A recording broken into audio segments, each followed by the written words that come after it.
Good morning, PAX. Welcome to the PAX Arena. This is the pre-show on day number 1. It's a special little segment so that we can all get through those lines that we dread so much while giving you the content you need to get into the facility. My name is Fickle. I'm your host this morning, and I'm joined with the world-renowned 5-time Stream Stars champion, Abdullah Smash. How are you doing this morning, sir? Hey, I'm doing very well. It's a pleasure to be here. I'm so excited to be back into the convention scene. This is amazing. And just as a reminder, this is the very first PAX we've done in over a year and a half with all of our safety precautions. So it is fantastic to be back and be as safe as possible. So let's go ahead and give the audience a introduction to what we are going to do today, and that'll be a great segue into my first question for you this morning. How does it feel to be back at Stream Stars after all these years, after all the hiatus? Tell me what's going through your head. Yeah, Stream Stars has been one of the things that I look forward to every time PAX gets mentioned, right? Having the 4-time champ under my belt has been super great. So now we're back into the Seattle area. We're super safe, and it's Stream Stars. Let's go over here. Let's get back into the competition, and let's see exactly how all the competitors are going to do. And so let's give the audience a little bit of the explanation of what Stream Stars is specifically. You want to go ahead and just give them a brief synopsis of what they're expected to see, and at future PAXs, what they can expect to see as well. Oh yeah, absolutely. Now, Stream Stars takes a whole bunch of content creators like myself, YouTubers, Twitch streamers, any other platform, and we put them all in a room and we give them a random game. It's amazing. There is a lot of aptitude involved because oftentimes we don't really know what game we're going to play until a couple days prior. So having that global skill of adaptability and that competitive edge is really going to be what makes a winner in Stream Stars. So yeah, today we're going to be doing a game called Brawlhalla, which is a platform fighter. I'm very excited to see exactly how that's going to go. And there's a lot of different formats that we're going to be doing in the game as well. So yeah, really pumped up. So a little bit of time for you to gloat. Name all the games that you have won Stream Stars at. If you can recall, give them the repertoire of your huge win column. It's not huge, but I competed in a game called Boomerang Fu, which was an indie dev game, which was a top-down little free-for-all, like a boomerang game. That was really fun. There was a more recent one where we played through Nintendo Switch online games, such as I think there was like Dr. Mario and like a whole bunch of like other ones like the Gauntlet. Yeah, it was a huge gauntlet. Oh, for sure. One of the previous ones was Soul Calibur 6, which was a really awesome time. I had to learn that game from scratch. I haven't played that game since like GameCube, and that was really, really fun to jump into that 2D fighter role. And then more recently, the last Stream Stars was with this exact game, Brawlhalla. So it was a new game back then, and now we'll see if I can shake the rust off and completely win it. So for someone watching online, do you want to kind of give the general culture and feel of a PAX? I know there's a lot of conventions out there, but PAX has this very special vibe, a very safe culture. And what does it mean to be part of the PAX show floor? Yeah, I wish we could cut to some B-roll right now. I mean, there's a lot of people just kind of strolling in over here. There's tons of fans of all walks of life. This is a lot of different PC gamers, tabletop gamers, console gamers, handheld gamers. You name it, they're all here, and it's just a great time to just be a fan of all things, you know, PAX culture and video gaming. And PAX culture is a safe one as well. So you have these lovely enforcers around the arena. They do a fantastic job. They're volunteers as well as the biggest family of PAX. Not only do we have video games, we also have tabletop. We also have theater shows. There's lovely D&D sessions you can go to and attend in person for our shows all around the convention center. Now let's keep it on Stream Stars here. Yeah. How do you feel about this particular tournament going into it? Do you feel confident? You've already played Brawlhalla before and won, but what about this field of competitors you're going up against? Yeah, this tournament's going to be a little bit different than the previous Brawlhalla because the previous one was focused on 4-player free-for-alls, and this time around we're going to do a little bit of 4-player free-for-alls mixed in with 2v2s and then 1v1s. So that's going to be a different dynamic altogether. I was talking backstage with a lot of the competitors, and we seem to be on the same footing as far as experience goes. So it's going to be a great match between every single one of us, and I'm really excited to see just how the dynamic is going to be when it comes down to the massive chaotic battle that is a free-for-all, where anyone can just like press one button and completely steal a KO and get a point, versus like the more refined 2v2s where you have to watch out for your partner and figure exactly how you're going to, you know, attack the other enemies versus attacking your teammates. And then at the very end, single elimination 1v1 sounds really, really fun. And that's like right up my alley because there's no other distractions. There's no one stealing points. There's nothing like that. It's just going to be you and your opponent. And yeah, really, really, really excited for that. If you're a fan of platform fighters a la Brawlhalla, Smash, etc., you will want to come to the venue today. It will be a fantastic little showing. It's casual, but there is a prize on the line. And it is going to be a 5K prize pool for you guys to take that home. So we will be showing the breakdown there. I believe its first place is like 1,500, if I believe so correctly. And that is just to be invited to play. Actually, you do still get a prize if you're 8th, because this is more of just an influencer battle, right? We're here for the vibes. We're here for the fun. It's mostly just supposed to be tons of fun. But we do have some more competitive events coming up later in the day. Let's actually check out that prize pool for Stream Stars as we see here on the screen. So it's going to be first place, $1,500, going all the way down to 8th, which is $100. That's still a nice dinner out for you on the Seattle town. So even if you show up and you stock yourself down, you will still be walking away with a prize. So thanks to all of our competitors for showing up. I'd like to talk a little bit about the other shows we have coming up later in the week and today. Now, this doesn't particularly involve Stream Stars, but we do have 2 other games to be showing here on the PAX Arena stage. We have our $10,000 Guilty Gear Strive Open for Almost Pro. That's right, 10K. We are on PCs. We are on high-quality monitors. It is going to be a fantastic show for the FGC, and I'm really excited to show about that. Have you played much Guilty Gear before? I have not, but I've seen a lot of gameplay on YouTube, and it is very, very high paced, and it just looks amazing. Just all the super moves and flashy specials looks really, really cool. So I'm excited to see who's going to be a button masher and who actually knows how to play the game and string combos together and all that stuff. Well, I was actually talking to him before this, and I was saying that you should go and compete as a world-renowned champion. I think if you were given 2 days to practice there, you could actually maybe take a game off some of our competitors. Let's take a look at the format here for the Brawlhalla event. So it's going to be points are earned by KOing opponents. Each KO is worth 1 point. Pretty simple rules there, but we will be going through a couple of different team formats, such as 2v2. So you will have to kind of be playing with your teammate, but also maybe kill secured or, you know, knockout secured for your opponent, right? It all is based on points. So we want to make sure we have that going into it. The other game that we have at the very, very end of the broadcast is going to be Valorant. It is also going to be a 10K Open sponsored by Spin Collegiate, and they will be looking for the best collegiate Valorant players in the area to come vie for the prize of $10,000. That is a 5v5 tactical shooter by Riot Games. And it will be amazing to see what these players can do on LAN, because it has been a completely online global environment for Valorant in recent history. And we really want to see what these players can do on a LAN setting. Have you played Valorant before? I have not, actually, but I've seen a little bit of gameplay on YouTube, and it seems pretty fun. How about yourself? It's one of the games I play regularly. I'm a big Sova main.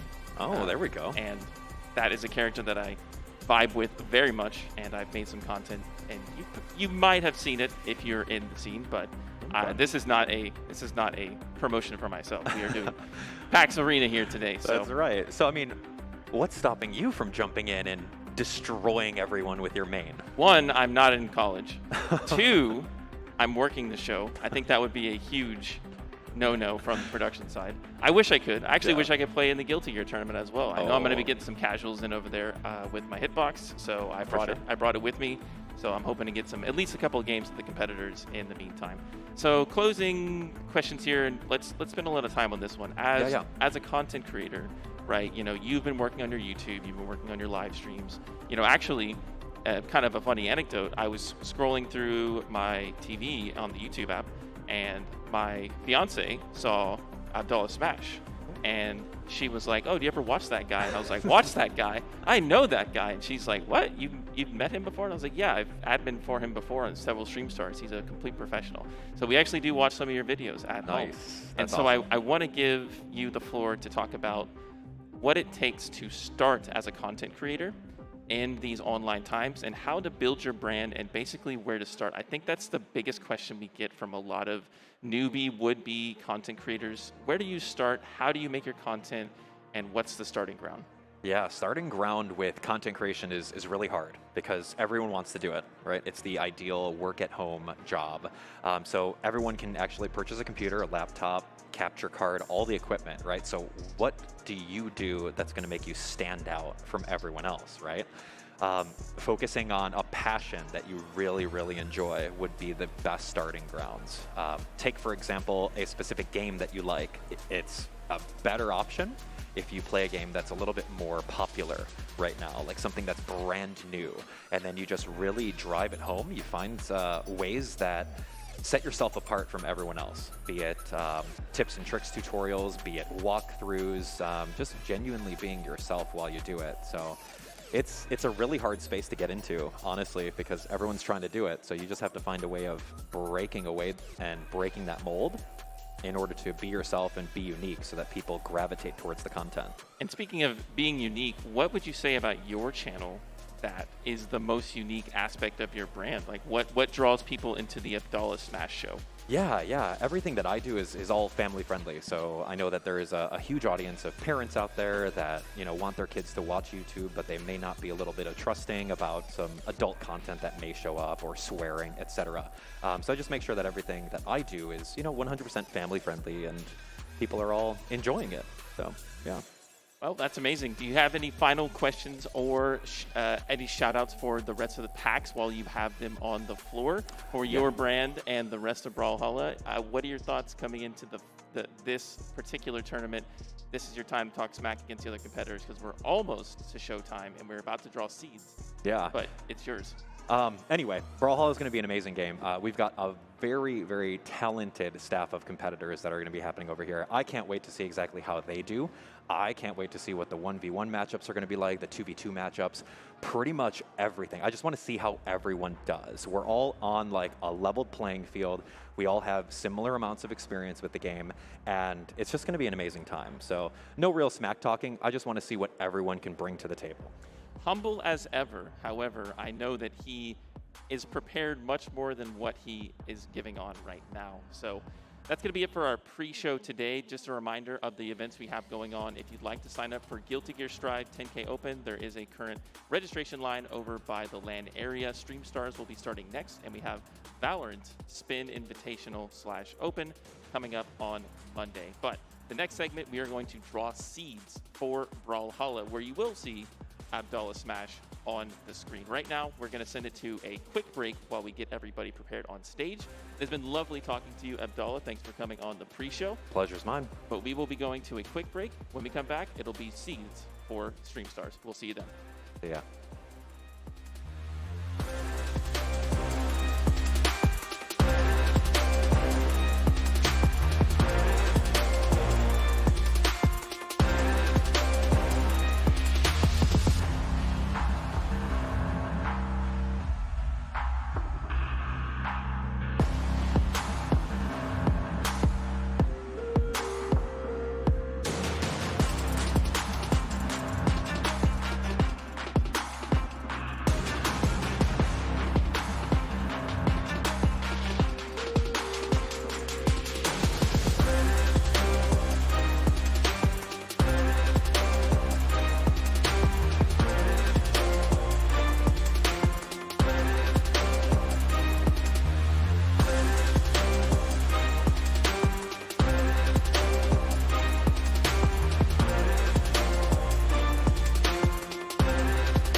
Hello, everyone. Welcome. Hi. Welcome to the PAX Arena. I got a real hi. Thank you so much. Welcome to PAX Arena here at PAX West 2021. A sentence I'm actually super happy to say. Hi, everyone at home. How's it going? Hi, everyone in the stands. Honestly, I am just so happy to be back here with all you guys, seeing smiling top half of all your faces. It's good to be here. Honestly, if you're having the same thoughts as me, I also don't know what you're supposed to do in public, but I'm giving you a super duper biased rundown of what I think you should do, which is come to the PAX Arena stage. We have an amazing show. Despite having a 20-month in-person hiatus, we still have an amazing jam-packed weekend for you guys. We're still your place for amateur esports here at PAX. We still are giving away thousands of dollars in prizes. We're still have a bunch of your favorite streamers and gamers, and we still have a monopoly on chairs. So if you get tired, come down here, watch some games, sit down, take a load off. I'm sure after being stuck in your house, you're going to get tired. Like me, you can tell I'm already out of breath. I have not spoken out loud in many, many months, but I am happy to be here. And honestly, it's good for me because I don't actually stand up here talking that much because we have a jam-packed show we have a bunch of events like our $10,000 Guilty Gear Strive Almost Pro Tournament, which is going to happen starting at the end of today. Now, that sounds like a lot of adjectives and nouns. That's because it is. Here's the skinny. It is a multi-day, multi-$1,000 tournament with a bunch of players just like you guys. That's why it's called Almost Pro. They could be professional, but they're not. It's like me.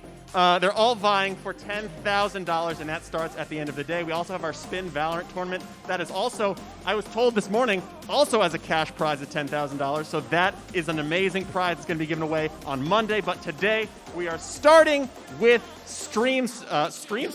Is that what it's called? Yeah, it is. Stream Stars. We're starting with Stream Stars. Can you tell it's been a long time? Stream Stars. Starting right after I stop talking, which hopefully is going to be soon.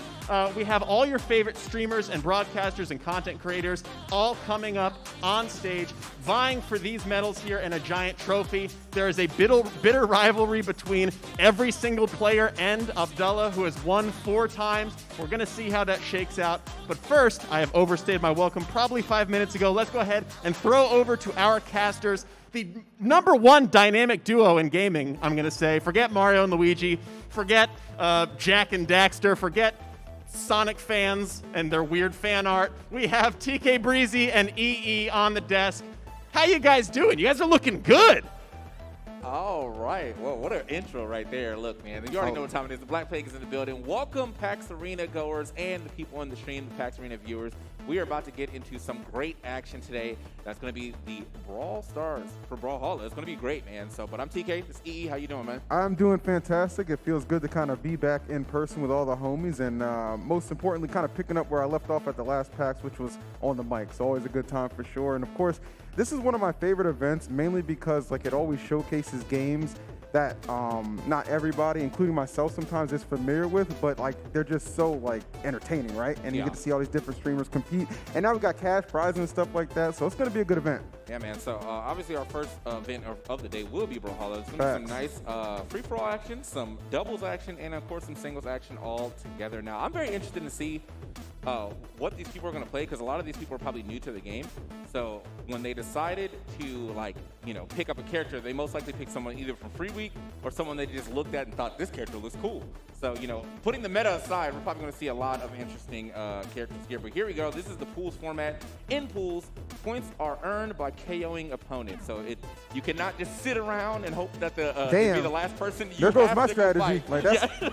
I'm a camper in a free for all. I'm camping.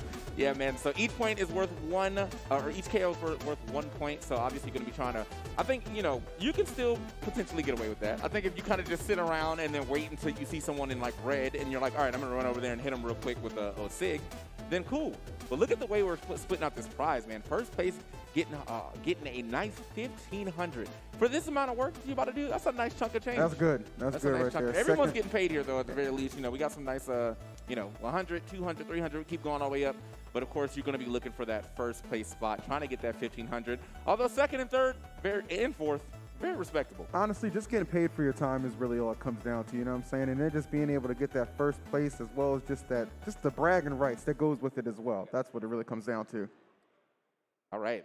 So yeah, man, this is the total prize pool equaling 5,000. That's gonna be that's a nice total chunk of change, and that's not even the only chunk of change we're giving away. Obviously, we have Guilty Gear coming up after this, so even more chances for people to be making that money. The almost pro tag is actually destroying me though.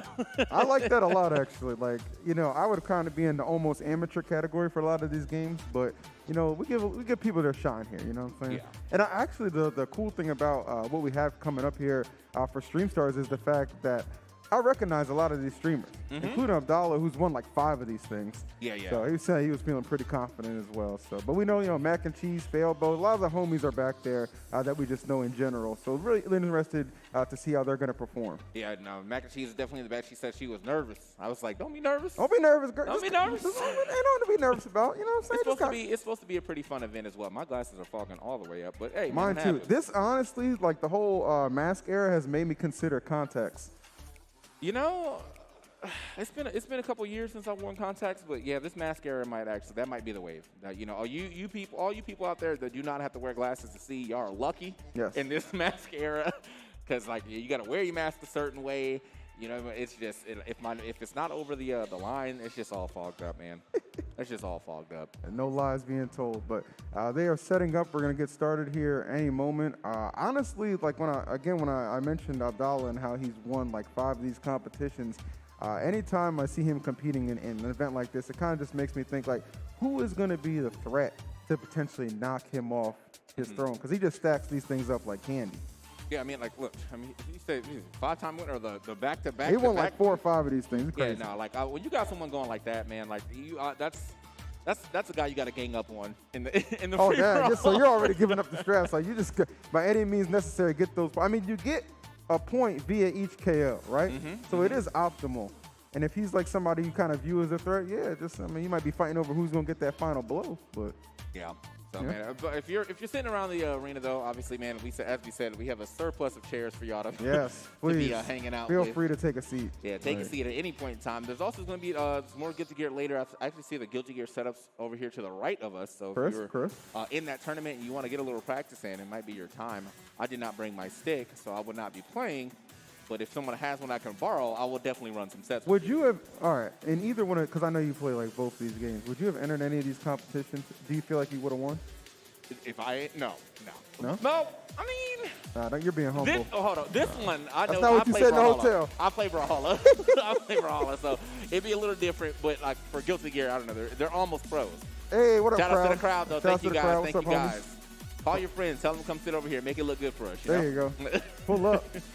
Yeah, let's just. I mean, it's just nice to be back like in an in-person event. And I'm glad everything's being kind of conducted in like a safe manner, keeping people good, and we can just congregate and gather again. You know what I'm saying? Like, because this is kind of what I got into gaming for. Be able to hang out with the homies, meet people, and see these cool competitions. And it just so happens I get lucky enough to be on the mic for a lot of them. So. Yeah. Works out nice. I mean, hey, look, you've been PAX Arena guy for a while. I mean, I did a couple myself. But like, I feel like you are PAX Arena right now, man. I get a couple people. Oh, you're back again. Yeah. You're back again. You know what I'm saying? I'm like, all right, thanks. I'll come back every year if they have me. So. I think we're just getting everything set up. As you can see, like directly behind it, right about there, there's some players, and then right about there's some more players. So we're just go ahead and get them set up real soon. The thing about Brawlhalla is that because you can play with multiple controllers, there is a little bit of a extra setup that needs to be done. So, you can play on your keyboard, you can play on your Switch Pro controller, you can play on your Xbox controller. I've been currently playing on my PS5 controller lately. That's been pretty nice. So, yeah, I like that. All kind of things you can play on right now. That's I like that. Work the camera. There we go. Work the camera. He had a Toon Squad jersey on a minute ago. Yeah, I think he said Bugs on the back.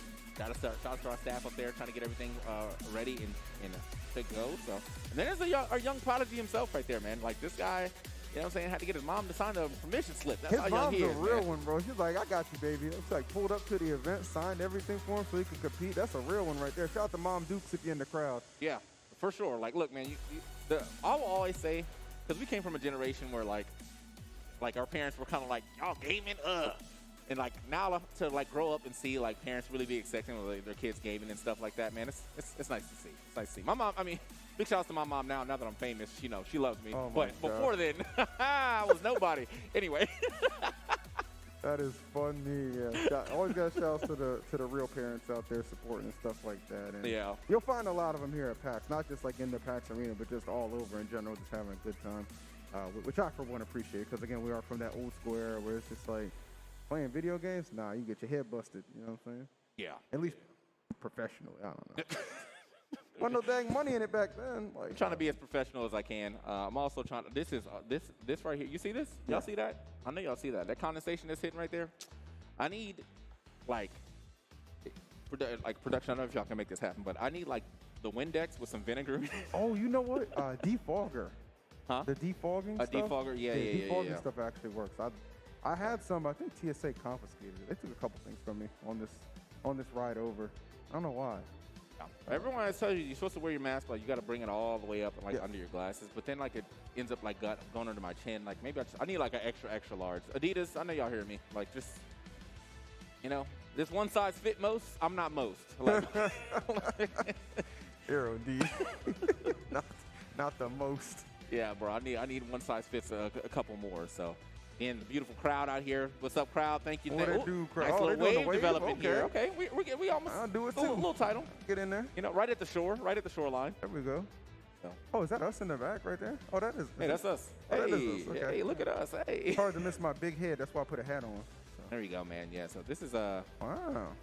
well, I don't even know if we're still setting up right now. I feel like we're still setting I think up we're in still some setting way. up. We're just chilling. This is called professional filler. Yeah, For the record. professional. This is professional filler right now. We do a damn good job Like, of it, right? start talking about whatever. Like, hey, man. So what are you eating for lunch today? Because I'm thinking Shake Shack. I jammed Shake Shack yesterday. It was You delicious, know, actually. just, Not gonna cap. big fan of that area. You know, not to say that I'm. If there's ever a partnership that I could get on my own stream, it'd be Shake Shack. For Shake sure. Shack just hit different. I live in California now, so everybody spams In-N-Out and stuff like that. In-N-Out is good. Don't get it twisted, but come on, guys. Like, be honest with yourself. And if you haven't had it yet, take the 10 minutes to go walk there, and then I'll prove you wrong. Yeah, it's actually like super close. Yeah, so. it's actually There's also like crazy. just honestly, man, just the city of Seattle, or at least where we're at right now, is like such a nice area. I man. love it. Yeah, like we've came here for like a couple events for like Smash, but also a decent amount of PAXs as well. And just like every time I've come here, like it doesn't matter what part of the city I'm in, I'm like, yeah, this is a beautiful city. Yeah, It's a nice looking city. It's like it reminds me of I might be going out on a limb here, but I say this. It reminds me like one of those cities in Pokemon, like how clean it is and the way it's constructed. It's just What don't city? I don't. Well, okay, obviously Yeah, I don't know what I had city. to put him on the spot just to see, don't know, because I don't but- even know all the names of the city. But it just has that vibe to me. You know what I'm saying? But let's just say, what is that? Where's the joint with the big mall in the first one? Is Celadon Cerulean? Maybe. Cerulean? Saffron? Oh, maybe it's Saffron. Yeah, Saffron Saffron? was pretty advanced. I Yeah. think so. And then that one where Erica was. What was that? Yeah, that's Saffron. No, that's Oh no, Sabrina. that's not. No, Celadon. That's I don't Celadon? remember where she's at now. Where's Sabrina? No, Sabrina was Saffron. Serena Saffron. And Erica was. My age is showing, by the way. Like that's because I can't even remember these things Well, I'm anymore. a Gen so. 1er, so anything else doesn't count to me. Oh, okay. I forgot. Yeah, he doesn't care about anything else but Gen 1, even though you did play Sword and Shield. Well, yeah, I'm still gonna play the games just so I can tell you how they're not better than Gen 1. Yeah, he did run you ran a pretty Gen 1 team. I think the only thing you didn't have was Alolan Ninetales. Was that the only thing that you had? I might have ran a smear campaign against any other Pokemon game. This That's man, okay. bro. All right, so yeah, we're getting everything set up. Speaking of, if you are actually a player of Brawlhallas, if you will, or if you indeed like this game more than just the casual aspect, they definitely just started a new season. So there's new skins in the store and stuff. I think this one's kind of like college based, which is pretty cool. I'm gonna have to get back in there and see if any of my skins or any of my characters have their skins on. I play mostly like Jala. She's the main, but Cassidy's up there as well. And if they got some good skins, then of course I gotta get them. I think skins are just a big selling point in general. Skins in any free-to-play game, like I feel like that's almost the best format now. Free-to-play, sell some skins, and profit. So Is that the TK strategy for that's, developing if I ever make a platform game, it's free-to-play, sell skins, profit. In fact, that's probably going to be the name of the game. Free-to-play, we sell skins, profit. That seems like a difficult search in the Steam store. I'm not going to lie to you, but all right. I mean, I get behind it. So I don't know. Again, we're just chilling right now, waiting for everything to get started. But we will be right back. On the other side of this break, we'll have some Brawlhalla action for you. Don't go anywhere.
all right, and welcome back, guys, to PAX Arena.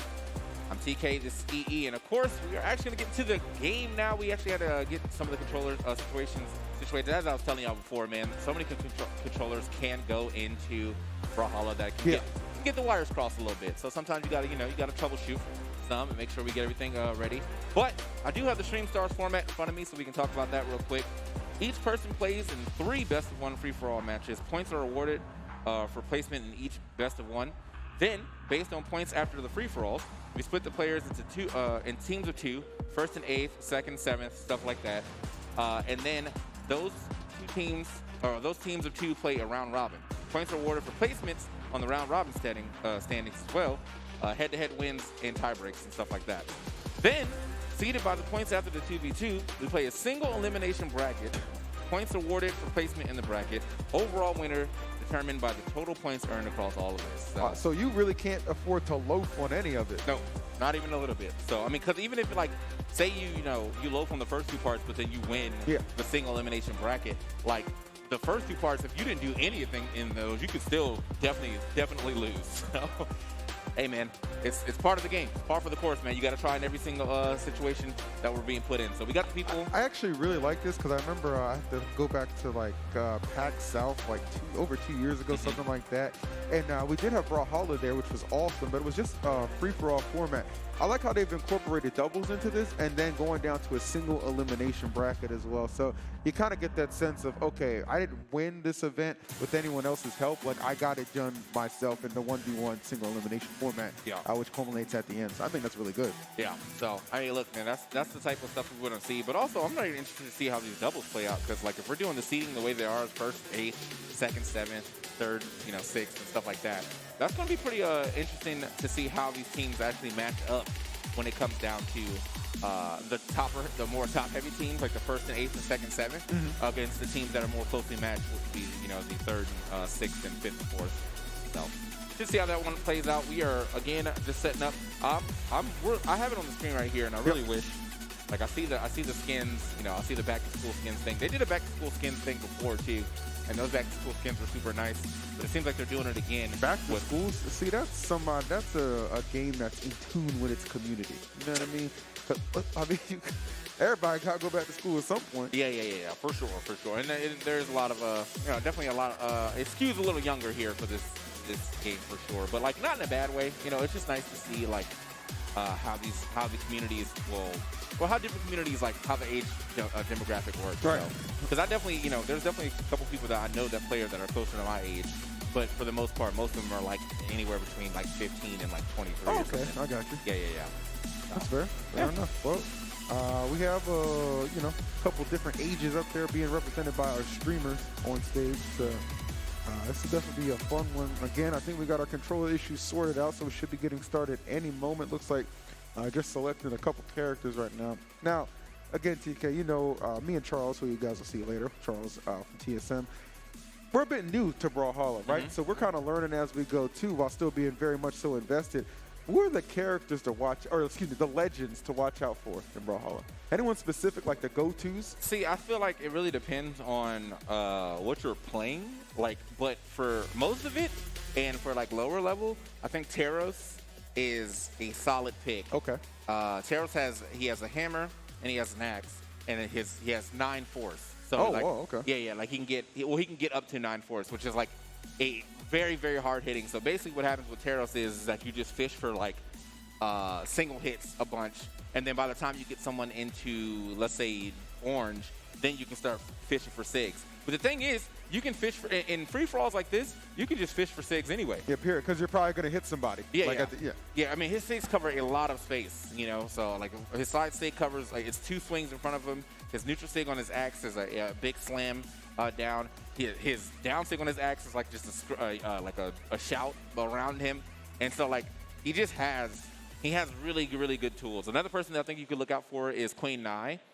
She has very, very high defense, but very safe SIGs as well. She's kind of slow, but like speed doesn't really matter too much. I feel like in a free for all when you're just kind of like you're basically hanging out until you can find a KO option, and she has pretty good KO options. So. All right, well there you go. So they got some choice selections right there. If anybody on the stage is listening, I'd heed that advice and maybe select some of those characters. Your weaponry obviously goes a long way too in what you select to pair with these legends as well. Yeah. So basically, I mean, you can pick a legend based off of like how they look, if they're physically appealing to you, like you say, like you like Sentinel because he looks like a superhero. All right, cool. I'm all about aesthetics. So that's me. That's 100% me. You can do that, or you can pick them based off weapons. So if there's 2 weapons that you like in this game, there's most likely a combination for it, especially if you're using an earlier weapon. So if you want like sword, bow, there's Koji. You want sword and blasters, there's Thatch. So like some people play like that. I am kind of like. I'm like half and half because there's some characters like in this game that I really like the aesthetic, but then they'll like I don't like their SIGs or something, so then I won't play them. Right. Like Yumiko's a pretty cool character. She has a hammer and a bow, but I don't like her hammer SIGs, even though I like the hammer. So I don't really like messing around with her too often. And yeah. All right, well there you go. A lot of options. I think that's one of the reasons why this game has just become so popular. I mean.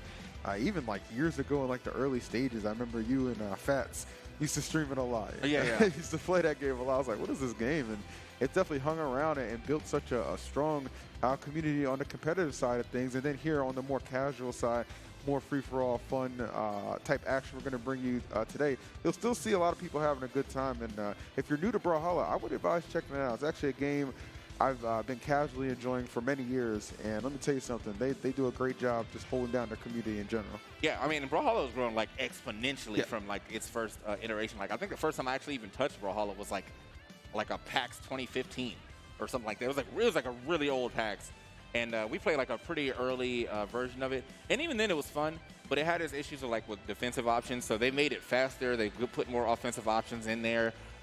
They put more weapons in. Like the first new weapon they added was the axe, but then they kept going. They got gauntlets, orbs, bows, great swords, cannons, all kind of stuff they've been adding to this game. And it doesn't stop. I mean, they've got a billion crossovers. They just got TMNT, or Teenage Mutant Ninja Turtles in there. They got Steven Universe. They got, what's that? Shovel Knight. They have all kinds of. They have some really cool wrestling themed skins as well that I remember seeing about a year ago or so, and I was like really impressed with those, like Xavier Wood and Undertaker and stuff like that. I was like, that's sick. So definitely appreciate that kind of like that fanfare, if you will. Yeah. So the only thing this game is missing is Wukong. Now, and I say that because Wukong will make it in every game. Now I think there is a Wukong skin for Wu Shang, so I guess it still counts. But yes, Wukong will make it into any game that he can make it in. That character is entirely too popular. So. There you go. That's what it comes down to. So I think we're getting ready to get started. Anyway, so you guys can't see what we can see on our screen, okay? Just doing some, I guess, adjustments on graphics and stuff like that. I am far from a computer whiz, as you know. So I was like, I definitely did not look, but I think we're re-logging into Steam real quick. So we'll be getting that. Did you hear that? I did. Somebody actually cracked open a cold one. Somebody in production's having a good time. We love it, man. Shout out to our production team holding it down, bringing us out here again to once again be together and do what we all love, man, which is just some good gaming, which I promise you is coming any minute. I've got it on my screen. They're logging into Steam right now. And there's that nod to the back-to-school event you were talking about. Yeah, man. So they got the little apple next to the skin. Apple a day keeps the doctor away. But also, back in the day, for you younger kids, giving your teacher an apple was a sign of affection for us younger kids when we were younger. Oh, no? yeah. No, you're right. Man. Okay, I'm not lost. No, I'm not lost on this. No, you're right. That was like a sign of respect, I guess you could say. You know what I'm saying? Appreciation. Give your teacher an apple. I'm not sure why that was a thing, because like, were they hungry? Like, why was it always a red apple? Those are like not even the best I think apples. that's just like it just kind of fits the aesthetic of a desk, of a teacher's desk. Oh, just like a shiny apple right there. Now obviously you start piling like 6, 7, 10 of them on there. It's a little odd. Okay. And it's probably going to spoil before you get an opportunity to enjoy it. But fun fact though, if I ever become a teacher and you want to give me an apple, I'm gonna need the golden one. Like the sweet gold apple. Whoo, shit. Oh, that. You know what I'm saying? Apple go stupid. I want one of those caramelized ones. Those are really good. The caramel ones. I don't really think that's. I don't know if I would trust one of my students to bring that to me. Well, hold on now. I mean, obviously it comes in like a packaging or what have you. Sure, was it terrible? He's like, I made it myself. Like, oh, I'm good. well, in that case, I'll eat it at lunch. You don't need to see me consume it, if you will. That's like one of those norms. Like, if I can speak for a minute though, like the whole Apple teacher thing. You know what else I always found a little strange? This has nothing to do with the game right now. I'm just completely ranting. Don't We are mind me. definitely riffing. Just don't mind me. Milk and cookies for Santa. So cliche. Well, what would you give? Because nobody varies the cookies. It's always just chocolate chip. If That's I'm true. Santa, I want some snickerdoodles. Okay, I had this birthday cake cookie, knocked my socks off. Okay. There's just so many options you have, but everybody's just so plain. For the longest time, I didn't even like cookies, and I realized it's because I just keep having chocolate chip. Once I've diversified and found all the variety out there, I'm a cookie fiend. Yeah, I think if I was stuck on just chocolate chip, I probably would have not liked cookies much either. Now, if I'm Santa,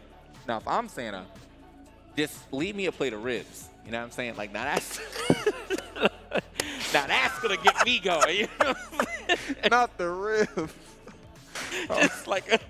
Just come downstairs. You're just like, is that a plate of ribs? All right, well, while Santa gets the itis over here, we're going to take another quick break. Don't go anywhere. I promise we got Brawlhalla on the other side of this break. We'll see you in just a minute.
All right, you already know we are back at it again, PAX Arena. We've been teasing it for the longest time, but Stream Stars is ready to get started. I see the screen is loaded up, the characters have been selected, the players are ready to get into the action. Again, we are going to be rolling this thing in a couple of different ways, opening up with the free-for-all. All right, so there's going to be 3 of them. They're best of ones. All right, so it's kind of like your placement, getting those KOs, everything kind of. It all adds up at the end of it when we finally get down to how the event's been seeded and that single elimination, which is going to determine it. But we can't get there without starting with the free-for-all. So here it is. Finally, our first game of PAX Arena is opening up. And TK, just right off the bat, how do we tell, like, who doesn't know what the heck is going on? All right, so honestly, I feel like it's going to be by the amount of probably ground pounds you're going to see. Okay. But he's going for him. He's going big for him right now. You can see this guy at the Lance definitely is dropping as many ground pounds as possible. Now, interestingly enough, these are all great free-for-all characters. Zol does weight big damage. Okay. Orion has some of the most annoying SIGs in the game. Teros is also super strong. Unfortunately, that's going to be a drop here for Wu Shang, who also has pretty good SIGs, but as far as the power on the screen, I think he's probably the weakest. Really? Okay. So, like, yeah, let's go ahead and see how this one plays out, man. That was a early KO. For everything early drop. I've seen from Brawlhalla, very generous in the recovery aspect. I think that's pretty fair to say, especially when you incorporate the fact you can wall clink for like ever in this game. Yeah. So, like, eventually you do have to get back onto the stage, but for the most part, man, it is a very long time that you can just kind of hang out on the wall.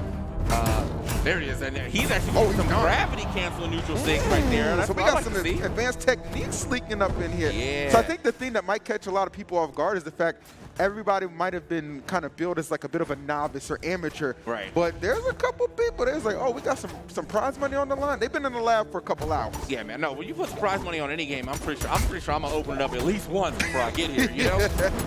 So you can see that this is exactly what I was talking about with Terra. So look how much space he covers every time he drops a SIG, man. Especially with the axe, he's gonna go ahead and trade it out for the hammer here. But if he would have decided to keep that axe scooped, brought him away from that, unfortunately didn't get him into the pit. And this is another dangerous thing about this stage in particular, is the pit. Like, if you end up getting hit or thrown like that through the pit, that could be it. Ground pound, he just got pulled up on him real quick. I'm saying split that noggin up. All right, so great, actually a great start for whoever this Teros is right now. I don't have the name, so I was assuming maybe it's the first person. Right, maybe. But he's popping off. That's all I know right now. He's got 3 points to his name.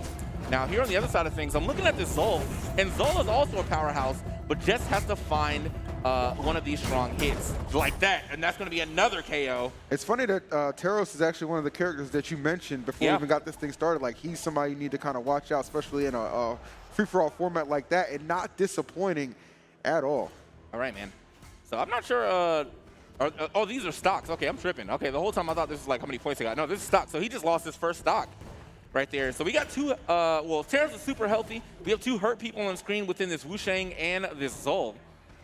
But Zol's now trying to kind of strike back. Now, this is the thing about Zol, man. Like, he does have, we living? All right, he's out. He burnt them jumps quick. Like, I got to get out of here. He just wanted to keep that stock alive and reset my situation. Yeah. There it is. Another weapon in hand.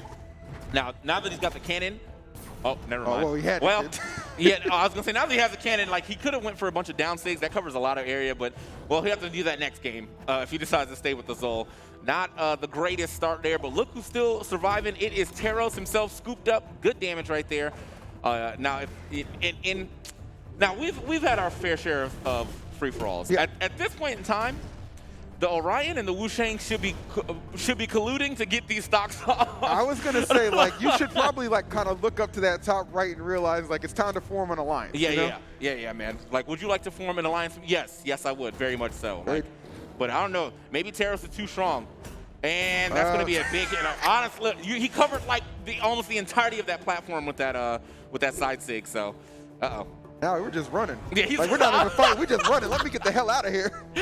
Help me. Okay, hold up. Good SIG right there. All right, now actually getting some pretty decent damage here onto Teros.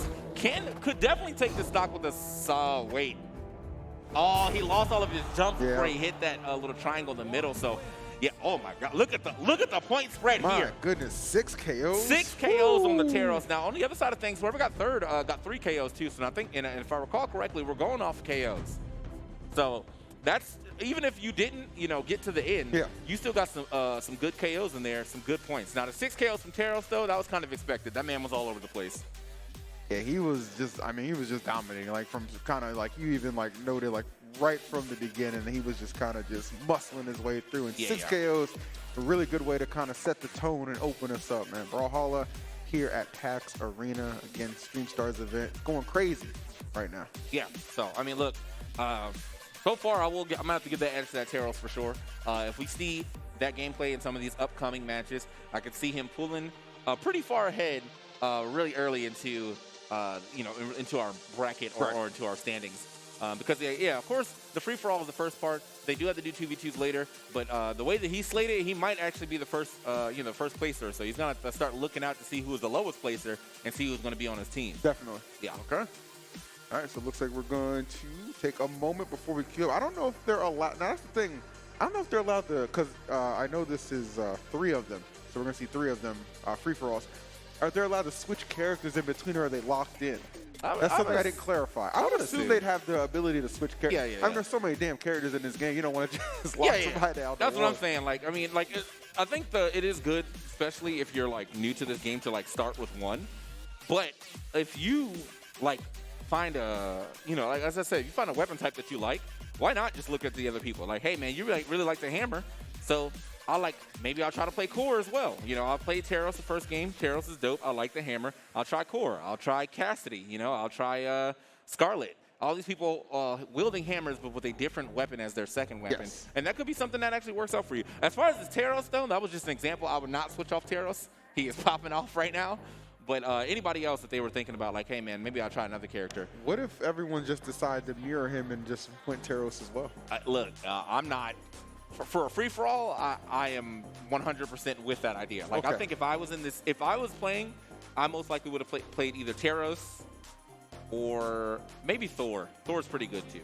But for a free-for-all, yeah, Teros is that guy. He just covers so much space. Like, being able to cover that much space with your SIG. Cassidy also does a really good job as well. Her down SIG is like a tornado that just kind of goes across the stage. Like she winds up and goes across the stage as a tornado.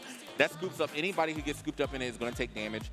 She also has her lasso one for a good vertical KOs, and then her side SIG is just a double swing, but it hits really hard. So if you wanted to go hammers with Cassidy as well, hey, he's a pretty good character too. Look at this free advice right here, okay? Everybody's talking about this Metafy stuff. We can just come right there. TK on the cast, they'll let you know everything you need to. Now, I do need that 15% off, but, no. I'm just saying. So we're going to go ahead and throw it to stage real quick to see. I'm most likely to talk to that godlike Teros, but let's see what we got on the stage for this interview. Take it away. I'm actually here with Bowser. Bowser, how do you think that game went? I think it went well. It was a little warm-up game, so I was playing a little weird, and then I kind of got more used to it when I was playing a little bit more. I mean, yeah, you definitely bodied the competition. That was very modest of you. You're just like, you swept it up. You're like, yeah, it was a weird game. What was so weird about it? I don't know, just like, I haven't really been playing the game, so I was just kind of more getting back into it, because I play like Smash Bros, so it's like, oh, right, I can't shield. So you also you might as well saying you were sleeping during the first half of it. You haven't played the game in a while. You were knocking the rust off, and you still won. Is that accurate? Yeah, we'll just go with that. There we go. I need some confidence from you. If you win like that, you can pump your fist. You can run around the stage. We'll do whatever you want. Does it help? You're the one who had your parents are here to sign. Your mom is here to sign a release form for you. Does that help or put unnecessary pressure on you that she's here watching? Not really pressure, more just like happy she's here watching me play. Yeah, I think it's just really nice having parents watch you play. I mean, it's definitely a much longer, quieter car ride home if we go all the way out here and you don't win. But hey, no pressure. Thank you for coming, Mom. Is there anything you want to say to her right now after that win? I'll win for you. I love you. There we go. He's going to win for you. Well, now you definitely can't lose because then you're losing for Mom. Round of applause for that. Are you at all worried about Abdallah? Should I even say it? Is he the one who should not be named? I know he's won every single one of them. Are you worried about him? Let's dethrone the king. All right, let's dethrone the king. That's what I'm talking about. Round of applause for Bowser. We're going to go back to TK and EE at the desk, and I'm going to be this man's hype man. I'm going to get him to sign a contract. Over to you guys. What a young, humble king right there. You heard that? He was like, yeah, I don't want to brag too much. but it was like also like a humble brag. He's like, yeah, I ain't really played too much lately. yeah. It was something slight though. All right, I'm not even in season. I'm still about to slap y'all, but I'm not gonna say it too direct. You know what I'm saying? My mom's watching. I gotta keep it a little classy and stuff like that. I Now, respect all I that. know is if he does get first place, Mom, like that, he should be giving you some gas money though, right? Like Extend that curfew to 10. yeah. All right, we're all staying up late tonight. That's what I'm talking about. I'm with it. I am 100% with it. But no, always good to hear from the participants, especially the younger guys. They're just like excited to be here. Yeah. And also talented as well too. I think that's one thing.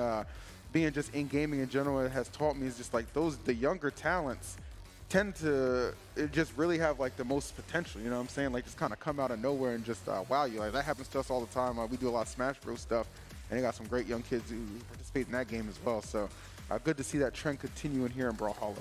Yeah. So, I mean, I think we're going to get our next people up there relatively soon, get back into the action. Yeah, man, big. I mean, as I said, though, big start for Bowser himself, man. 6 KOs right from the top of the game. That's got to put him pretty far ahead. Now, I'm not saying that somebody else can't come through with the 6 KOs themselves or even more. I mean, there's 9 whole stocks you can take on that screen. But the fact that that man was able to take 6 of them, that's a solid start. That ain't bad. That's basically what we're saying. That ain't bad. So, yeah, another good start. And I think they're prepping the next round of participants as I kind of see a little bit what's going on back there. I know we got the controller issues sorted out through, which is really good. So I think everybody just needs to sit down, select their characters, and then get right into it. Again, once I said, I was reading off of here. This is 3 best-of-1 free-for-all matches. Then eventually we're going to have some doubles based off the seeding here, and it's going to go into singles. Which is single elimination. So it's kind of funny. Like you kind of have like a little bit of a grace period with these first 2 formats that we're running, and then like once you get into that singles, that's when it's like, all right, you're one and done basically. All right, so it's the homie up there, Mac and Cheese. Mac. Mac and Cheese. They swapped off her. I was gonna say, let me get the wave real quick, but no, it's Mac and Cheese up there. Got 3 other competitors as well. Not super familiar with everybody here, but I do think that Abdullah is in this block, right? Yeah, Abdallah, Hey. Mr. Five-time Stream Stars champion right there, looking to add a 6. And you see the trophies down there too, man. Would love to get his hands on one of them. This is my man just goes dummy. When he actually walked in the curtain when we were chilling in the green room, and I was like, just give him the damn trophy. Look, man.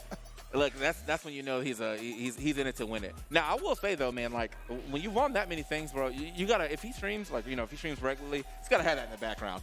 Like that's gotta be part of your setup. For like streaming or your YouTube, like any of that, like you just have to show that off. And the crazy thing is like it's through multiple games. It's not just one one game champion. Like he's won multiple games. So I think that's what makes him so dangerous in any format I see him participate in. Anyway, that's definitely got to be in his intro, man. What's going on, YouTube? 5-time PAX Arena winner. You know what I'm saying?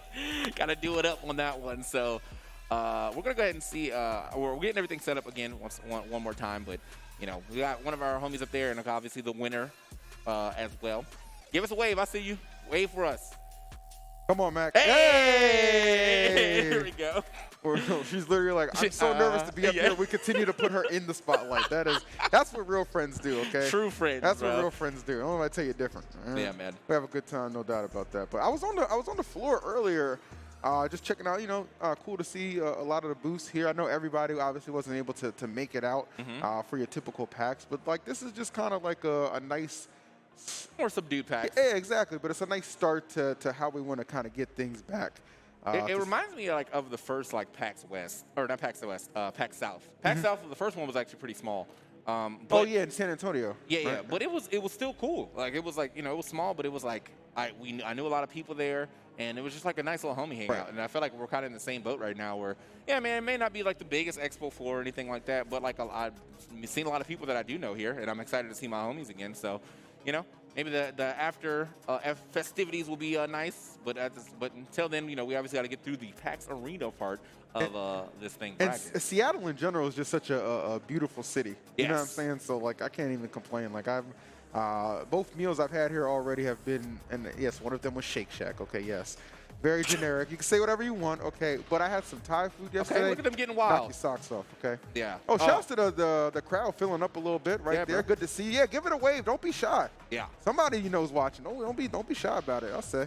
Yeah, every time we've cut back to the crowd, there's been more people in those chairs, which is nice because, again, we have the monopoly on chairs. That's true. If you need a seat. That's true. These booths are struggling out there. Yeah. If you need a seat, you got to come over here, bro. Like, it's only fair. So yeah, man. But again, thank you guys for who have all showed up so far, man. We appreciate you guys very much. So as we get set up, it looks like from looking at the screen right now, I think we actually are setting up and getting into it. Okay, we got some selections. Yeah, actually, I think so. Let's go.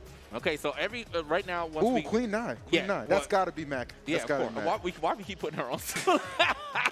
It's like, all right, man. But yeah, no, so we have, I know y'all can't see it yet, but I will tell y'all, we have Orion, Queen Nai, Scarlet, and Mako. Mako, a newer character in this game right now. Great Sword is the latest weapon that they put in, and so we're still, adding people who do have the Great Sword. And Mako, probably the best Great Sword user right now. Really? Off of the fact that, first, the Great Sword SIGs are amazing, and two, the Katars are in a really good spot as far as the meta goes right now. All this really doesn't matter in a free-for-all, but I'm just kind of It's got relevancy It's all got around. some background. It's got relevancy all Throwing a around little because it's not background. always going to be free-for-all. Again, we are going to get into doubles, and through there we will get into singles, and that's how we will eventually crown our champion. If you're just tuning in, we did have a Taros that just went on a 6 KO streak in the first free-for-all. Guy was just a menace. Yep. So definitely somebody to kind of keep an eye out for. Yeah, man. And so, I think I'm looking at this one, and honestly, there's a potential for a lot of menace thing to be done here. If the Mako knows anything about slide charging, that slide charge down sig covers so much space off the stage that it's like, all right, man, it doesn't matter where you're at, you're probably going to get hit by that. Queen Nai has really good SIGs that she can just throw out randomly for free. Yeah. Her neutral SIG on the Katars is she turns like a big phoenix, but going up, you are invincible. So it's a really good anti-air. Oh, you can't hit him. Yeah. Well, yeah. I mean, well, yeah. Yes, Oh, you can't hit them. Yeah. I was like, I don't really know. It's not like you can try to hit them, but it's going to go through them because they're invincible. So. Okay. And then Orion, we saw Orion earlier. Orion has really good SIGs. Didn't really get to see too many of the SIGs, unfortunately, but Orion does have really good and very annoying SIGs to deal with as well. And our last character was, I wish I could just kind of move this out the way. If we could, yeah. Scarlet. It was Scarlet. There Yeah. you go. So Scarlet, she's also a really good player as well. She's like the steampunk princess of this game. But the thing is, all that steam is a good hitbox. So she has a lot of moves that incorporate steam into them. I think her down sig with her lance, she just turns it around and pushes steam forward at you, and that a large hitbox in front of her. And it's That quick. just sounds frustrating. Yeah, and it's super quick. So it's a lot that you have to deal with on the screen for all four of these characters. I think it really just depends on who has the better positioning when it comes to this free-for-all. All right, well, we'll see. I mean, is there any stage variables to be aware of? I'm actually not sure how they're picking stages, because in this game, when you're playing competitive, obviously you're playing on stages that are very akin to Smash stages. You have tri-plats, you have a solid plat, you got a moving plat one, but when it comes to the wackier, sillier stages, you'll have more stuff like that. You'll have this one, you have Twilight Grove, I think is what it's called, and it has just this block on the right side that's just kind of it's just there. Just there to look good, basically. It's just there. And people get bouncing hits off it all the time, so it's really nice. There's a couple more areas with pits in them and stuff like that, but obviously we're going to get into the action relatively soon, but it's going to be right after this break. Guys, don't go anywhere. PAX Arena will be right back.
right, guys, welcome back again to PAX Arena.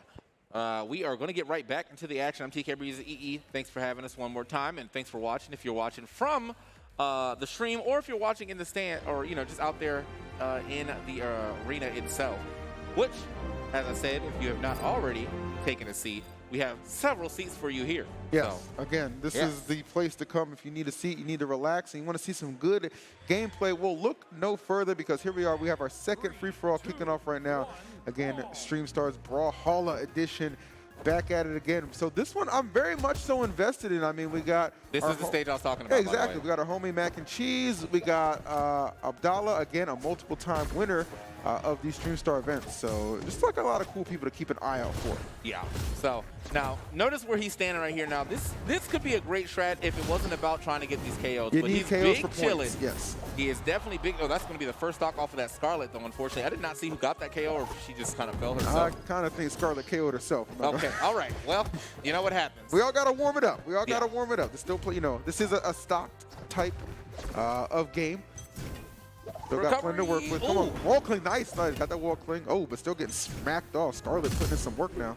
Yeah, now I feel like this is the type of stage. So like basically hitting anyone to the right side can usually end up being an instant KO because they'll just bounce off that's that move I was talking about that has the invincibility. But they'll just bounce off the side. So if anything, I definitely like the idea of what Mac and Cheese is doing there, just swinging, all those six, trying to get someone off the side here. But unfortunately, that's going to be the first stock gone here. But look at this Orion, though, circle camping like a true platform player.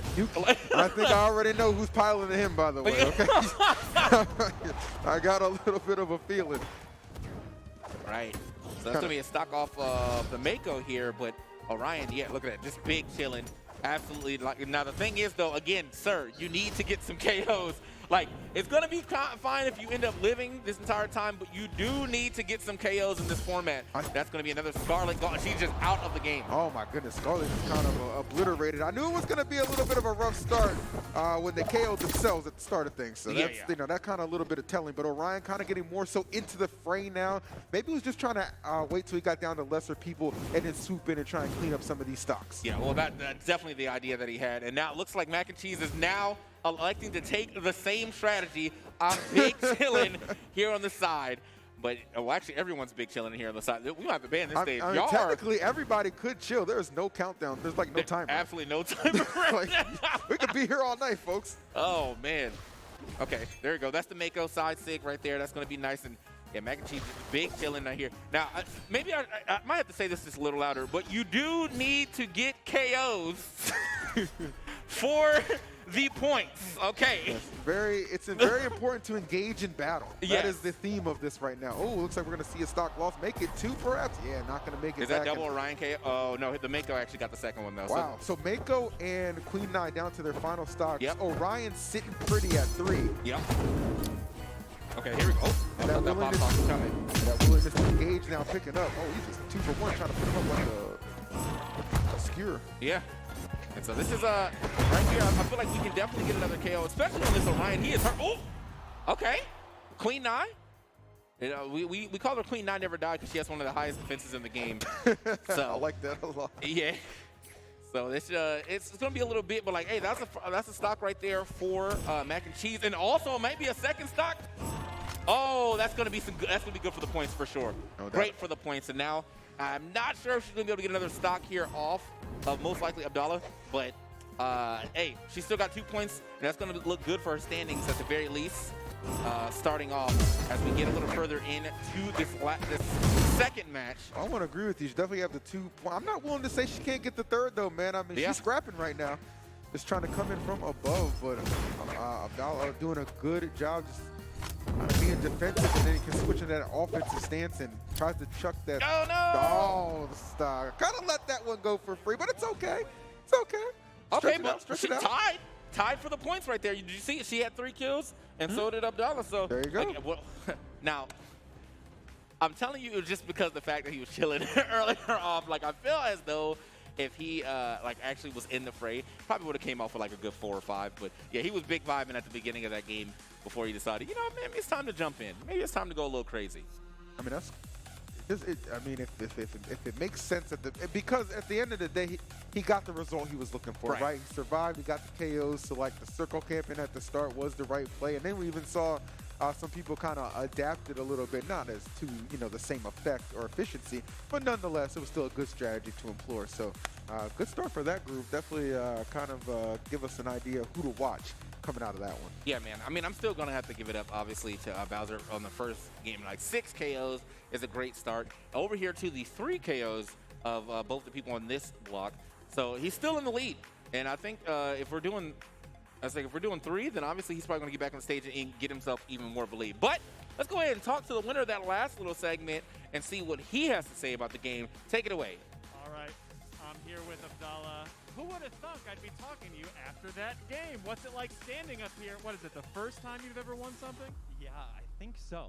So we got a first-time winner here. No, we're kidding. He has won every single Stream Stars, which is why it's no surprise he's up here. Although you tied for KOs, there's a little bit of sweat coming off your forehead. You had Mac and Cheese tying you. What happened? Yeah, I didn't go through settings and double-check all my controls, so every single button that I was used to off-screen, completely backwards. Yeah, he didn't have his normal controls, and I actually looked at one point. He had dropped the controller on the ground. He kicked it near the bathroom. You were just trying to recover your controls. So you had a pretty good showing here. Not the best, not as good as Bowser. Are you worried at all that you're not going to go home with that trophy? Absolutely not. So before this next round, I'm going to make sure that my controls are set, and then we'll really see these KOs start showing up. Okay, I don't want to put any pressure on you or, sway anything, but we do have Bowser's mom right there. So she's going to be staring you down. Is she putting any pressure on you, or are you going to feel bad if you beat a kid and then take his trophy? It's going to be a great game. Let's just say that. He's a very good competitor. I was watching him backstage, and yeah, I can't wait to see what he's got. All right, sorry, he's toast. We're going to throw back to TK and EE right now at the desk. I'm going to go back and try to bribe Abdallah. We'll be right back to the casters. All right, man. So we are back once again, PAX Arena. Now, thing is, we actually do have to refresh you guys on the format that we're doing here. I originally thought it was going to be about the KOs, but the placement does matter. The placement does matter. So Abdallah, even though he did tie with Mac and Cheese, he got first place, so he's going to go ahead and win that. So you got the points based on placements per games in the free-for-all, and then it's points based on placement in the round robin as well, and then the single elimination points based for overall placement. I'd like to speak on that, if I can speak freely. It should have been KOs. It should have been KOs. It should have been KOs. I really like the idea of KOs because it was forcing the fights. It was definitely forcing the fights. Get them in the fray. Y'all need to play like it is for KOs, though, okay? I mean, I understand, yeah, you got to get the placement, camp it up a little bit. No, get in the fray. Get aggressive. Just start swinging. You got weapons for a reason, okay? Yeah. It's a fighting game, all right? There's a camping simulator somewhere, but it ain't here.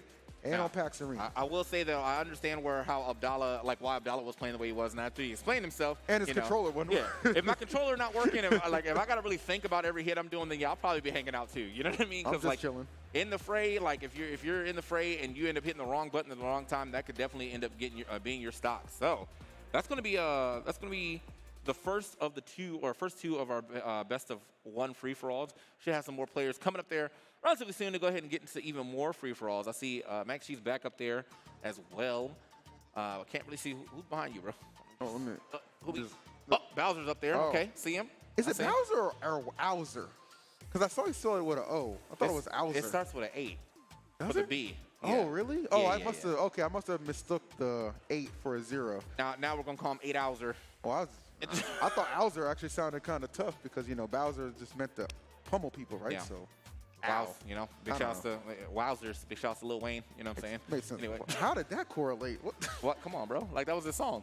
Wowzers? All right, bro. Oh, was it? Yeah, one of them. I'm not a fan. Yeah, that's fine. I mean, I don't think anybody is anymore. Anyway, let's keep it moving here. As we got another set of people going up now. There's going to be the second match for I think everybody up here right now, which is super nice. But Mac and Cheese coming off a second placer. We have Bowser coming off his first placement.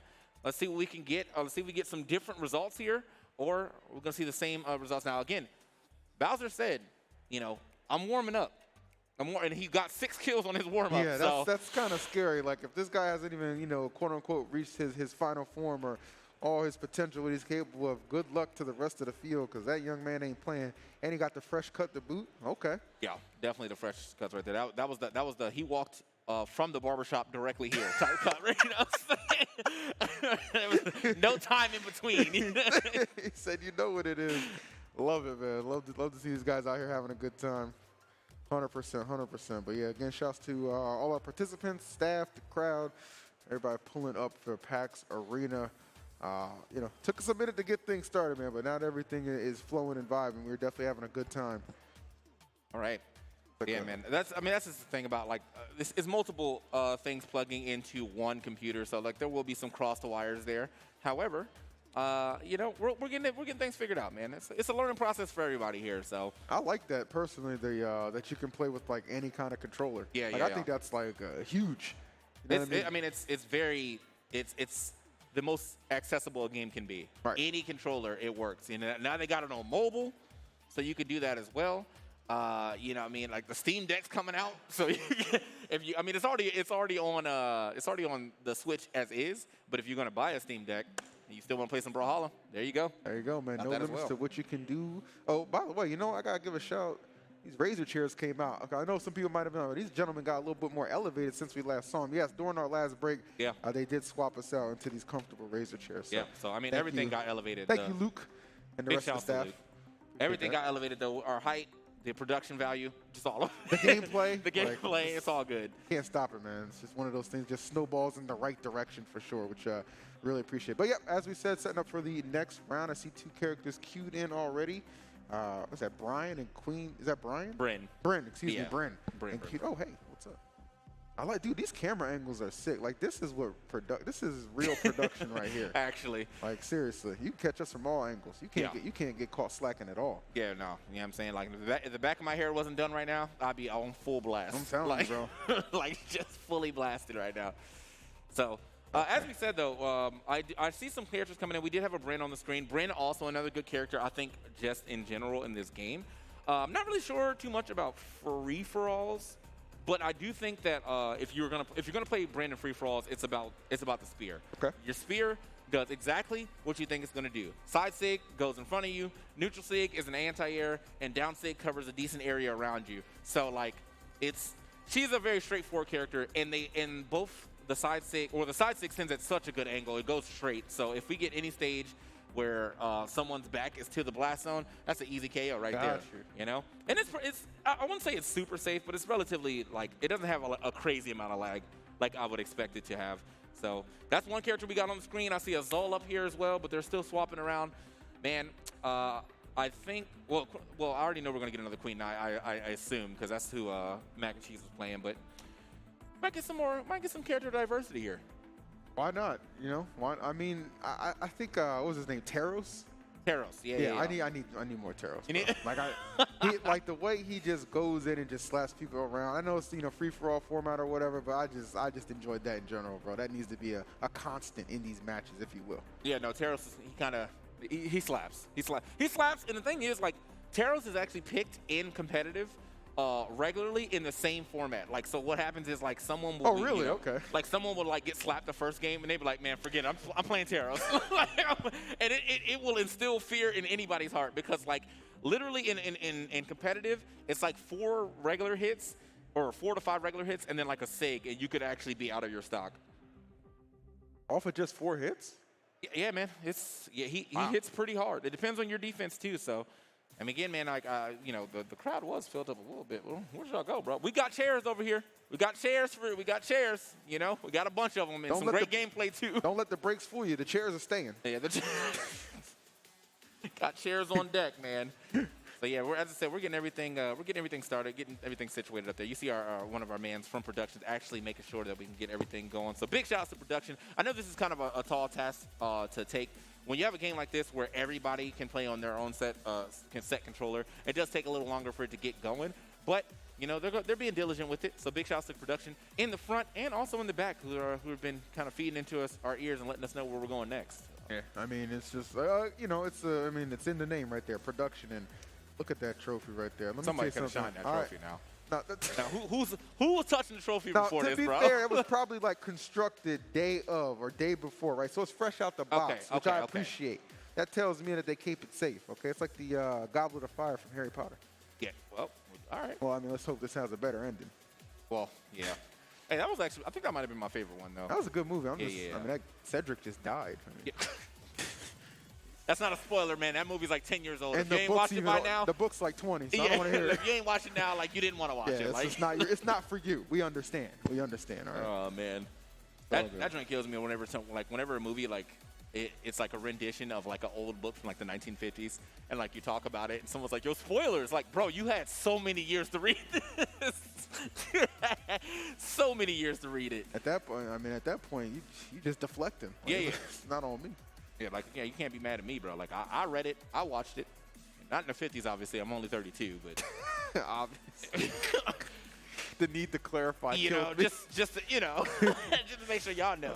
No, I wasn't there when they wrote The Great Gatsby. I mean, you know, I read it, but I wasn't there when they wrote it. You know what I'm saying? Like, all right. I met Gatsby, like for real. You know, I know who the story's based off Oh man, you're wilding right now. of. Yeah, so I think we're we're just getting some hand warmers real quick. Now I see a Jala on the screen. If someone decides to play Jala, she's also a really good character, and I'm saying that because I do main that character, but she has really good sigs. Your down sig is nice. You know what I mean? Your side sig is nice. And this is on both her weapons, too. Your neutral sig is really nice on your axe. I think the neutral sig is nice on the sword, too, if you're good at catching air dodges over you. Because she does Thundercats, basically. She throws it up, Thundercats. It doesn't have, like, a real big hitbox next to her. But if you're over, you're getting caught up. And it has really good force. Okay. So, yeah. So, I think we were just checking to make sure his controller is good, and I see everybody is now logged in. All So right, we're going to go ahead and nice. go to game. Let's go ahead and get into it, man. And my man Teros is on the stage. That's Yep. all I need to see, baby. Third match of these free-for-alls. And, yeah, all right, we got some new blood here. Olgrim's on the field. Olgrim, pretty good character. I think he also has pretty good sigs, that, especially on the axe. I think if you're going to play a free-for-all, you would probably want to stay on the axe a little more. If you're going to be, like, sig heavy. But you do have two Titans as well. You have the Queen Eye, who has, this stage. I was gonna say, like, if you see a stage Okay. that's maybe not as common in competitive play, please point it out. This is definitely not common in Okay, any play. okay. like in any play whatsoever. So we're getting a little wacky with it, but it's nice to show off the game more than just the competitive side. An instant stock drop right here. He must not know that this middle platform is a soft platform, so that means you can drop through it. Yep. You can get hit through it with enough force, and you can just die. Just die. You're gone. Gotta be kind of gotta wise up and be careful. I mean, I feel like stage selection is just another thing that's just so important, but it looks like they always elect to kind of go random. So I don't think any stages, TK, are going to be off limits, which is why you see this one kind of opened up to the field. Now, I'm not going to lie to y'all. I've actually never been on this stage long enough to see this, so this is news to me, too. Like, This guy's been playing for 5 years, by the way. bro, this is like this is the stage that That's puts you on. crazy. It's the training stage. Yeah, that's crazy. to me. Yeah. But like, it's usually like if you're in queue, they'll put you in like a wacky stage like this, and Yeah. you're only in queue for like 3 seconds. So like, of course, I'm never gonna be able to see this. This is actually insane. A game with efficient loading times. I'm jealous. Yeah. So all right, man. What a. Uh-oh. Hold on. Okay, back up to the side. What a great start here. Now, I feel like this is definitely making some wild action. I think the stage is going to come back to normal as all these platforms on the left side have now situated themselves back to where they were originally.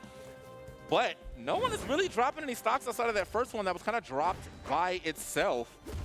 And I think this just kind of like highlights how hard this stage is kind of to play. Like, there's so much space to go. Oh, you're gone. Not enough, though. There's going to be a stock there from the Teros. All right, nice. That Orion went flying. But hold on now. Wait, the is this double KO. That's 3 KOs to his name right there. Wait a minute. Damn, this Teros, he's just kind of cycling through the weapons too, though. Yeah. I mean, I think he's going for what is called a weapon starve, because like there's only so many weapons that actually will spawn on the map at once. So basically, you just keep throwing your weapon away and taking it so that the other person who doesn't have a weapon has one. Okay, hey, leave Mac alone, bro. I see you. Go fight someone else. There's a lot of Hey, the targeting right now. the targeting is so serious. Ooh, Orion trying to make a play, not quite able to connect. Ooh. Oh, okay. Queen Eye, though, getting herself involved as well, sending the Teros flying. I see it. Look, I saw Matt got that kill and hit the FGC head nod. I saw that. That's what it is. It's like, yeah, all right. All right. So, a good KO there on to Bowser, but still, like, there's only one person who's like really in danger of losing that stock, and it happens to be this Olgrim. Here on the other side of things, though, Queen Eye is definitely low on health or high on damage, and then and then right behind her would be this Orion. So again, I'm not. Okay, managed to make it. I'm not rooting against the Olgrim, but I would say somebody should probably try and get that KO before Taros does. Yeah. Because it seems like he's just out here farming kills. Yeah. He knows exactly what he's doing. Like, oh, there it is. That's the recovery. Yep. Super nice right there. That recovery hits the double spin. The first spin is obviously the strongest part, but it is a long-hitting move. He danced on him for sure. Bro, he like juggled and then killed him. It's like a circus act going wrong. Uh-oh. Hey, yo, you know, I have to give it. Oh, you've been yelled at. Go to your room. That's what the game actually says dominating. Like, oh, so yeah, it's looking great for this Taros right now. So again, I'm thinking we're seeing 7 kills here. I'm thinking there's a real possibility that's the case. Yeah, I'm thinking we're seeing 7 on his side. Now here on the other side of things, I see what Mac and Cheese is trying to do, and I'm thinking that we can end up getting another stock from her, and she can avoid the 7 KOs, or he's going to take both of them and get the 7. It is moving. Okay, she's swinging. Okay, the call. Oh, not quite, yeah. All right. I like the wait here. I like the standoff in the middle. This Orion is running for dear life right now. I was kind of trying to figure out if they've decided to maybe form some sort of alliance. Oh, well, that's maybe 8 KOs for Taros coming up, because I'm afraid this is inevitable, my friend. Uh-oh. All right, bro. Oh, what? Okay. Okay. He was. He said, I need to hear the music just a little more right now. Turn it up. Turn it up. All right. And so, yeah, I feel like right now the Orion is doing is mostly trying to just live. But you might want to like, oh, you got lucky. He almost lined that one up. Oh, that's a good ground pound. He might have snaked that. You did it to yourself. I mean, to be fair, though, in that situation, you probably accept you're not going to win it. And again, because we're doing this based off placement and not KOs, he's already pretty much guaranteed himself second. So yeah. All right. Well, I have to give it up to her. Like, he got 7 kills, 7 KOs there. That's nasty. You know, to put on top of his 6 earlier. He opened up with 6, now went to 7. So you know what he has to do next round. Go 8. You got to go 8 for sure. 8, even if it's on your teammate. Yeah. But imagine. He's like, hey man, I got to do it for the clout, man. For the clout. Need this. Wow.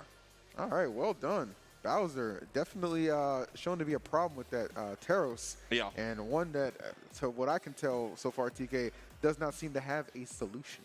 No, not yet, man. But again, like he does have to go up against the 5-time champion, Abdallah. So I think that like with that being said, that's probably going to be like one of the main showdowns of today.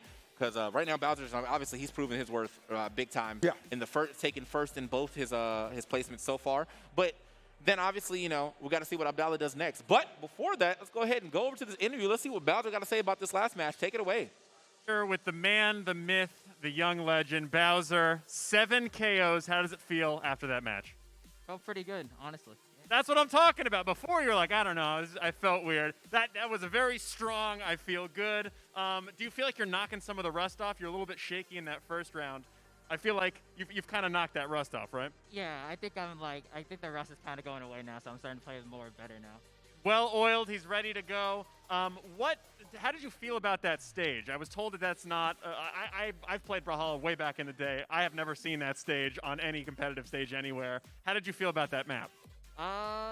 It just felt weird, just because like I tried to catch like Orion and he just kept going up the platforms. I'm like, I guess I'm playing mouse and cat game now. But there's some free for all stages that are pretty good, like the normal Brawl Haven or that one. I think that's what it's called. Hear that, production? Mammoth's a real stage. You're getting closer and closer to maybe winning that $1,500 in that trophy. Are you pre-spending that? Was it bad that I told your mom exactly how much money you would win? What is your plan for that money? Just help my family. That's what I want to do with the money. Yep, he wants to help his family. Thank God my mask doesn't cover my eye. That was a wink. Well, I hope you win it. If not, maybe second place. But I hope you take down Abdallah. We're going to go right back to the casters. I'm going to go give you some coaching backstage. I want you to win. Let's go. Back to the casters. I love that response. Yes. I do it for my fam. Yep. That's a real one right there. Go ahead, man. young goat, young Like king. that. For starting early too, man. That's a man that's going to provide later in life. I didn't get that till I was like 26. All right, well, I wasn't that late, but hey, you know, we're it's a different generation. It's a different time. All right, let's go ahead and get into these replays real quick to see how the action has shaped up so far. And so my glasses will stop unfogging. There you go. Yeah. So this was the match. It's the last match Yeah, right it's the here. last match that we did double get to KO was witness. nice. Now, for you, what did you think? Did you think this stage, like, could this have some competitive bias? No. Okay. Not even a little bit. No. I'm so not mad even that got once. shut down so quick. Not even like the smallest bit. I'm like, not like, maybe, not even that. Just no. Absolutely not. It's fun, though. It was fun, though. It was fun to watch. Terra was obviously very fun. Remember, I got to the point where the game actually said dominating. Yeah, Like, there it is right there. Just dominating. So, yeah, man, it was definitely a solid victory for him. Now, there is one thing that I have noticed that I haven't seen any of the players doing is that, like, when you're out of your jumps, you can still air dodge and do a directional air dodge. So, like, that last death for Mac and Cheese, she was close enough to the stage where she probably could have air dodged up forward and grabbed the ledge. Unfortunately, though, that's something I'll probably have to go back and give him a little, little tidbit. little insider information, which we appreciate. You are the pro at this desk, at this event, which we certainly appreciate it. But we got some guys vying for some cash back up on the stage right now. Yeah. Abdallah among them, my boy Failboat as well. Just like a whole cast and crew. And really, despite having the accolades of, Stream Stars 5-time champion, Bowser's got to be the one who you think's the favorite at this point, just from what he's demonstrated. However, I will say this. We haven't seen Abdallah with his proper controls play. Right, but So also this could be a very telling free-for-all. if this goes the way where everybody ends up playing everybody, like, they'll have to play in the next free-for-all together. So I like that. You know, maybe definitely a taste of the final. That's not to knock anyone else's chances out. We just like to build those storylines, kind of let them weave together. Whatever happens, happens. Okay, we could treat it like Loki. Okay, we can have multiple different timelines, but you're only gonna get one. For that show. I haven't watched it yet. Oh, so. okay. Sorry. I'm been on that Marvel's What If though. What if it's crisp? That's crisp. That's crisp. Doctor Strange is crazy. This man, always. All right, so yeah, we're getting everything set up again. Obviously with the amount of controllers we got to plug up. Big shout outs to Brawlhalla for being so accessible, but still, I feel like it's not even on Brawlhalla. I think it's on Steam. I'm gonna blame Steam on this one. That seems like a Steam issue. Like you can generally blame Steam for a lot of things. I'm about to get a tweet from them. We're doing what we can. Aren't they releasing like a Steam Deck or something? Yes. Steam Deck is basically the better version of a Nintendo Switch as far as specs. He said that, not me. Nah, whatever. Off the specs. Now, I'm not like I have a Nintendo Switch and I still love that system very much so I probably won't be getting a Steam Deck. But when you talk about like comparison, if you decide to run an indie game on the Switch and run an indie game on the Steam Deck, well, that Steam Deck will be loading a lot faster. Let's put it that way. That's fair enough. Well, looks like we're loading up to I believe our final free-for-all, if I'm not mistaken. This should be free-for-all number 3. Yes. Wait. Well, isn't 4? it? I think it might be 4. It says 3 best of 1 free-for-all matches. Yeah, well, it's 3 best of 1 for everybody. Oh, each person plays. Has to Oh, play. excuse me. Yeah, Okay, this so. reading-ish is hard sometimes. I apologize. Sometimes. Ooh, all right. I've never seen this stage either, but it's beautiful. Yeah, it's beautiful. It's kind of final bossy, I think. I'll give it up to that. All right, let's see what it is. So you got the points on the score on the board already, basically off of what people have placed. And you can see Abdallah, he's got his 5 points for placing first in that last match. Oh my! Oh wow! Is that him? That's him. All right. All right, his controls officially work. Yeah, when you start seeing combos like that, the controls are working. And it doesn't really seem like there's really an appropriate place on this stage where you would be able to kind of do any kind of like, circle camping or things of that nature. So I'm expecting this to be a much more aggressive bout between all of our competitors, with right now Abdallah kind of dominating with his Orion. Almost, stocks are in danger. That Mako trying to come back safely. He does just that, but looks like Abdallah trying to stick with him. Yeah, he's playing the Brock right now. All them down stakes coming out. That's going to be the first side stake to go ahead and find that. That's what I'm saying about Orion, though, man. Like, he both of his side sigs, okay, I thought he was expecting the air dodge. Both his side sigs, they just go straight forward and they do exactly what you think they're going to do, hit you out. So this stage actually transforming as well into a little, wow. Okay, he got caught up. He got caught up. He baited him there because he stood in the middle and the dude just came and he just got flung on the left side. Yeah. Big bait, and then now we're just chilling. Yes. And honestly, though, now that the points have changed and how we get them, the chilling strategy looks a lot better. now that I have a better understanding of how things are going here. It's not about the KOs, it's about the placements. And, oh, that's going to be a stock right there from the Mako, the recovery. All right, there he's, oh, Jukes. Okay, managed to make it through there and right back to his perch. Stoop Kid. He ain't leaving. Yeah. I don't think he's afraid to leave his stoop, though. This pretty much the end of the episode where Stoop Kid was ready to throw hands. That's true. Like, he was chasing him down the block like, what's up? Oh, man.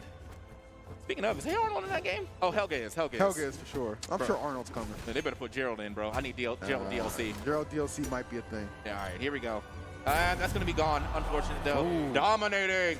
Oh, yet again, he's looking good. We got another dominating person on the field, so I'm definitely hyped to see this bout between. Oh, get him out of here. Shang. Okay, shut down Orion. Nicely done. Okay, they scrapping here on the left side right now. Nice little ground pound to push him away. Oh, ooh. Bounce away. Yeah, I think he's gone. I feel like he got pushed like a little too low. Yeah, I think he still had his recovery. Did he? Yeah. And with so the cool thing about the cannon actually is that the cannon side air will propel you forward. So if you need to cover a lot of horizontal distance, you jump side air. So you can, and he probably could have actually touched the wall down there, but you know that comes with playing the game a lot. Gotcha. So, you know. I must confess, I am impressed with how much they're truly keeping this in the spirit of a free-for-all, because I would have definitely been trying to get the other people with one stock to gang up on old Orion up there sitting pretty with two. Yeah, right. This is what happens when you don't have comms. At this point in time, everyone should be looking at this Orion. But they're like, hey, man, I'm just trying to get some points. All right. Interesting design. Yep. All right. Okay, nice. Here we go, though. Still moving. Yes, sir. Going on. Trying to find this stock here onto the Mako with 2 recoveries, but still no one looking at this Orion, who has been at this yellow mark of the percentage of the second stock for a long time. That's gonna be a stock dropped there for Zol as well, unfortunately. Oh, Shang! God dang! Again, way up there with it. High. Okay, hold up. All right, so you got to learn the combo right there. So after that, it's not like a true combo, but if you end up catching someone with a down light, which is that like kick up move, you can gravity cancel to another down light, or you can gravity cancel into a sig, depending on how fast your sigs are. And well, the only person that's going to get a chance to do that right now is Abdallah, swinging with those side lights right now. Oh, okay. Oh, he's poking. Nice. Okay, try to keep him off with the toss. Not quite. Okay. It was a really good idea too. He knew that the air dodge was coming in, and he looked like he's reading for a lot of air dodge. Just in general, there you're going to be on that one off the bank of that little piece of the stage, and he's going to be out of there. Abdallah taking another W with 5 KOs. So you know, hey man, none of the top placers are slouching right now. So you know, no slouching at all, man. Just the competition's so thick right now. Indeed. Gotta appreciate it. Always. So, hey, man, while we get back into the thick of it, we're going to go ahead and see. First of all, great song, bro. Great. Backyard Against Into the Thick of It. It's a great song. Great song, bro. Anyway, we're going to be getting back into the action relatively soon. But, yeah, that was some good play again. Abdallah definitely showing you why he is the 5-time champion, going for number 6. So, should be a good showing for him. And I'm very hyped for this next match because I do think that he has to play against Bowser in the next free-for-all. But let's go ahead and see what Abdallah has to say from the stage anyway. Take it away. All right, I'm here with the 4, 5-time. What is it actually? We keep saying 5, but I think we're just giving you this one already. What is it? It's 4, right? Yeah, it's 4, but you guys can keep on saying 5 because that gives good vibes in the air, and we'll take it. Yeah, it's positive affirmation. We're just willing that into existence. That was a fantastic round. Way stronger the first time. Did it help that your controller actually worked? Yes, it was good to actually get the button layout, what you're used to, and yeah, it was great. That's good. Well, actually, next time we're going to give you a DDR pad and then a driving wheel after that. We're just going to try to, oh, he's got that too. He's got no weaknesses. You've obviously, I mean, once we got your controller and all your controls working, you look really strong. Did you do any practicing before you came here today? And please don't lie, I can tell. I re-downloaded the game for sure and played a couple hours, yeah, but not too much. I mean, maybe I should have prepared a little bit more. We've got some really good competition. He's lying. I've watched a lot of CSI in my time, and he's lied a lot. Oh, he's stepping on my foot. So basically, you think that you're going to walk away with this. You have Bowser. I think either in this matchup or the next matchup, you're going to be playing against him. Are you going to be playing a little bit differently, knowing that he is right below you in terms of points? Are you going to be targeting him? How do you feel about playing against him? I think that it's going to be a good match, and I'll play it like I've been playing every single match now that I've got all my controls in. So I'm excited to see how he does, as well as the rest of the competitors. Man, you must hang out with like a bunch of presidents and senators and diplomats and stuff. That was very diplomatic of you. What do you do with all the trophies and stuff? Do you have like a room, or do you have some sort of like bunker you put them all into? Yeah, they're currently displayed in my studio right now. So they're there, and I looked at them today, and I said, all right, we got one more joining you. You're saving it up until the Smithsonian gives you a call. I know a guy there. I'll give you his number backstage. Let's go ahead and go back to the casters. Back to you guys. All right, guys. So that's Abdallah doing it again, man. But like again, that next match should be. I think that their next match should be the two top placers getting into the ring together. But that's going to be a little bit after this break, guys. Don't go anywhere. PAX Arena will be right back with more Brawlhalla action.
All right, man. Welcome back to PAX Arena.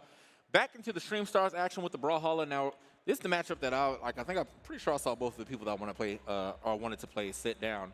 See the Teros on the screen, and Mako and another Teros. Oh, we got teased. We didn't get it yet. Uh-oh. I think we got teased. What do you mean? I don't see Orion. You're right. All right. Not yet. Not yet. But I see two Teroses, so obviously someone has caught the Teros bug. They said, you know what, that's a good idea. Teros inspires, right? But, like, you know, there's always the difference between the guy who was the original and then the clone. You know what I'm saying? So we'll see if he proves to be as effective as our boy Bowser, who has just been tearing it up. We got Pignotti, Hugo the Mighty, and Drew So Icy in the building. Drew, that's such a good name, by the way. I love that. Where the ice at? Yeah, I mean, like, well, I've got some ice in this gameplay right now because that boy a little far behind right now if we're talking about, you know, placings. We got Bowser with 10, Pignotti with 5, Hugo the Mighty with 3, and then Russo Icy with 6. So he's not super far behind, but he definitely has to make some type of play here to get a little further in these standings if he wants any chance to at least have either a decent teammate or a decent chance in this in the finals. Big time agree with you, bro. And this is, I mean, again, really, you know, again, I value this fact that they've been keeping the free-for-all spirit going, but you might want to try and slow Bowser down at some point. But, you know, the problem is, I say try for a reason because he's going to have a lot to say about that. Just so aggressive. Really just doesn't shy away from action, which I really appreciate. And so good at getting those picks, too. When you see somebody at a higher deficit, like he's just gets in there and just eliminates those stocks pretty quickly. Yeah. And so, with all that being said, man, like I feel like it really depends on like these two Terrorses and who's gonna be dropping these stakes a little harder.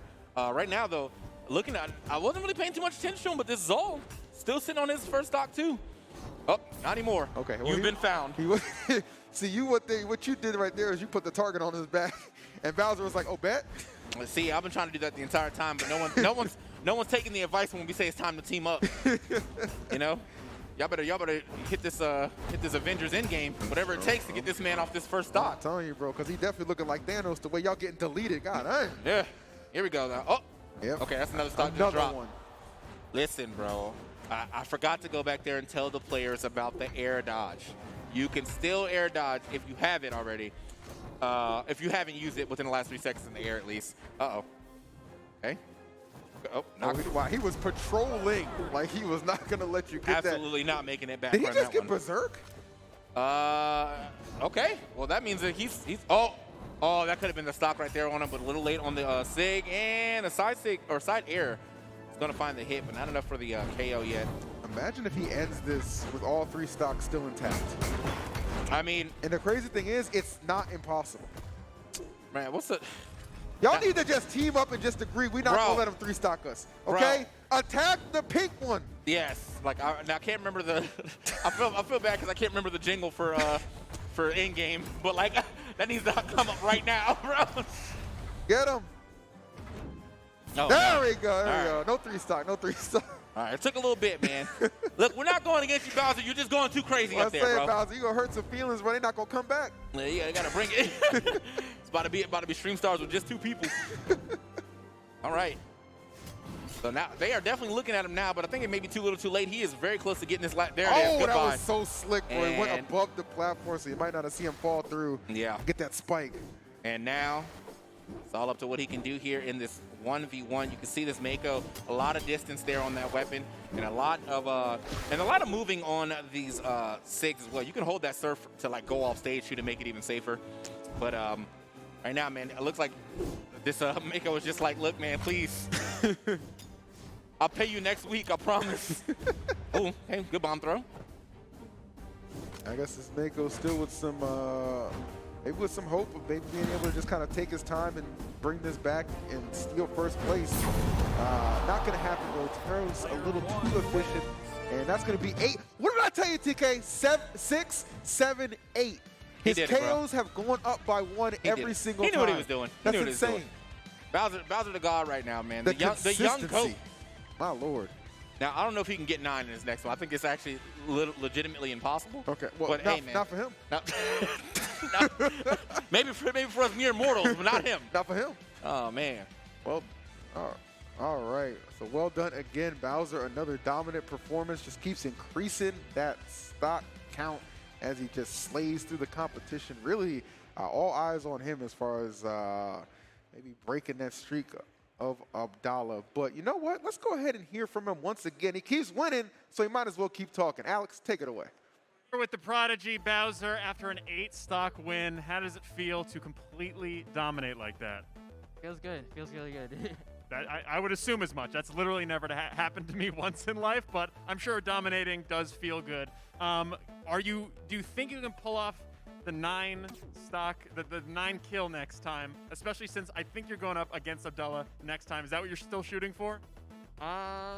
I'll try to, but I know Abdallah isn't no slouch, so I gotta definitely watch out for him. But I do plan to. I'll try to. Have you been talking to him a lot? You're also very diplomatic in how you answer questions. You're very polite. It's funny, backstage, you were telling me you're going to crush Abdallah. There's not going to be anything left. He's going to be just a pair of shoes and dust. I mean, you can share that with the camera right now. If you want to say anything to Abdallah to strike fear in his heart, what do you want to tell him? You better watch out. He might lose after all this time. Abdallah, he turned it down. He was being real aggressive backstage. I think we're going to keep you up, and if not, you're just going to get more practice backstage. We have Abdallah coming up next. Sit down, get ready, because we have more games coming up in just a sec. Back to the casters. Love hearing from the young GOAT. That's what we kind of crown him. Young GOAT, young king, prodigy, whatever. Bowser, many accolades, and he does a whole lot of things, so always good to hear from him. And hey, I like how we're kind of gearing up and slowly building to what is going to be that collision course between him and Abdallah. But of course, there's a whole lot of other competitors in this as well, which will have something to say. And let's take a look at some of the highlights from that last matchup that we just got to enjoy, which, I mean, really, this was just, if I'm being honest, this is the Bowser show.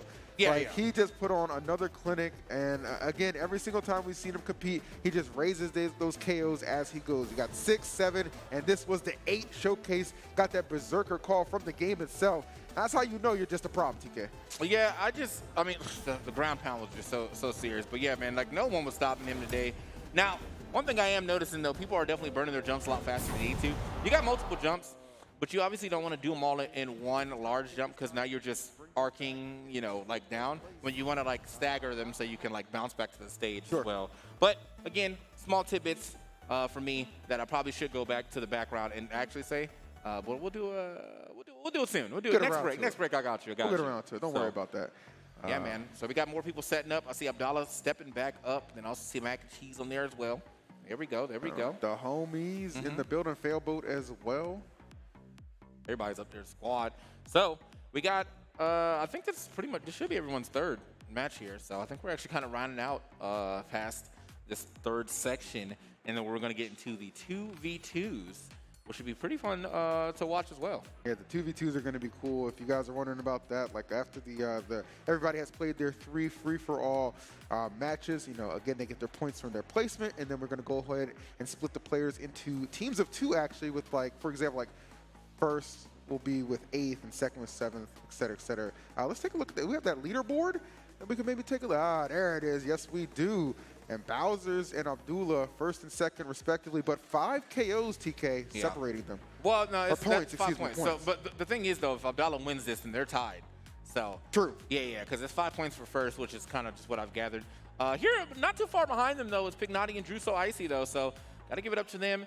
Mac Cheese did have a good first game, but I think the second game wasn't that great. So unfortunately, points are looking a little lower than I would expect. I thought she got second in the first game, and then I thought she got third in the second game. But regardless, man, look, they know the points down there. I'm just here talking about it. So I'd like to point out that name, Heath Haskins. That's a powerful name. It is. If I'm reporting to somebody at work, it's probably Heath Haskins. Yeah, that's a CEO. That name, that sounds like a law firm that I would definitely get Haskins it on. and Haskins. Yeah.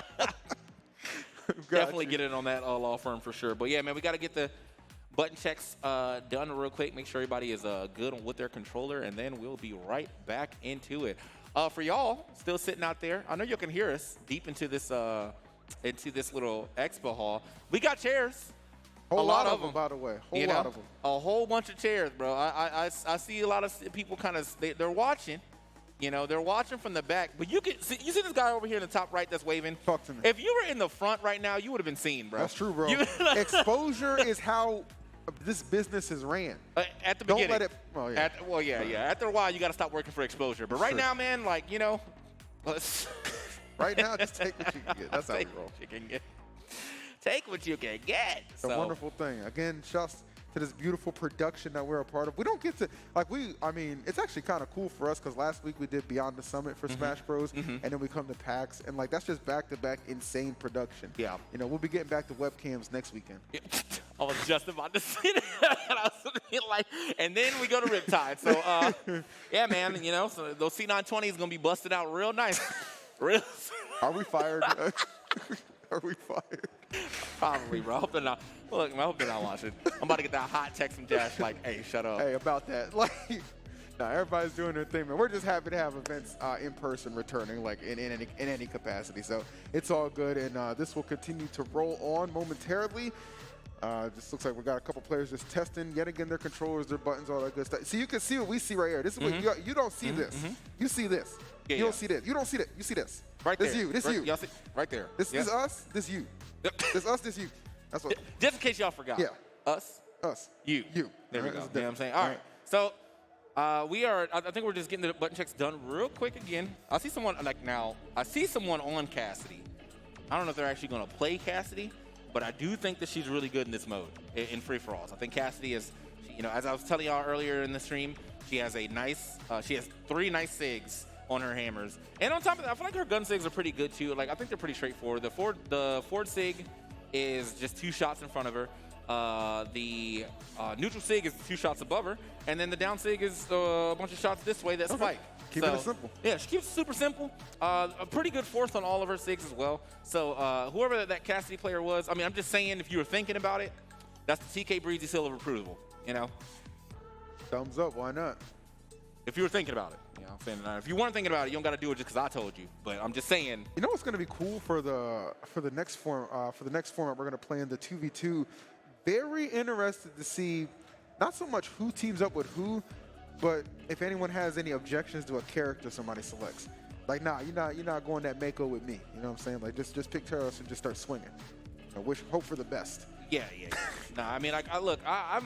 The dissension among the ranks. So you've watched. I feel like you watched a decent amount now. Like, if you were up there, you'd be playing Taros. I can feel it. I can feel it. Yeah, I don't even know why I man. asked you. I I'm can a feel Taros it. man. Come on now. I'm hitting up my man Bowser for some tips too. Oh man, yeah, Taros go stupid, bro. That's a nice character. Nice character indeed. So big shouts to production on the stage yet again, so you can make sure to get everything is copacetic up there. But our 4 players are getting ready to go. Stream stars. We got 2 different trophies up there, obviously. One for Brawlhalla, one for Guilty Gear, but a bunch of medals.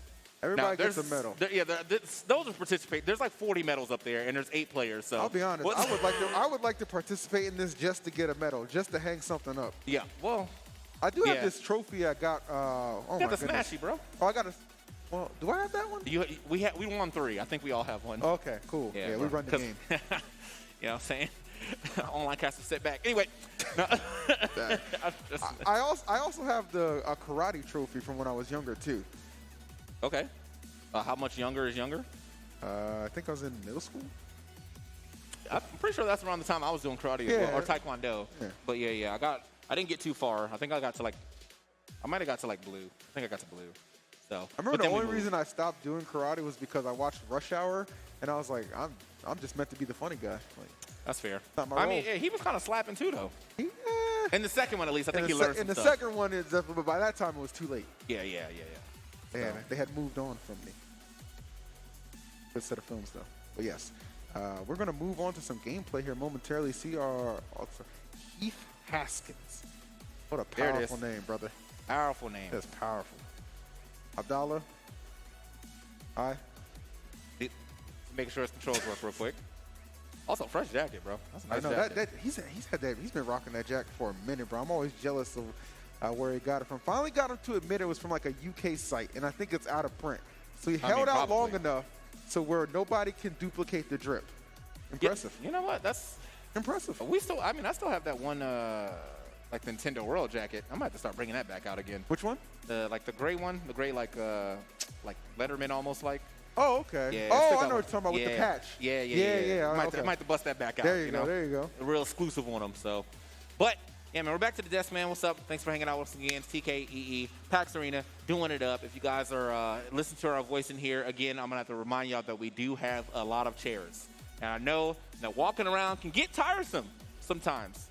You can be sitting just as comfortable, well, maybe not just as comfortably. We're in Razors. But there are some pretty comfortable chairs out there. I'm just saying. You know, I campaigned in the back and was like, you know, we should take some of these chairs and offer them to our awesome staff and enforcers out there. Apparently, they're not allowed to sit down. Always have to be, you know, ready to enforce. Ready to enforce. Ready to enforce. I respect the hell out of that. Okay, I can barely go 30 minutes standing. You guys are doing it all day. You got my respect. All right. The funny fact is he's not even lying about it. No, I'm not. Like this chair right now is a blessing. EE is a burst energy man. Like if he can't get it done in 30 minutes, he just not gonna do it. I'll give you 30 minutes, and that's the best I got. Yep. I need to take a nice little rest after that. So I think, well, I guess everybody's checking their controls real quick. So, which is good. You know, honestly, kind of needed. I'm pretty sure though that like you can save your controls into your name, and that would have been like a lot faster. But oh wait, you can make so you can make a tag and then attach the controls to that tag. Yeah. Oh, we'll have to try to maybe experiment that during the next break. That'd be pretty cool, actually. Yeah. Something like that. I gotta ask the devs. Look, man, I'm just a commentator, man. Like I didn't work on the game. I'm just here, you know, just like talking about it. It's nice. I would be a good quality of life buff, though. I don't think anybody's gonna dispute that, because again, what you don't see, them checking their controls. I don't know what stage that was, but I want to play on that one. They got lions on it. I like, oh, there go the enforcers. Look at them. Nobody's sitting. Exactly. They don't need chairs, bro. They got energy. Wait a minute. Hold on. I think I saw one of them sitting. Wait, what? Don't, Carter, you're going to get them fired. Oh, hey, there you go. well out the screen. Luckily, the mask will make it very hard to identify that young man, so he's good to go. All right, just sit to your heart's content. Off camera. Oh, yeah, bro. You gotta find the secret spot to sit, man. Y'all want to go to the bathroom. There you go. All right, well, what you should do, if you're able to, you should sit down for this next match that's about to come up. We got Orion in there, a Wu Shang.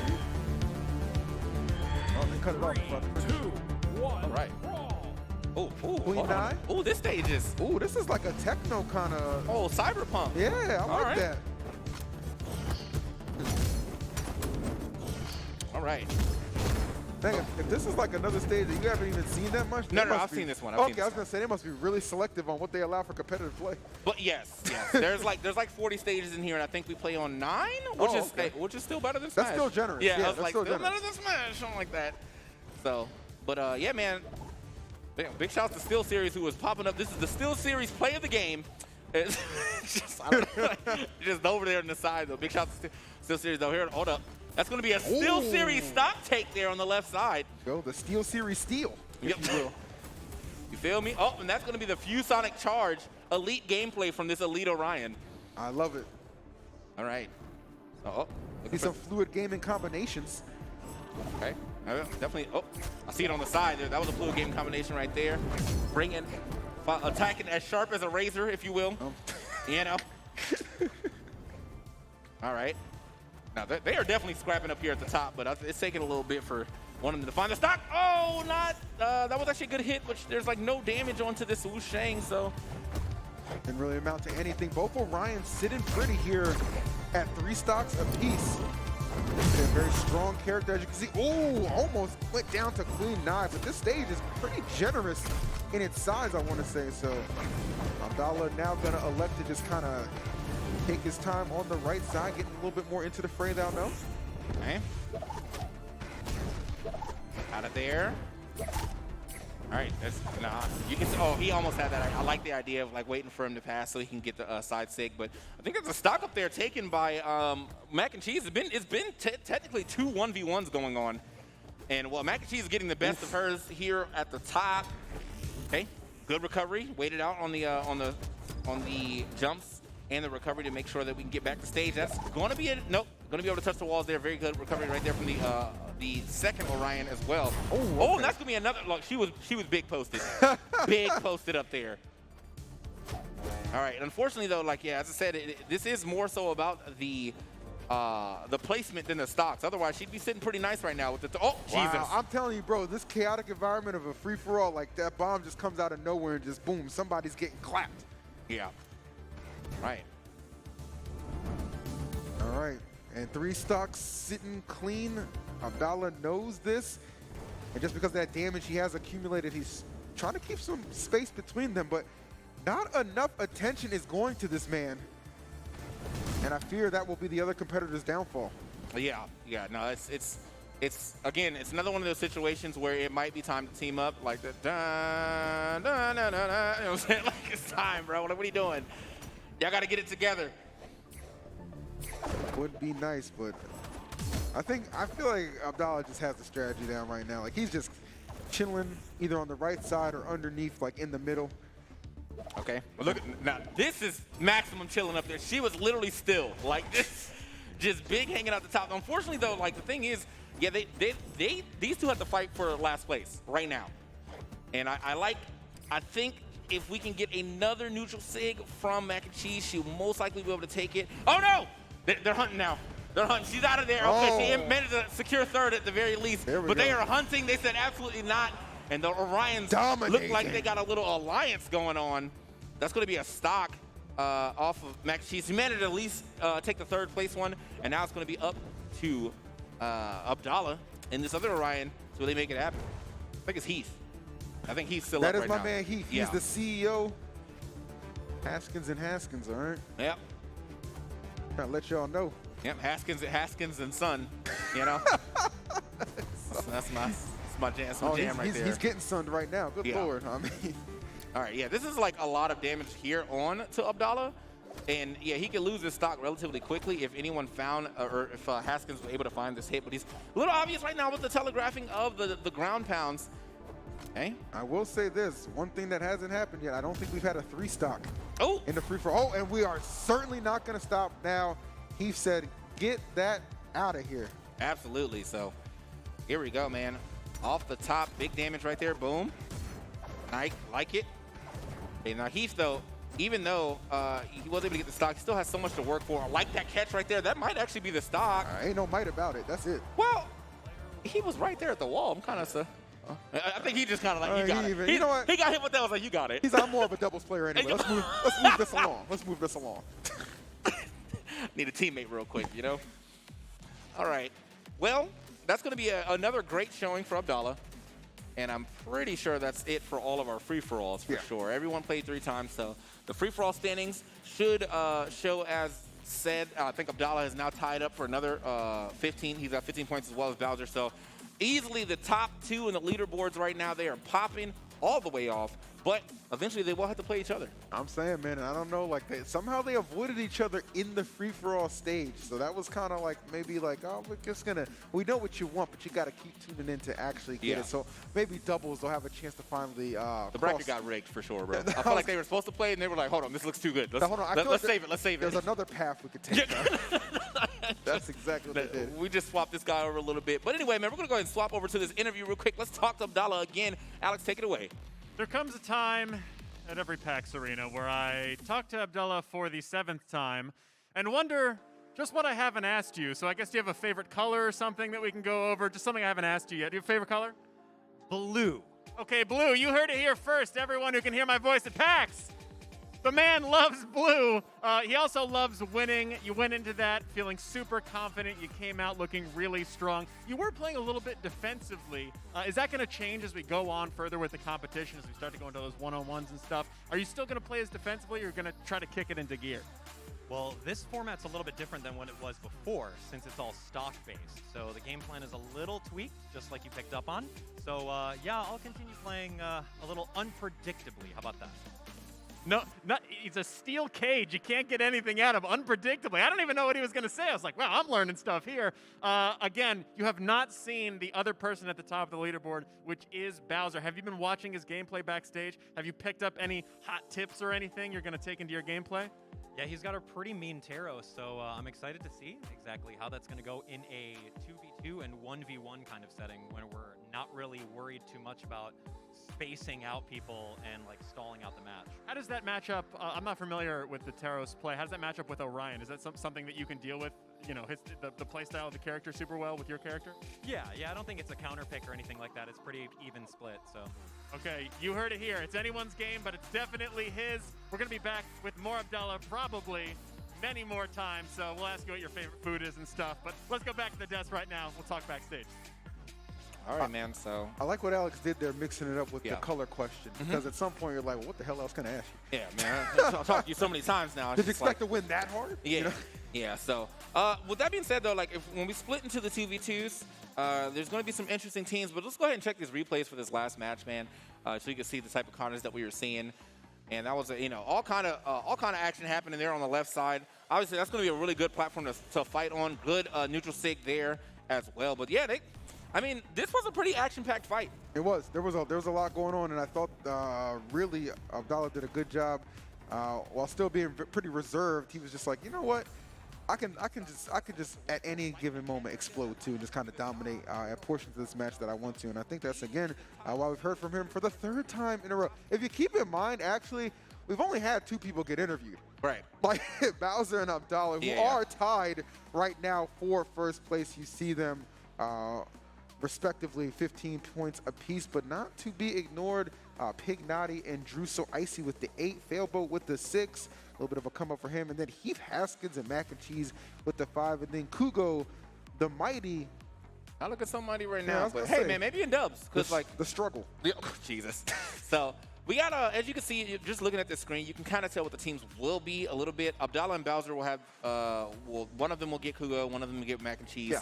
Then Pig Naughty and Drew, one of them will get Failboat, one of them get Heath Haskins. So if we're just going straight down, then it'd probably be Pig Naughty, Heath, and Drew, so Icy and Failboat. But probably gonna have to go through the tiebreakers just to get the teams fully, fully situated. However, though, it's gonna be some good 2v2 action, man. And I really like the one thing about this game, actually, is that 2s is like a really large format in this game. I think it's actually more popular than 1s, and that's like usually not a thing in platform fighters. Right. But in this one, people love 2s. So we're going to go see some of that beloved action real soon. As we take it to break, we'll be right back with more Brawlhalla action. Stick around.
right, guys, welcome back to PAX Arena. We're still doing the stars with Brawlhalla, but we got a new caster joining us this time, man. That's TK Breeze here. What? Hanging out with Charles. Charles, how you doing, brother?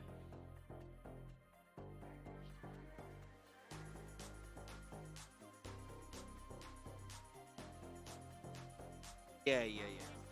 So far. But I think with that being said, man, like we're now getting into the 2v2. So I mean, those two people can still dominate, but now Right. you're gonna have to, pull a little weight here. Pull a 'Cause, little like, bit. if you're at the top, they're gonna put you on the bottom, so you might have to pull a little weight. Stock taking in this game, by the way. There's no, like once you lose your 3 stocks, you're just out. You can't take anything from your opponent Oh, like in wow. Smash, or your teammate like in Smash. You're just out. So. We could potentially see some decent 2v1 action. We could see some 2v2 combos. We can see a lot of stuff going on right now, but I think it really just depends on how well these people can maneuver around their teammate at the same time. I think team attack is on too still, or it should be at least. So we'll see how this one goes, man, as we get everything set up. Once again, if you are in the arena, thank you for hanging out. And if you are sitting back there, I see a lot of y'all, I see a lot of y'all standing. There's like several chairs. Just several, like all this land belongs to you type chairs. It's like the Lion King's worth of chairs, Everything the light touches is yours. Well, every chair that you're sitting in could be yours as well. So just go ahead and get over here, take a little seat, enjoy yourself, relax, Yeah, if there's one thing we got, it's definitely chairs. Yeah, We got for sure. solid chairs. For Oh, sure, man. for sure. So yeah, man, I think we're going to have the format real quick, so we're going to take a look at that real fast so we can see exactly how this is going to go down.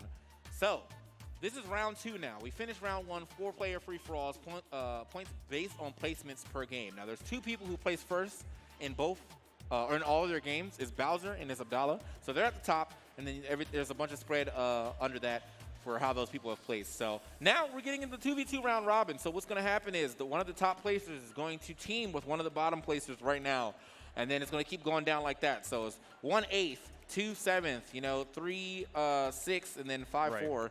They'll be together, and then they'll be making teams. So everyone's going to play everybody at least once, but the points based on this is the placements in the round robin again. So, winning all your round robins will be nice. Winning most of your round robins would be nice. Losing all your round robins would be not ideal. Not nice. Not even a little bit. Yeah, and one thing I love about the format as well, you kind of gather points throughout each round. It's not like the first 2 rounds is just for seeding for the 1v1. You're gathering points throughout everything, so it really just kind of goes to show who's the more well-rounded player, you know what I mean? Who's good in free-for-alls, who's good in doubles, who's good in ones, right, the singles. So I'm really excited to see it. Yeah, so, hey, big shout-outs to, see, there's a man who found a chair. That man, let's he go. knows, And a couple more people found a chair. This lady found a chair. Thank you for finding chairs. You know what I'm saying? This guy right here, nice chair. He knows what he's doing. All right, man. So I think we're currently just kind of like making sure that we have everyone's controls once again. Oh, all 3 of these guys finding chairs. Look at that, man. Love it.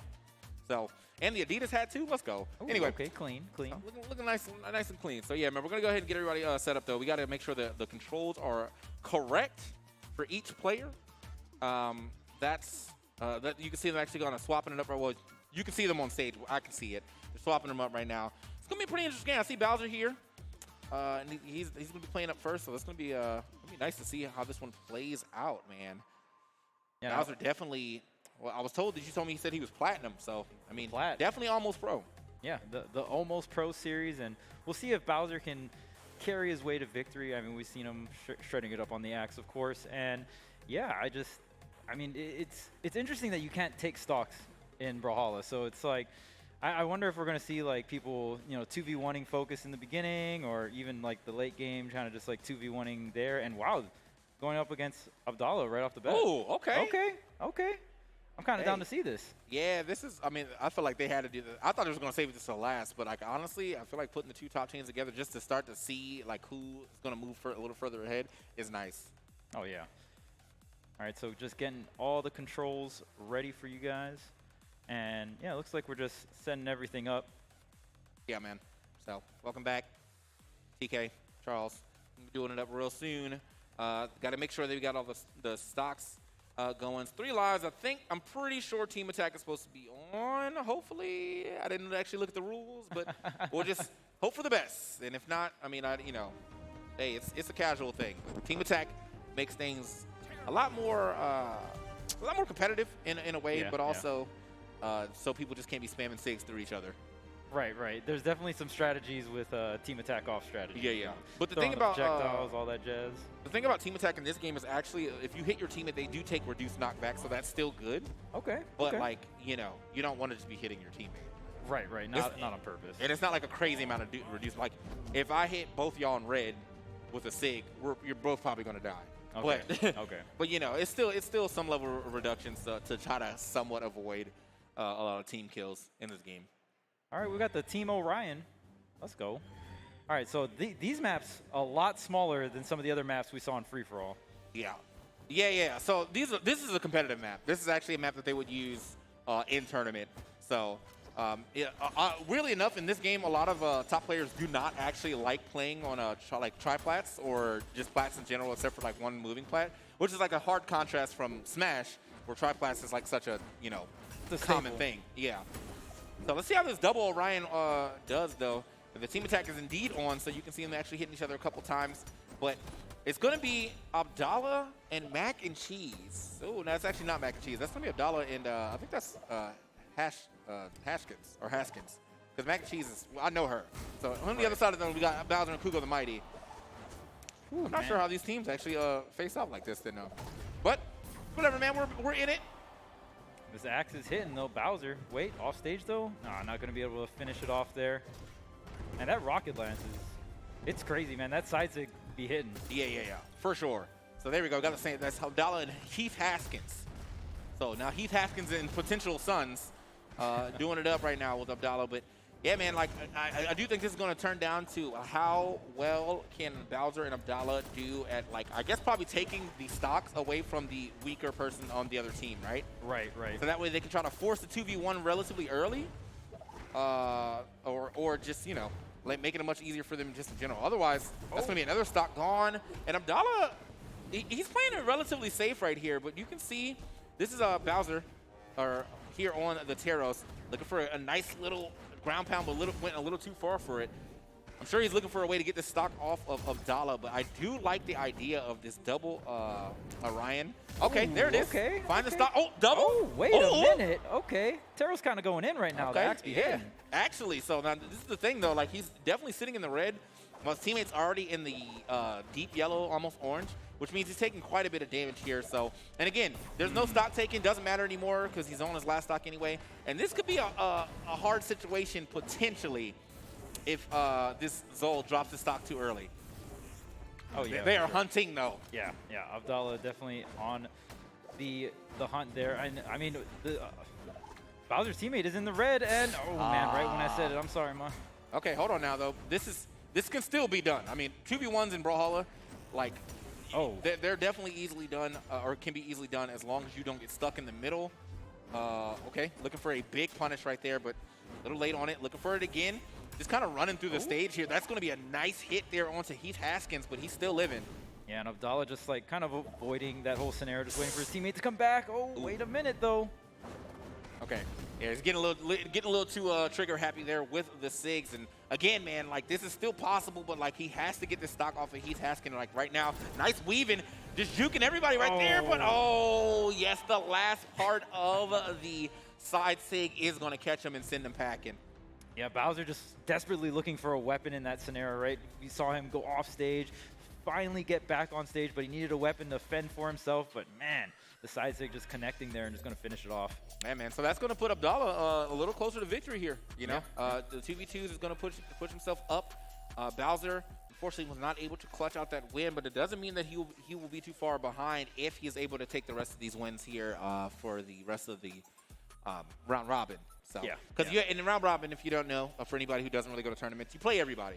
You play everybody at least once, and that's how we're going to figure out the placements for that. Right. 4 total teams because 8 players total, right? Yep. 2v2, of course. And yeah, I feel like that was probably Abdallah's like hardest opponent, right? For sure. We would I mean, seeding wise, for sure. Yes. Yeah. So, who knows, man? There could be some hidden 2v2's God in the later half of this here round robins. But currently, Abdallah is definitely at the top, and then moving under him will be Bowser. But we're gonna go ahead and see what Abdallah feels about that last match. Abdallah is on the stage with Alex. Alex, take it away. All right, we are here with Heath Haskins, and wouldn't you know it, we have Abdullah up on the stage. Who would have thought? What was it like finally playing against this name that we've been saying over and over again, Bowser, head-to-head in a match? I mean, you obviously were on a team, but what was it like finally going up against him? It was a good match for sure. Yeah, he knows what he's doing, and it's a little more hectic versus a 1v1 setting. So we'll see how that goes in the future. But yeah, Heath did an awesome job backing me up when we need it, and yeah, we did great. Yeah, Heath, I mean, it was nice to see you play on a team with Abdullah instead of just getting kicked around by him. What was it like playing on a team with him finally after playing against him so many times? Finally amazing. Fanboying. I'm fanboying like crazy. Guy's awesome every single time. Honestly, I mean, the chemistry was really good. You guys obviously played as the same character, so I guess that also is good chemistry in some way or another, I guess, cosmically. You guys were pretty evenly matched until the very end. You guys started to look a little bit cleaner, and that's when you finally clinched it. What changed from the very beginning of the match and the very end? It was more along the lines of targeting. Honestly, choosing your targets a little bit more wisely so that it ended up being a 2v1 scenario. Yeah, I think you guys really clutched it at the end. It was a super impressive performance, and I've already asked him, do you have a favorite color? Yellow. All right, there we go, yellow. Hopefully we're going to be seeing these guys a lot more. Whoever's teaming up with Abdullah, I'm sure we are. And it was an amazing performance. Thank you guys so much for being up here and putting your hearts and souls into it. Let's go back to the casters for some more Brawlhalla. All right, man. My man said his favorite color was yellow. Shouts. Hey. Look, this is like a new development for me. I literally just started wearing yellow like 2 days ago, and I love this color too. So good stuff. Good stuff. And let's go ahead and check these replays real quick, though. As we see how the action unfolded in that last match, man, like it was almost down to the wire. I feel like there was a nice double KO there from Bowser, Right. but then yeah, it's just I think the overall teamwork from the blue team was just a little higher up. Yeah, especially they were able to set up that 2v1 scenario at the end there. That was such a big deal, and they really just kind of worked together. You know, either sandwich them in the middle, like you were saying, is a very big deal, or just like sealing out this edge guard here. It's such a big deal, and even preventing him from getting the weapon, or at least like punishing him for getting the weapon, is such a big deal. Yeah. He was actually looking pretty good there, like for the avoidance that he was doing. But unfortunately, yeah, the weapon being on the ground and just stuck in between two Orions who have really large SIGs was going to be a hard sell for him to be able to, one, grab the weapon and safely, and two, actually like use it for some combat before losing that stock. So it happens. Yeah, it happens for sure. So it looks like we're going to get into our next match. That should be the other side of things. The two teams we have not seen yet. I see Max Cheese is up there, and I guess I could just turn and look. Don't see who's on the other side just yet, but oh, there they are. All right. So yeah, man, squad's pulling up, man. We're going to have another nice match coming up for you guys. Now, that first match was super competitive because I think it was the top two placers, but now, yeah. Man, look how many triggers he got on the back of that controller. Jeez, that's a macro, bro. Got the buttons. That Where's might the be turbo? banned. Where's the turbo button at, though? Oh, man. So, yeah, now we got to get the controllers set and ready to go. That is, the beauty of Brawlhalla. It's a blessing and a curse. A bunch of controllers True. go into this game, but you have to then redo your controls pretty much every time you sit down. So, takes a little bit of setup. Sure, a little bit of setup, but we'll be getting into it relatively soon. Yeah, speaking of setup too, it's just I love 2v2s just because the teamwork really has to come through, right? You can be good at the game, but if you don't have that synergy, you don't have that teamwork, you're not going to be able to bring it home, right? That's definitely a big yo dubs action right now. So love me some dubs, man. Look, I know from Smash, as a Smash player, I'm not supposed to say that, but no, I love dubs. Dubs is fun.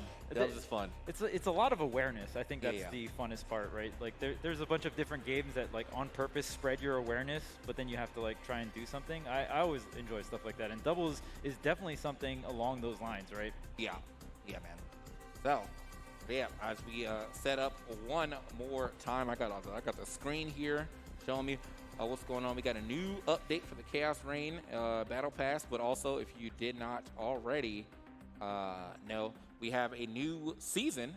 It's the back to school season, so some new skins, new song. Okay. They changed up the song, the main theme based off whatever the theme is. It's still like, it's like the way that they remix the songs from Smash. Like the main theme is on like FD and Battlefield, but like remix. They do the same thing with the main theme, but like within seasons. So now it's like more of a college football team cadence going on for the main theme. And actually, it's one of my favorite things right now. So pretty upbeat. Pretty upbeat. That's cool. So it can get a little festive. I mean, just depends on the part of the season. So that's really sick. So like they've had like cherry blossom seasons, they've had Halloween seasons, obviously, Christmas skins, just all kind of like, just a solid game, man. It's a free-to-play game. If you haven't played it already, man, like come on, it's free to play, and it's on everything right now. Like literally, you can if you have your phone on you right now, you can open up Brawlhalla on the literally phone? right now on the phone. Yep. I didn't know it was on the Switch either, so that's sick. Like just all this cross-platform, right? Obviously on Steam too, but I did not know you could get on the phone as well. I don't know how you just touch. Like, how does the controls work? It's touch. Okay. I haven't tried it. I'm not going to. Like, you know what I mean? But I did see this guy. There was a lot of controllers actually for phones now. Right. So right. like, if you want to go crazy, you want to go try hard, go ahead and get yourself a phone controller as well. That way you can definitely play Brawlhalla on the go, literally anywhere. Yeah, I've seen all kinds of crazy contraptions, like the controller, and then there's like some latch to like hold the phone or hold your Switch, right? And you're just jamming it.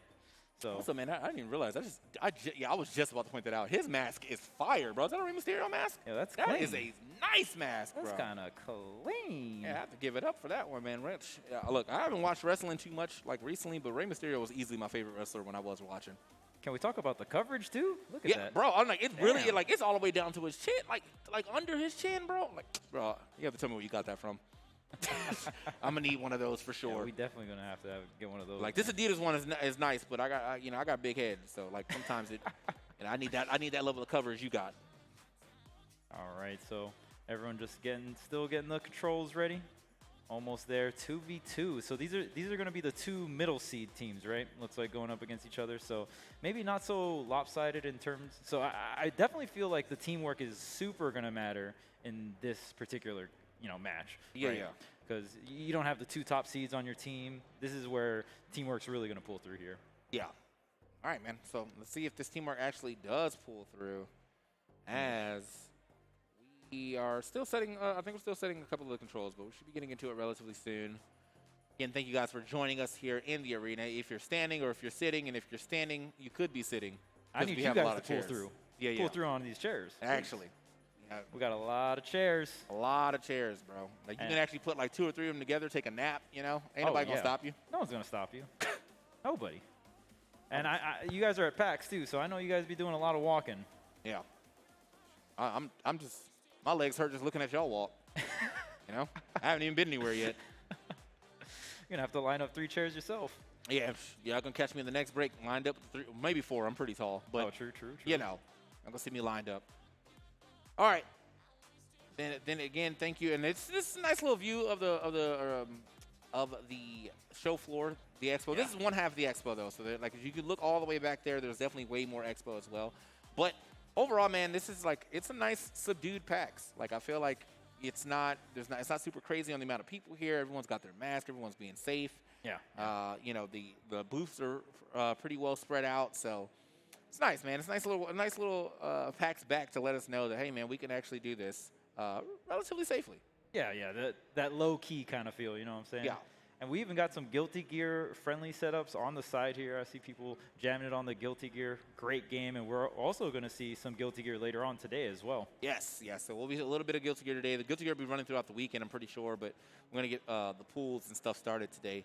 So almost pro. So we should see some decently good action, hopefully. Almost. Almost godlike plays. So it's like, just whatever's like 2 levels under godlike. Yeah. Pharaoh-like, I don't know, king-like gameplay. There we go. That platinum, you know what I'm saying? Yeah. Not quite diamond, but yeah, we're getting there. We're getting there. So I think we're actually setting. Oh. I see people are chiming in right now. So hopefully it is time to get into it. I really do think there's like. I could have swore there was like a name thing that you can do here to save your controls. Yeah, save your controls. I just don't remember. I'm gonna have to look it up during the break. All right, yeah, looks like all the players selecting their characters. Oh, fight. Oh, maybe not. I think we got to do it in the right order. Oh, I see. Yeah, that makes sense. Yeah. There we go. All right, so we got the stocks. The team damage is on. Team damage on. Team damage on. Thank you. And I think that should Yep, 2v2 Yeah, map I think set. that should be Okay, good. We're There we going go. through the settings. Let's get There it. we go. All right. Look at y'all looking like some pro players out here. Almost pro. Almost pro. Almost pro. Can't forget the almost. Yeah, shout outs to Stream Stars, man. Check it out. We got the trophies. We got the medals. Dang, that's a lot of medals. Yeah, bro. I was talking about that earlier. I was like, man, there's got to be some participation trophies for sure. Like, I feel like there's so many medals up there. I'm supposed to get a medal just from commentating. Like, thanks, man. You did it. Yay! the commentary medals? Yo, I'm about it, man. Hey, man, the only thing I've We ever got. never get medals. Yeah, all I got is a trophy. I got one. I got a Smashy. That's it. Never got a medal. Yeah, dang. When will I get a medal? Oh, of course, there's the first place, the almost pro. You already know. That's a nice looking trophy. All right. Yeah, I mean, I still think they could have polished it just a little bit, but little you know, bit, yeah, you know what I'm someone had the greasy hands when they grabbed it for sure. Yeah. You know. All right, looking at the screen, I think we do have the teams ready to go. I see Queen Nine. I thought I saw Cassidy for a second, but no, swapping off Ooh, that. Mako, let's go. Mako, Wu Shang, and And?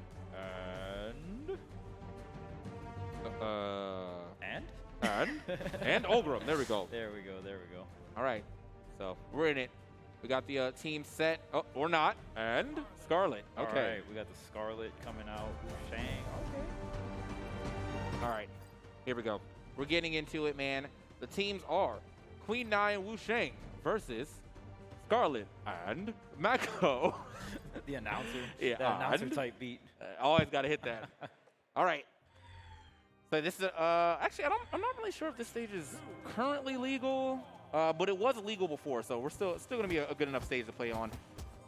Let's see how this one plays out. We got Mac and Cheese going immediately to the right to go ahead and grab herself a weapon, but this Mako and the Scarlet just slapping that those sidelights. Yeah, no weapons required. Yeah. Mako just going in unarmed. All right, good landing right there. Recovery. Okay. I like how red team kind of sticking together, you know? Yeah. Like this could be like a double-edged sword though, because like if you're sticking together this close, that means like almost anything that's going to hit one is going to hit the other. But they're definitely there. It's a pocket. So one of these characters is Blissey, and and the other one's a Cinderace. We're getting the big pocket going on right now. Damn, Wu Shang is so good at just getting kills off the top, man. Yeah. Oh, yeah, just line it up. Still living though. Yeah, well not much longer. Just drifting off to her depth. Now that's the interesting thing about this game is that like so the speed stat also determines your air drift. So if you have a low speed stat, it's like really hard for you to like just drift. Recover and Yeah, all like that. that as much. So Queen Nai though, she has a low speed stat but a very very high defense stat. So it's hard pushing her off the stage as well. Right. Okay. So a little bit of a lead here, starting to develop for the blue team. Mac and Cheese finding a stock on that Mako. But you're on the other side of things, man. Scarlet actually living pretty healthy until just right there. Look at this here. Wu Shang trying to go for the chase at the top, using these recoveries, ground pounds. Oh, that was almost a double. Okay. Yeah, I was going to say, like, Wu Shang's still sitting at 3 stocks. Pretty comfortable, but back on the fresh stock here. Pretty even, but Wu Shang is still in the white, you know. Oh, man. Okay. It's a team attack, but not going to be. Well, it's going to be enough. And honestly, weirdly, that Scarlet should have been able to make it. There was just did not use his recovery, so unfortunate. This Wu Shang is doing so much work. We saw the gauntlets as well. Now here with the spear. Driven. Uh-oh. Okay. Team attack, but again, reduce knockback on the teams. Ooh. Man, that defense coming through though. It's actually coming through. Look at how deep that red is. Finally losing that stock, but yeah, no, that was a super deep red for that character. So now onto the last stock, but still a good lead as far as damage goes for the blue team. They got good damage on Scarlet, who's about to lose that stock. Nice come down right there with the hammer side air, but still ends up eating that recovery. Yeah, Wu Shang definitely knows how to come in and clean up these stocks. Ooh, this is looking rough. Yeah, it's looking like a little bit of a stomp right there. Mac and Cheese and Failboat looking like a very solid team right there. Good anti-air. Uh-oh. Man, Mako's got to make it work. He's no like, help. weapons. Trying to get these weapons. I'm just trying to touch the ground. Oh, dang it. Did he takes it? Ooh. I definitely like what Mac and Cheese is doing here, though, as she's like just sitting under the platforms. Like, all right, if you're trying to land here, I got you. And yeah, he's just going to drift off to his death right there. Yeah. That was going to be a pretty hard 2v1 to come back from with the way that they were playing that. Like, it was just perfect, like, stage positioning and control. Yeah, the Queen Nai just like tanking it up, right? And then the Wu Shang coming in with the KOs. I actually like that strategy. Yeah, it was super nice. So that's going to be the game there for Mac and Cheese and Failboat. Running that one. Good stuff. That means they're on the board and now actually tied with Abdallah and Heath. So I'm actually really excited to see some of these mid-seed teams, you know, challenge some of these top-seed teams too, right? Because, like we said, these mid-seed teams are probably going to have to pull something together in terms of just like teamwork-wise, right? Facts. So Facts. definitely want to see that. All right, so we got an interview on stage. Take it away, Alex. Got Mac and Cheese and Failboat here.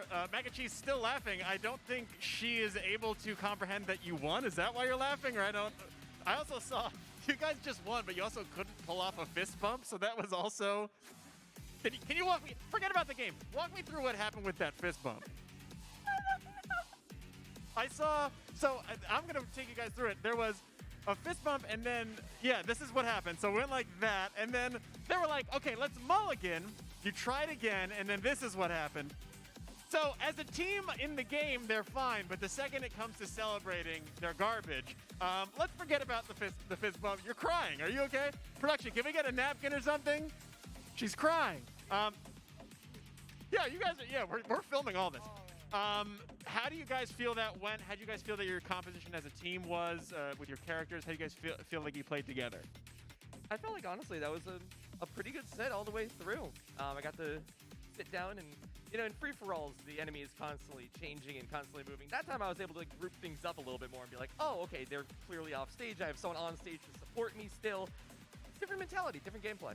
Okay, and Mac and Cheese, did anybody get you a tissue or something? No, I wasn't kidding, guys. Let's get her. She's crying. I feel like finally the Queen Nai was able to come into herself there. You were able to play with what was your character's name again? It was the one that's the little guy. I forget his name. Yeah, he should be Po from you know, the hit movie, but yeah, from Kung Fu Panda. But no, I'm playing as Wu Shang today. Yeah, Wu Shang, and then you were Queen Nai. So it was offensive, defensive. Do you feel like you could finally come into your own in this match? yeah, I was just trying not to hit my own. That's also a really good plan. Well, hey, let's hit your teammate one more time, but with a proper fist bump. Let's try it. 3, 2, 1, go for it. And then being told to look at the screen, do we have a replay of this? Wait, here it is, and that's a win, and then here's the celebration, fist bump.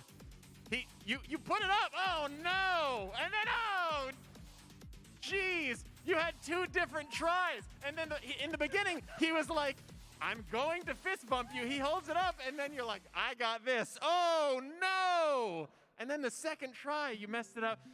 Hey, well, we're gonna go, I have some coaching to do with these guys backstage. Let's go back to the casters right now. You do the fist bump together. Listen, honestly, man, like that could just be their new handshake. Hey, like, it worked out. They both did it back and forth. It's now just a handshake, bro. Own it. Just own it. You the know. balance is there. Yeah. So, hey, look, man, that was actually still a good, just a good set altogether, though, man. I will let's go ahead and check the replays real quick, man. I will say I definitely liked the end of that match because of the fact that I just like the way that they were playing. Failboat was like, all right, I'm gonna go in, you just cover the ground, and that's exactly what they did. And honestly, she did a good job just covering the ground for most of the game anyway. That's something that Queen Nai can do because of the way that her SIGs hit. She does hit. She has a lot of SIGs that hit directly in front of her and cover some decent space. So.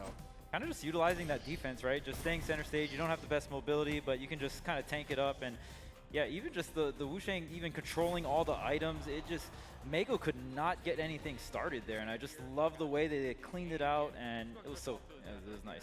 Don't do it again. Not again. Oh, wait. The replay? Oh, not in slow-mo. Oh. No matter the fighting game. Here you go. Run it back. There we go. Yeah. Run it back. No matter the fighting game, there's always that mix. The fist bump mix. You always gotta hold it. It's true, man. So I think I see them stepping back up for their next match. So that means they'll most likely be playing against Bowser. Okay, Ooh, they're going against Bowser this time around. So we got another match stepping up for you guys, man. Should be another good one. Now Bowser's team did also fall to Abdallah, which was unfortunate. I felt like that was definitely a very down to the wire game. But here they're playing against another team who does not have a loss yet, too. So hopefully either they get this win now, or or Team MacBoat is going to go up 2-0. Yeah, we'll see. I think one thing that's really nice too is Alex got to interview someone else that wasn't Bowser and Abdallah. Hey. Yep. Yeah, I know he's loving that. All right, so this is again now we're gonna see the battle of like one of the mid-seed teams coming in against one of the top seed teams in terms of like player strength and whatnot. So that's you. Hey, there you go. Oh, there it is. Oh, that's your new handshake, bro. Do it up. Love it. That's your guys' team logo now. You gotta roll the with Sensei it. handshake. You gotta roll with it. All right, so that's the one side of the teams. Then we're gonna move over to the other side. Obviously, gonna have Bowser returning with his own teammate as well. So let's see how this one plays out, man. It should be a really good match, though. Bowser did do a really good job in his game. Just unfortunately, though, it was. I feel like it was a 2v1 at the end that it was really hard to do with the amount of space that Orions can cover. Yeah, it was going to be a pretty hard 2v1. Not just one. Yeah, but two. Just two Orions. Man. That was a lot. So yeah, should we get everything set up real quick, man? And then we'll be getting right back into the action. Loving the fact that we have such good action today. Now that we're getting into the 2v2s, and then after that, man, we got the nitty gritty, the 1-on-1 bracket to determine it all. Of course, everyone waving to the camera. If you guys are walking around, I know you guys. I see all of y'all walking around, but we got lots of chairs. You guys want to sit down, relax, watch some great action, Brawlhalla, and we also got some Guilty Gear coming on later. Just come on down, man. Yeah, man. We got chairs on chairs, man. I don't even know how they got this many chairs in this building. You know? Yeah. Conundrum. True mystery. Yeah, PAX Arena, obviously, here in PAX West. I'm super excited. This is my first PAX, actually, so definitely really fun to just walk around and see everything, and even come down here for PAX Arena, see that competitive action, you know what I'm saying? It's a super zoom, like, hello? Hey. All right, that's our other co-caster, EE. He knows how to occupy these chairs. About to jam it, ma. Oh. Hit one of those real quick. So, yeah, man, welcome back to the desks. It's big up here, man. PAX Arena doing it up one more time. We got to make sure that everyone's controls are good before we get into this next match. But before that, we're going to go ahead and take a small 3-minute break here. So we can go ahead and get everybody's controls ready, and we can get right back into the action. So don't go anywhere. PAX Arena will be right back.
All right. Welcome back to some more PAX Arena actions here for Stream Stars. TK taking a little breather, so I'm tagging in for me and Charles going to hold it down as we're getting into some more doubles action.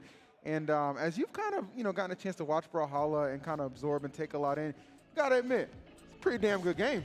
Yeah, it's a damn good game, and you can get it on any platform, play it on any controller. Love that. It's just really diverse, and I really like that. Even just like the doubles, the free-for-all, all the different maps we've been seeing, looks like such a ton of fun. For me, accessibility is such a huge part of gaming in general, and the fact that brings that to the table is so nice. And then you mentioned the free-for-alls, the doubles, and of course we're going to eventually get into the single elimination 1v1s. You know what I'm saying? That to determine who's going to win this. But having the opportunity to kind of show off all the different kind of modes and ways you can enjoy this game has definitely been one of the more fun aspects that we've highlighted so far at this event. So we do have some more doubles action coming for you momentarily. Looks like everybody's kind of queued in and ready to go, so I don't think we're going to have to wait too long before we actually get into the action. But you can already tell just off of what we've seen so far, you know who the favorites are. Like, you know who's been bringing that heat. Right. You know what I'm saying? And one of them is sitting right there comfortably in the chair.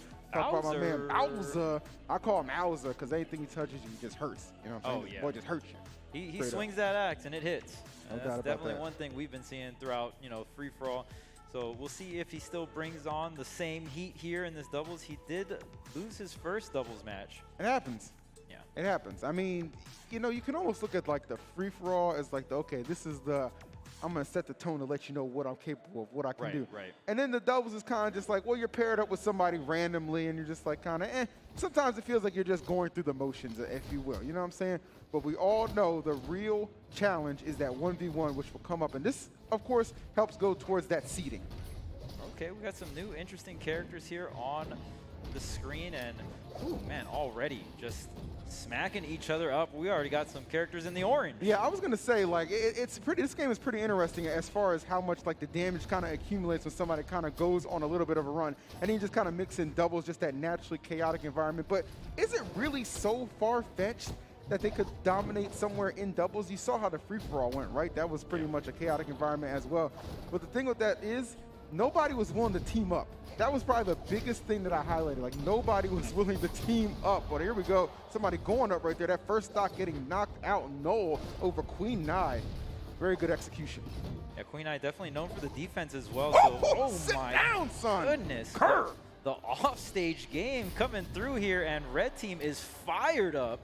I love that just right out the gate, bro. Nobody's sitting back. Nobody's camping. No one's hitting you with the BS. These are just straight shots, all hitters right now.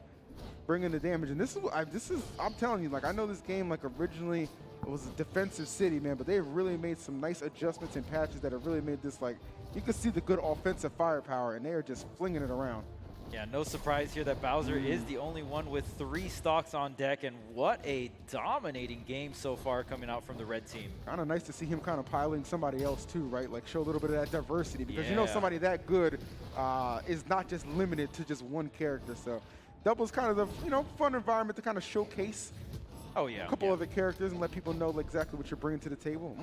You know the pockets run deep for Bowser. I was gonna say. You already know. Yeah, this win looking Dang, like it's man. pretty much inevitable at this point. He has yet to lose his first stock. Yeah, and I didn't even know that color existed. That's not red. That sure as hell ain't red. I don't know what that's like, crimson or something like that. Like, we're getting deep into it. Okay. Finally. Okay, Wu Shang gonna shut that stock down. Much needed. All right, we'll see if blue team can pull through here. They're a little bit behind damage and stocks wise, but that's putting it nicely. Yeah. Ooh, smack. Oh man, look at this aggression. Some of these hits just flat out hurt. Like just the sound effects behind them. You just know that the damage being dealt is none too kind. Wow, great placement on that right side. Bowser, his core is looking incredibly efficient, and unfortunately for the blue team, they are down to 1 character, and I don't think it's going to be enough, Charles.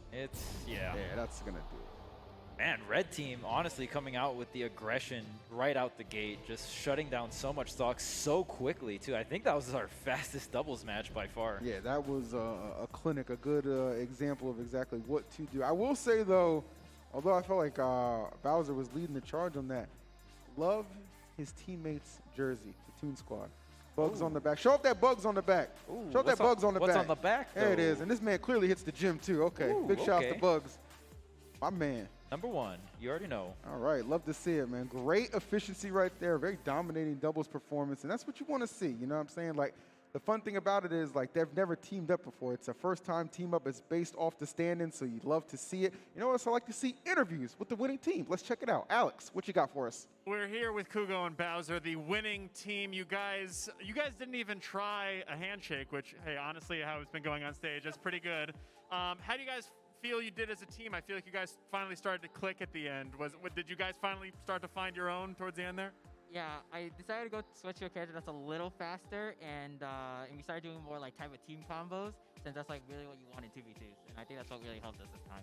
I feel like Kugo, in the beginning of all the free-for-alls, you were kind of getting lost in the mix. You were finally able to get some hits on there, start some kills and stuff. What do you think changed when you started to play with Bowser? Oh, you know what? Zol just needed to warm up. That's what needed to happen. And as soon as we stopped, we landed punches on our opponents more than we were landing punches on each other. That's when the tide started to turn. So I'm excited for the next couple matches. That sounds like some advice I would have given you. Hit the enemies and not your own teammate, and you'll be fine. I'm almost worried. Well, one, I'm worried that you guys are going to sweep everything. I'm also worried you're going to take my job. You have such an amazing voice. Do you do voiceover? You guys, I feel like I want you to come out and just go, "It's time!" Like, very powerful voice. Do you guys have any thoughts about your next matchup? You guys going to change anything? You guys going to hold steady, and you think you got it? I think we're just gonna do the same plan and just go with the flow.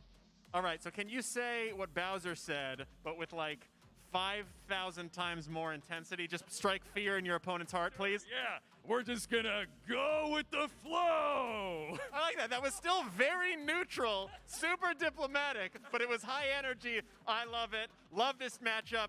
We're gonna have more matches in just a sec. Let's go back to the desk. I don't know. I mean, I was shaking. I ain't gonna lie. Yeah, go with the flow. Kugo ain't the one to play with, man. I see him. Him and Bowser definitely looking like a strong team, and especially once you start to kind of get that synergy flowing. Let's go ahead and flow over to some replays so we can see how that one went down. Very dominating performance, as I said, from Bowser and Kugo. You know, no disrespect to my homies Mac and Cheese and Failboat, but there's a lot of failing going on, and it wasn't on the side of the red team. Oh, yeah, absolutely. The red team just came out swinging just right off the bat. Got a huge stock lead, even percentage lead. We saw Bowser hold on to 3 stocks for what felt like forever. Yeah. So just absolute crushing performance right there coming out from the red team. And, man, honestly, I'm just surprised they even took an L. You know, I mean, they said it best, like, you know, just kind of got to get with the flow and get things, you know, going. And that's part of it, too. Again, you know, first-time team-ups, you can have 2 good players. It doesn't always mesh well, so you got to take some time. And I think that's, as we kind of continue to wade through these doubles, that's what you're going to see. So I'm all for that. But hopefully you guys have enjoyed the action so far. Really just a unique grouping of content creators here for Stream Stars. So good to have this event back, you know what I'm saying?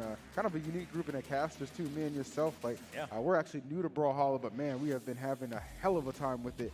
Such a good and just interesting game, too, and you know, it makes me want to watch it even more on a pro level, too. You know what I'm saying? Love the casual atmosphere that we cultivate here at PAX Arena with these guys who are actually really, really good, too. I would even say a couple of them could hang with some of those pros the way I've seen them swing the sticks. Oh, yeah, absolutely. And definitely a common theme here we've seen for the 2v2 strategies is step 1, just make sure you don't hit your teammate. That's it. That's the first step. If you can do that, honestly, you're halfway there. Yeah. You're halfway there to a dub. You know what I'm saying? Like, that's just the kind of way you got to look at it. You see that nice hardware on the stage as well. Somebody going to go home with one of those trophies. Of course, Abdallah would love to add that. That would make his official 5th win here. He's got 4. Oof, that's a lot. I dare say this is the stiffest competition he's faced, at least just based off Bowser alone. Like, that kid is a menace. But don't want to jump the gun. We still got a whole lot of gameplay left before we get to the finals of this, let alone the 1v1 single elimination, which is just going to be an absolute bloodbath, to be honest. I mean, one and done formats are always just like that added pressure too that you get from playing in that. That's the thing that really gets me sometimes. No second chances, no losers bracket. Nope. So definitely a lot of pressure going in. And I just got to say, I love the format as well. You know, we have the free-for-all into the twos, into the singles as well. I just feel like it's a really well-rounded way to watch the game and just see all the different parts about it. Well, the last time I got an opportunity to do this game was, I want to say like 2 years ago at PAX South. And what we did was we did an all free-for-all. And that was cool too, loved that. But again, like I touched on this earlier as we're coming out of break, it's so nice to be able to highlight different ways to play the game. So you get your free-for-all doubles and singles as well. And then somebody watching like, well, you know what, maybe you can find what format you'd like to play in that works for you. Right. Because it's not hard to find people to play with. This is a very popular game. Like this scene has exploded. Like Brawlhalla is definitely a game. If you're invested in, if you're interested in getting better and competing, you will have no trouble integrating yourself into the community and finding some awesome people to link up with.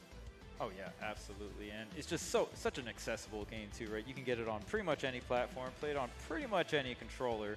So just somebody told me they have it on mobile. I don't know if that's true or not. It's on mobile Oh, apparently. so I can play it on my phone? Yeah, there you go. All right, I'm not gonna do nothing with that because I'm gonna get slapped up. I need a controller in my hand. I'm not gonna lie to you, but Yeah. I know some phone games you can connect controllers too, so that's definitely an option as well. we live in a strange time, and by strange I mean blessed. Man, and shout outs to PAX Arena. I see everyone out there. Of course, we have a lot of chairs. If you guys want to come through, take a break. I know it's a lot of walking out there. Definitely a lot of things to see here out at PAX. So yeah, just come through, take a seat, chill out. We will push the chair narrative forever.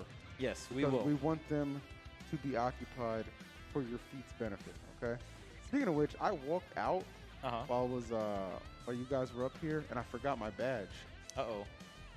And I was, I don't know, I was walking in, and like one of the staff guys like looked at me, and I looked at him, and we just linked eyes for like 5 seconds, and he just let me through. He just knew. He just knew. And then I realized he saw me up here earlier, so he Nice. was, he was like, okay, actually. So it wasn't the aura. Yeah, he's like, this guy's not sneaking in. He's like, no. He didn't give me any credit, benefit of the doubt. He just saw me up here earlier. I'm like, all right, that works.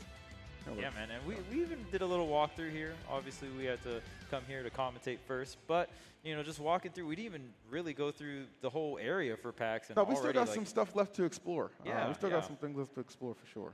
So there's just a ton of things to do here. My first time here at a PAX, and I gotta say, I'm just having a great time. Yeah, I mean, PAX is always a good time. Great to be able to congregate with all the homies again, and we're not quite back to what it was, but we are getting there slowly. All right, that's all you can do in times like this. So shouts to everybody who came out in attendance, enjoying the booth, enjoying the show, and just enjoying life because we love to see it. Yeah. You know what I'm trying to enjoy?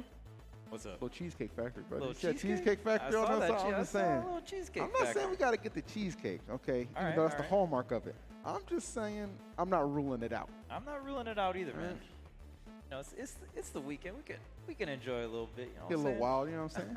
I mean, we're doing a whole lot of walk. That's the thing. Like, even if you don't exercise, you don't want to exercise, you come to a PAX or a convention in general, you get it without a choice, bro. There's so much walking you have to do to get to everything and see all the booths, different levels, different floors, all that stuff, bro. Like, you put in that work whether you want to do it or not. Oh, in Seattle, beautiful. I mean, we walked through Seattle yesterday. Great. And wow, what a beautiful city. It's so cool just to walk around and see everything. It almost doesn't feel real, man. Seattle's a very clean city. It's very hilly, too. Yeah, it's very hilly, too. So I kind of like that as well. Like, you're getting a workout one way or another. Because we have a great view, too, of the city. We're staying over at the Westin. Oof. I don't know if I just doxed myself or not, but, I'm in the Westin. I didn't tell you what tower I'm in. I didn't tell you what I'm in. It's north and south. There's north and south. You still hit them with the 50-50. All right, that's what I'm talking about. But here's a 50-50 right here. More doubles action to see. I missed who we got. Let me just turn around right there. Okay. The Orion team, double Orion. I was going to say, bro, Orion's just nasty. Yeah. He's a nasty character, you know what I'm saying? Mako too, though. Mako looks hype. Yeah, Like, Mako looks sharp. Apparently, he's one of the newer characters that's just joined the fray. Oh, okay. So yeah, Mako is he's a little bit of a newbie, but still making an impact nonetheless. And of course, Scarlet been a mainstay for a while. So here we go, more doubles action. This double Orion, I got a feeling, Charles, they're just gonna overwhelm and smother. That's kind of like the vibe I get right away. Yeah, this double Orion team has definitely been the strongest team I've seen so far. We've seen much consistency, and oh man, the Rocket Lance is out. And Yeah. We've seen Abdallah do many nasty things with that rocket lance. You know, actually, for a minute there, it looked like one of them was going to control the platforms while the other patrolled the ground, but kind of taking a little bit more liberties and freedom. Mako, though, is trying to strike back. One thing you don't want to let these guys do, don't let them just overwhelm you from the start and dictate how things are going. Love Scarlet. Okay, Scarlet said anybody can get the hands. My teammate, too. Ooh, man, and already look at the colors on the life bars. Nice. And Abdallah, the one that's going to be the first one to go. I wouldn't have expected this. Yeah, that definitely turned around. The first 10 seconds was definitely a dominating display from the Orions, but they could not quite hold on to it. But knotted up. The stocks are tied up. Okay, but Scarlet looking a bit in the red. Got to be real careful here. And Scarlet definitely hanging on to that stock. Oh, up until that point, didn't mean the commentator's curse, but at that percentage, it seemed inevitable. We got to bring it up. That damage was just clicking.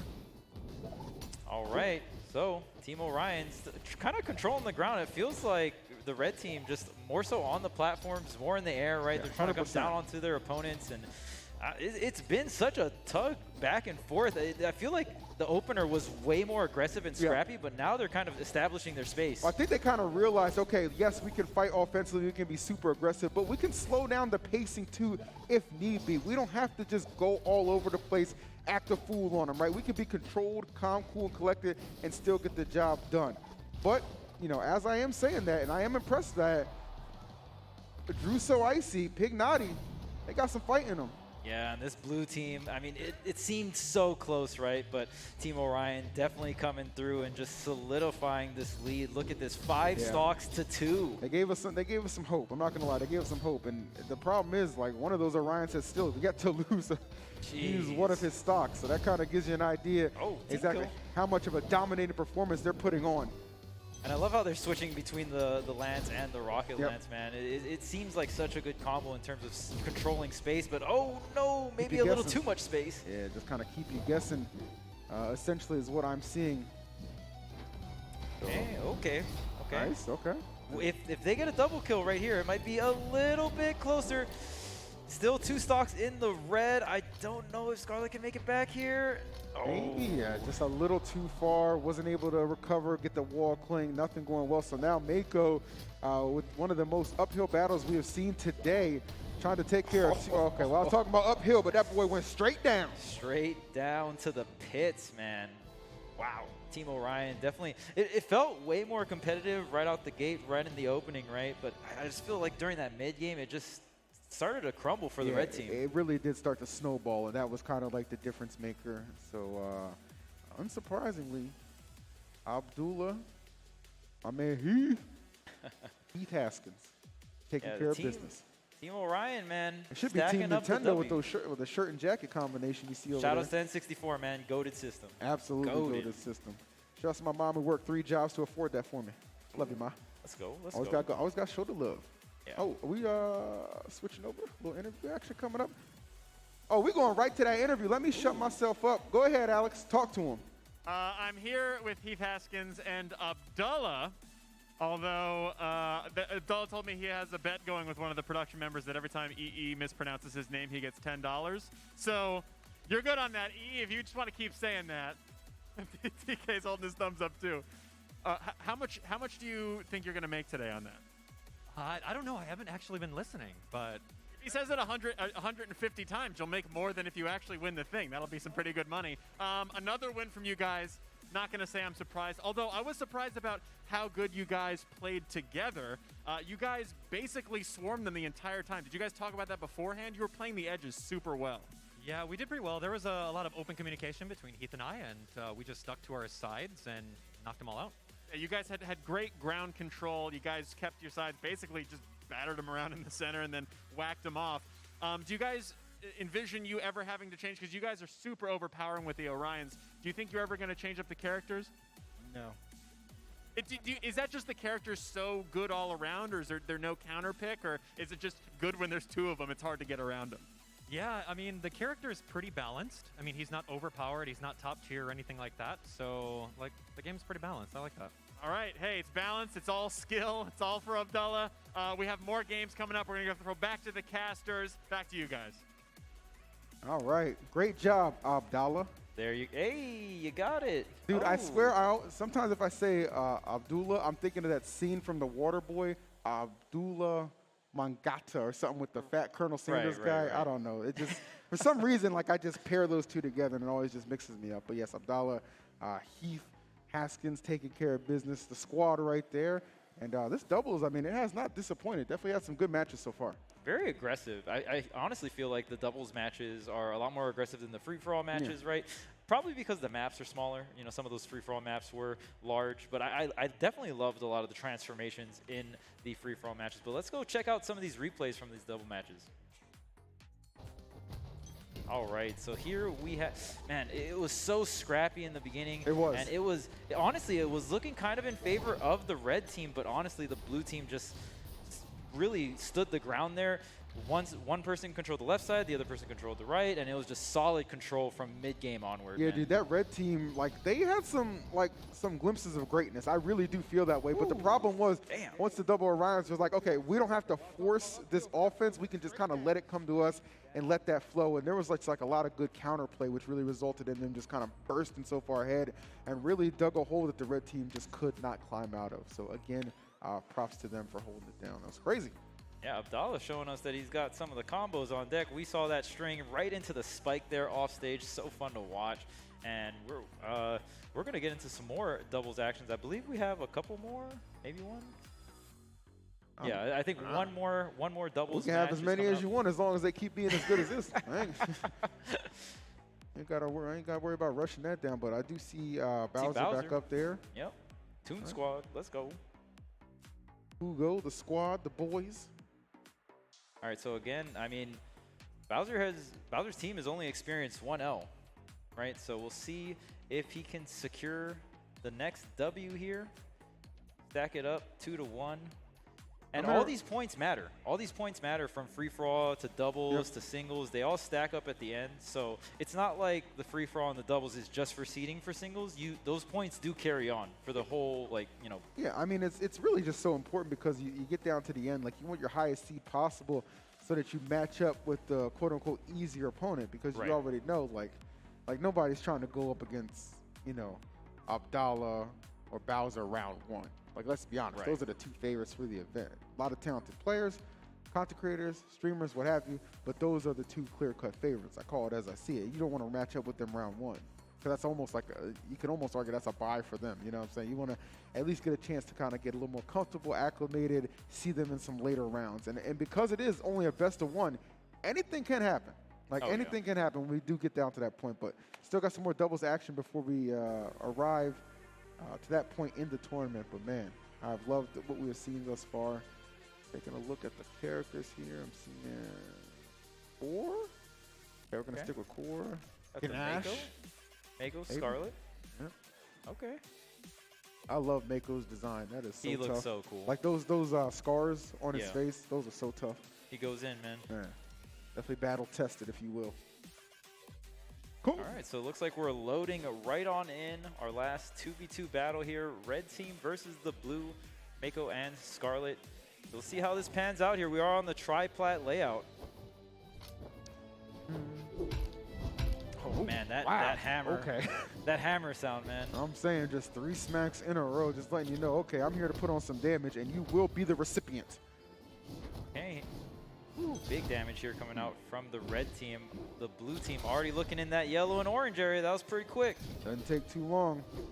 And we did kind of see a similar start in the last game, and it ended up being kind of a little close at the beginning of things, but this could be going the opposite way. Still 3 stocks all around. Mako got to be careful, actually knocking their teammate out, and then just, you know, before I could even finish my sentence, it looks like Kugo lost that stock.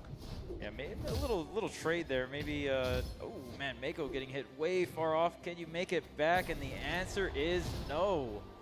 A little too far to go. So 2 stocks all around except for, you guessed it, Bowser. Yep, Bowser just holding on strong here. And it's interesting. We've seen Bowser play like the stock tank kind of role or just be offensive as well. He switches back and forth between the two seamlessly. I think that's what kind of helps make this team so dangerous. But Drew and Pig Naughty are certainly making this a contest. Nobody getting red ran over in this one. 2 stocks all around. Yeah, this is actually really close. This might be the closest game we've had so far here. Ooh, everyone in the middle. Wow, they got the lead. Okay, wait a minute. They have the lead right now. Blue team hanging on here. They got the stock lead.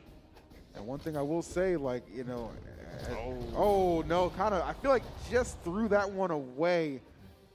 Okay, stocks are even, but Mako, quite a bit of damage, and just as I say, is going to lose the stock at well. Just got hit off stage at that nasty angle, right? You're definitely not coming back from that. I'm not going to lie. Red team, I think they might have caught a little bit of a break on that, but nonetheless, you got to deal with the reality in front of you. Oh, and man. they're just, they are throwing some hands right now. Red team is getting that damage in. Oh, maybe a 2v1 here on the Mako. Oh my Wow. goodness, look at the team combo coming out. Oh, he's doing a lot. Well clean, yep, get himself back. Good recoveries. Okay, goes for that SIG. A little bit of a whiff there from Mako. Okay, Bowser. Making it, yes. Yeah, gets back on the stage here, and red all around on these health bars. Gotta be really careful. Oh, yeah. That is actually a big deal. Now, if they could get this to a 2v1, and it will be just that. Wow, oh this my would be God. a huge, oh. Okay, well, damn. All right. Okay, all right. You didn't even let me believe. Yeah, that was just like, 2v what?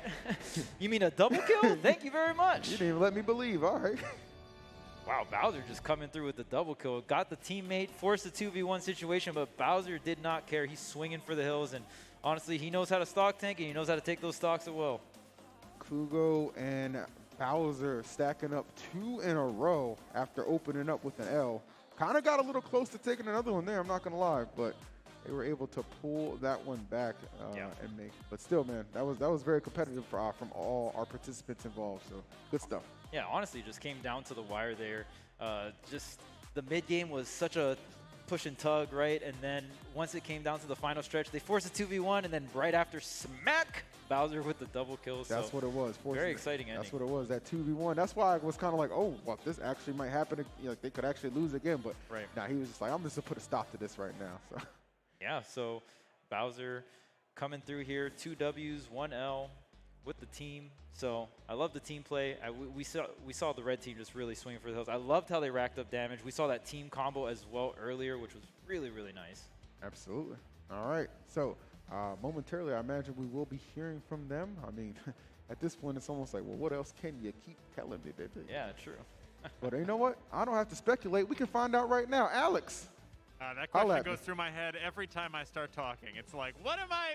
Hey, Bowser's up here again. Well, that one was actually pretty impressive. They forced a 2v1, and then you batted them away like you were a cat. Like, what was going through your head? Were you worried at that point it was a 2v1, or did you have it under control? I saw they were both on like red, so I was like, I could just hit them with one move and it's over. So I wasn't worried about it at all. Unless they like team combo made them. Oh well. Yeah, your pulse actually went down. You became very zen. You're like, I have everything in my hands. You were confident. You nailed it. Kugo, I'm seeing your gameplay evolve. I saw where you started today. You're knocking some of the rust off. Are you feeling more confident when you pick up the controller? No. I mean, that's what I'm talking about. That's the real stuff we get here at PAX Arena. We're taking all the BS. We're throwing it right out the window. The theoretical mask is off. How are you feeling going into these games? Honestly, I have a wonderful teammate right now. There was a point during that match where I actually forgot which character I was even playing and jumped off the map. But you know what? No matter how far I seem to throw the match, I got somebody that's right here willing to catch it. So excited to see if we can continue to make it through these rounds. Yeah, you didn't see it. Behind the stage, there's a guy with a trench coat and a big suitcase of money that said throw the game, and you're trying as hard as you can, but Bowser is too good. Is it becoming more real to you that maybe you're going to walk away with that trophy and the money? Yeah, hopefully.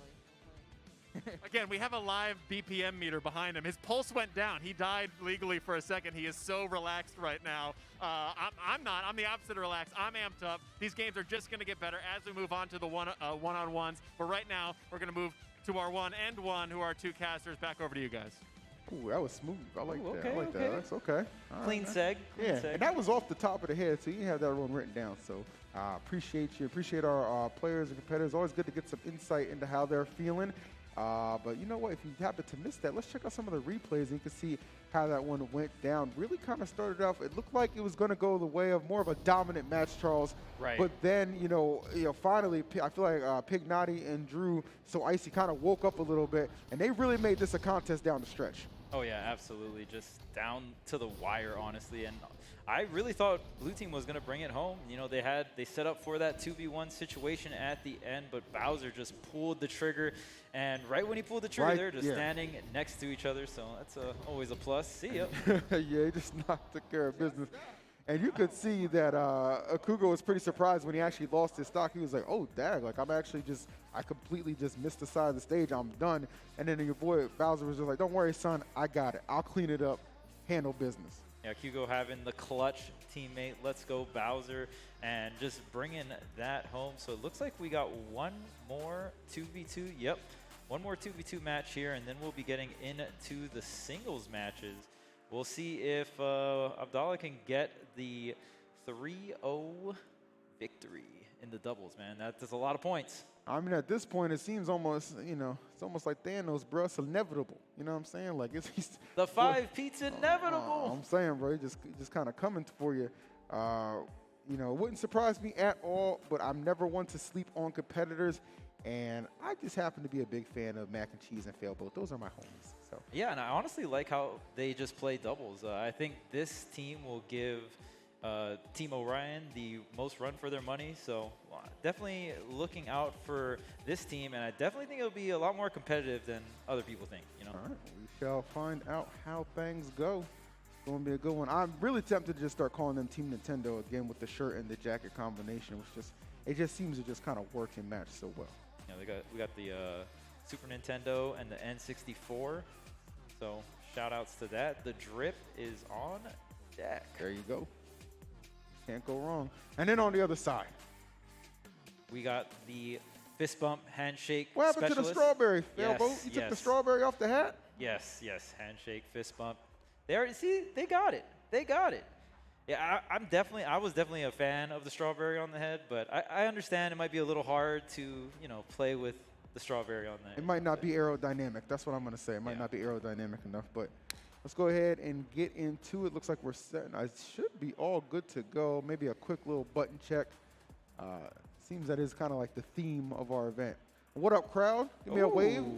Let's see some waves from the crowd. It looks like these chairs are filling up. We've been chilling these chairs the entire time. You see, the thing is, people didn't believe us when we were telling them you could just come sit down for free and enjoy the event. Everybody thought they had to pay for it. Look at these two with the double esports pose, arms just crossed. Serious business right there. You already know. Oh, we got some waves. We got the waves. They were having none of it. Love it. Yeah, man. But shout out to the crowd. Hope you guys are enjoying your PAX. Hope you're enjoying PAX Arena and just enjoying your day in general. Because this is definitely this man is enjoying a nap. My man said, I'm asleep. Oh, he's back. No. He's back. Abort. Hey! My man. My man waiting for some guilty gear. I'll say. Wake me up with guilty gear. My man was chilling. Love it, bro. But that just goes to show you how comfortable those seats must be. Oh, absolutely. And like TK was saying earlier, you can line up 3 of those. I'm telling you, bro. Take a little nap, you know what I'm saying? Get comfortable. Come on down. We got no problem with it. Again, back to the stage. See the nice hardware. Somebody's going to take home a couple medals. For anybody not first place, I'm pretty sure. Make sure that trophy is exclusively reserved for first place. Bro, imagine getting that thing through TSA sometimes. That's the thing excuse me, kind of a winner. Yeah, exactly, through, you know bro. What I'm saying? Like I don't check. We don't check winning items like this. You know what I'm saying? Like that's exclusively with me. All right, actually, hold on. We're gonna get one of those medals? 5, 6, 7, 8. Oh, you know what? There's 8 medals too. So I think first place gets a medal and the trophy. Ooh, the double whammy. Okay. Okay. I like that. Okay. 2 trophies, lots of medals. You know, one time I wouldn't mind foregoing like any kind of compensation for an event. Just give us a trophy for casting. That's, I mean, you know me and TK were talking about earlier, man. When are we gonna get a medal? I'm saying, like, I would not be against that. Well, if not all of us are in agreement on that, obviously. but over here, it is definitely up for consideration. So we're gonna get this doubles match started in just a moment. Thank you for being patient. Thank you for tuning in and rocking with us as we've all just been enjoying and getting more comfortable and acclimated with Brawlhalla. Such a good game, and I can't remember the last time I've actually come to a PAX and I didn't work a PAX Arena or Stream Stars, and that, of course, is through, I got to give him a shout out, my boy Luke. In the back, my boy Luke makes all things happen, all the magic happen, and I know he was so excited to get this event like back up and running in person, right? Yeah, because this is like his baby, and there's so many like hardworking people behind the scenes, you know what I'm saying, like who make this happen that I always get the pleasure to work with. So I just, it's always the unsung heroes in the back that aren't on the screen that I always want to show some love to. Yeah, absolutely. To help us hold this down. But it looks like the players have at last selected their characters, 2v2 style. Yes, sir. We got Orion, Wushang, Orion, LOL, and a Queen Nai. The double Orion. Team Get Orion. used to it. Oh, yeah. Because it leads to victories. They have not taken a single L in this doubles format. Oh, sir. So let's see if the blue team can change that up, Queen Nai and the Wu Shang. All right, it's definitely going to be a tough one. There's no doubt about that, because even at the start of things, when you think it's kind of going even, they just have this little bit of a habit to just kind of pull away and then just tend to overwhelm opponents.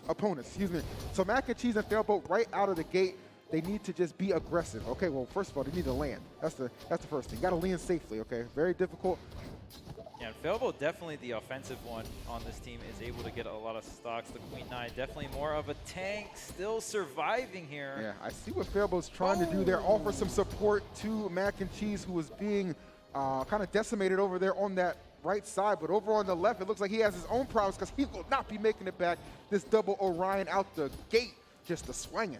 Yeah, and this Orion team, I'm seeing alley-oops, I'm seeing team combos. It's all coming together for red team.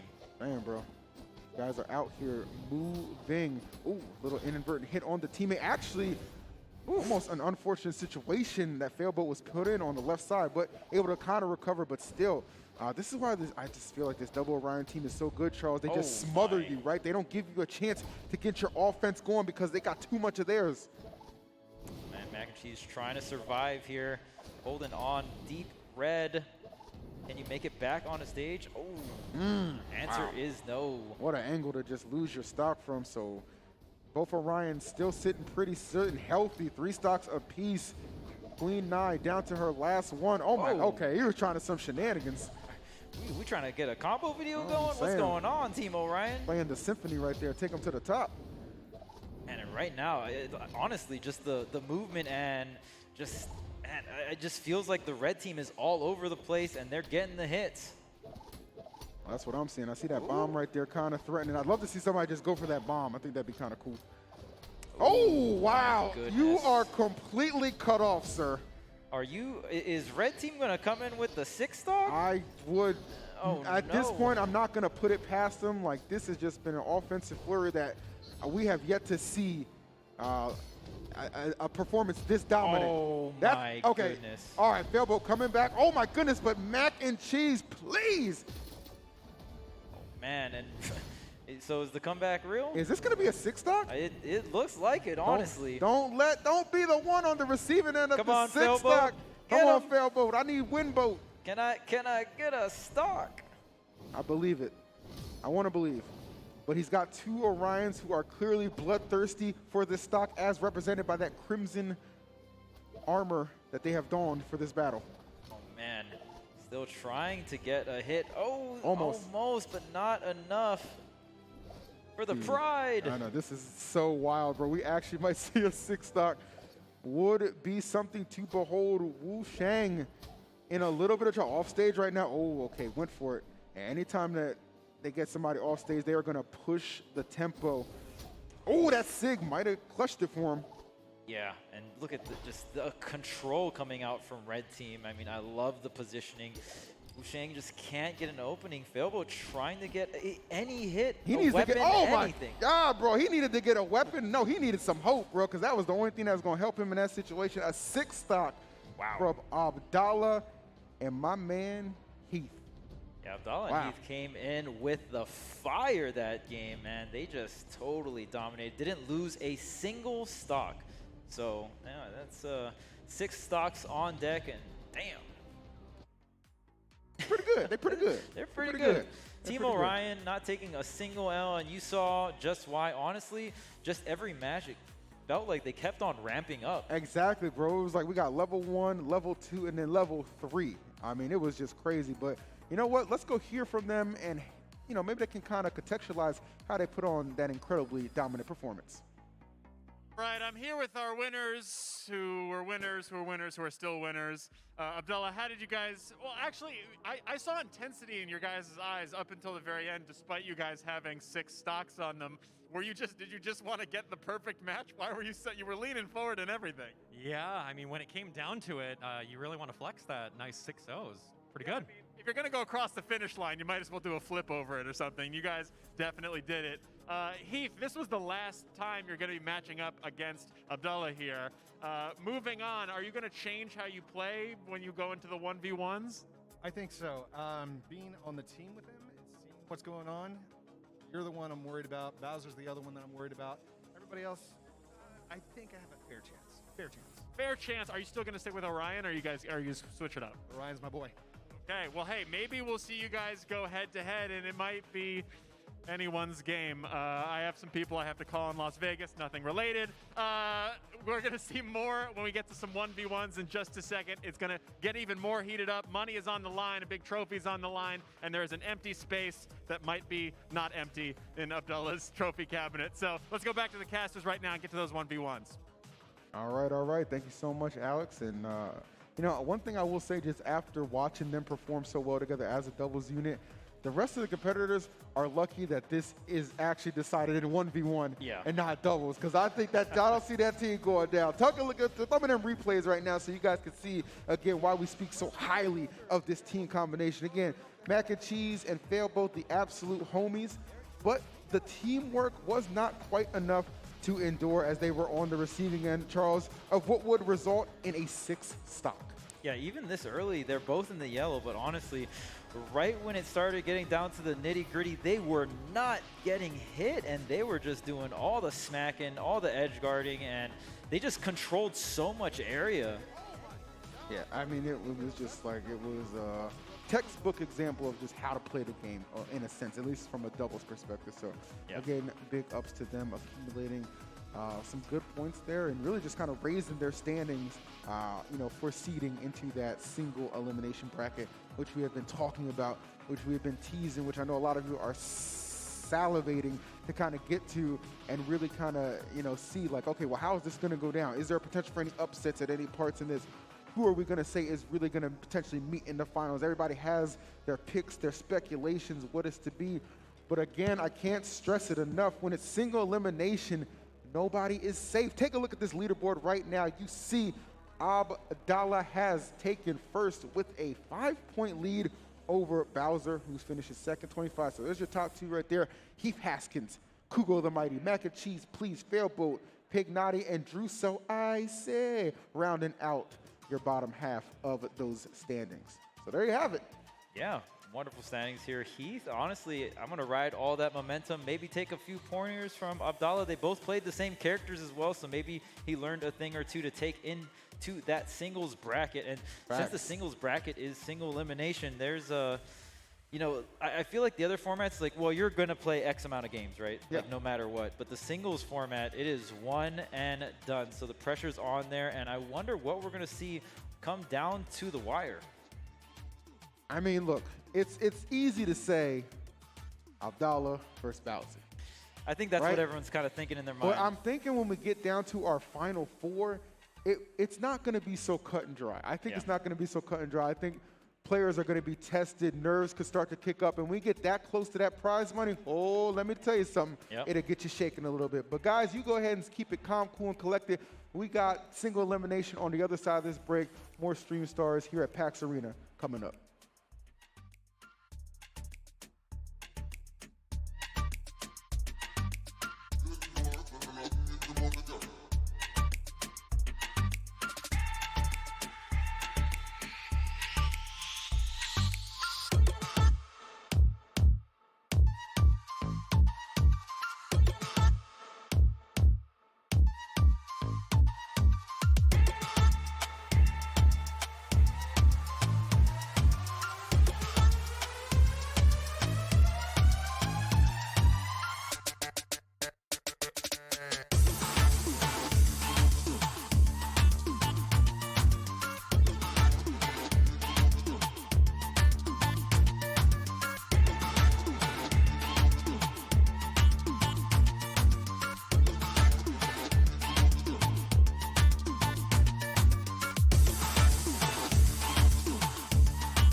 Hey, what's up? Welcome back. I think we're on. I can't really hear myself, but I'm assuming we're on. So what's up, man? Welcome back to the PAX Arena. We're gonna get into it now. We are into the nitty gritty. It is 1 versus 1. Hey, it's gonna be nice, man. So obviously, I think at the top of the one-on-ones, we're still looking at Bowser and we're still looking at Abdallah. Yeah, but I mean, hey, man, there could be an upset somewhere in here. You know? Yeah. Especially if we're doing like single elimination. I believe it's best of 1 as well. So definitely a lot of things can happen in a format like that for sure. And we're really coming down to the final stretch. You guys have seen free for all. You guys have seen that 2v2 action. Now we're getting down to the nitty gritty, the 1v1 single elimination, man. Yeah, man. And I think up there already is indeed Abdallah. So, you know, the 4-time, but we've been saying 5 times. He's actually 4-time. He's going for his 5th. Okay. And so maybe I'm just telling the future. Maybe like it is going to be the 5. He will be the 5-time champion. I just called it a little too early. That future sight, though. Yeah. Which, and they call me the Damas. Anyway. I don't know if I'm on the right stream to say the whole thing. So we'll just go ahead and call it, leave it right there. All right, man. So I see an Orion. I see a Scarlet. Yep. Obviously that Orion's coming from Abdallah. But like the Scarlet, Scarlet is another one of those characters that hits super hard. Like if you're looking at the stats right now, look at that force. That first stat, that is 8 force. That is a strong character. Dang. So on the other side of things, though, she's not the strongest. But who cares? Like with her, all you're trying to do is get like a couple. Get that one hit. Yeah, you're looking for a couple strings and then into a nice sig. Yeah, no, Abdallah is pretty much the only person that has not lost at all. Yeah, I think in so. free-for-all and in doubles, so definitely solidifying himself here. The only way I can see him not winning this tournament is an upset, so we'll see if the Scarlet can pull through and get this upset. Oh, psych. Gonna change some settings here. Okay, we're gonna remove some bots. Yeah, we definitely don't want bots interfering. Okay. Yeah, no bots. 1v1, but with bots. like actually, though. Here we go. So, Orion, Scarlet, holding it down. Okay. And in this game now, the thing is, now that we're in singles, I feel like Abdallah's gonna play a little more aggressive. And this man is getting locked up. That is not. I just want y'all to know who is watching. That is not a real combo. Not that whole thing. But he is getting locked up by not pressing any buttons. And honestly, you can tell right now that Abdallah knows this man does not know what buttons he can be pressing. No air dodges are coming out, and so he's gonna take full advantage of that, and thus body this man. Yeah. Oh, there's the jump. We out. Not getting that on me twice. Okay, switching it up with the. So you got it, but you have to air dodge out of that one. Like so, from the side hit, the side light, the double swing, into the down light, the kick ups. That's not a true combo. So like that is a true combo right there, though. So good stuff. So like you're supposed to air dodge out, but the thing is, most people will start reading that air dodge and still get the full conversion anyway. But Abdallah. Definitely showing why he's number 1. Oh, yeah, absolutely. And even without a weapon, he's just stalling it out. And he picked this weapon up. Yep, so we got the Rocket Lance Ditto here. They jousting. Okay, from the air. Ooh, Ooh, okay. Wait a minute. I got some combos too, man. All right, man, just for posterity's sake, get one. Get one for the fans. Get one for the fans, bro. For the fans, man. Oh, here we go. Wait, okay, no! Not like this. Kugo the Mighty, no. Oh, man. He was looking a little mighty there at the end, too, man. He was definitely starting to get some hits in there, but just unfortunately did not touch that wall, so was not able to refresh his jumps, man. It happens to the best of us, though. I've definitely missed the wall myself. So, yeah. That's going to be a W for Abdallah. He's moving closer and closer to the victory of becoming the 5-time champion and not the 4-time. He's going for 5th. Can anyone stop this man? Abdallah has just been stacking W's one after another. Doesn't feel like anyone can stop him. Bowser couldn't stop him in the doubles format either, man. It's been looking rough. All right, man. So let's go ahead and hear what Abdallah has to say for the 19th time today. Hey. Let's go over to Alex.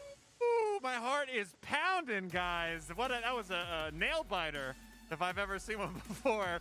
How do you think you did, Abdallah? I think I executed my combos perfectly. There you go. Keeping it to himself. Love to see it. I was like, all right, match is starting. I can go quickly run to the bathroom. And I heard, match is over. And I was like, okay, and quickly backpedaled. Super fast. Do you think there's anything that can stop you today, barring your controller disconnects or a meteor comes and strikes just you or anything like that? No, unstoppable. Unstoppable. He's throwing the diplomacy out the window, and he's going full evil Superman. I'm sure he had a name. I forgot the arc. Is there anything that we could do? This is just research for PAX Arena Stream Stars that you would lose. Any other type of game? No comment. I don't know. Yeah, we've done like everything. There was one where there was just 3 different Nintendo games, and you won at all of them. Is there any game that you are not an RTS maybe? How about Mario Kart? I'm terrible at Mario Kart. Okay, if anyone's listening, throw the idea of Mario Kart directly. A foot race? Is there something that you would probably lose? Nothing? Nah. A spelling bee. I'm pretty good at spelling. Darn it! Okay, we're gonna go. I'm gonna go fight him in the back. I'm gonna arm wrestle him. He's going to lose at something. Let's go ahead and go back to the caster's desk while I pry into this man's brain. I got the game. Okay. Okay.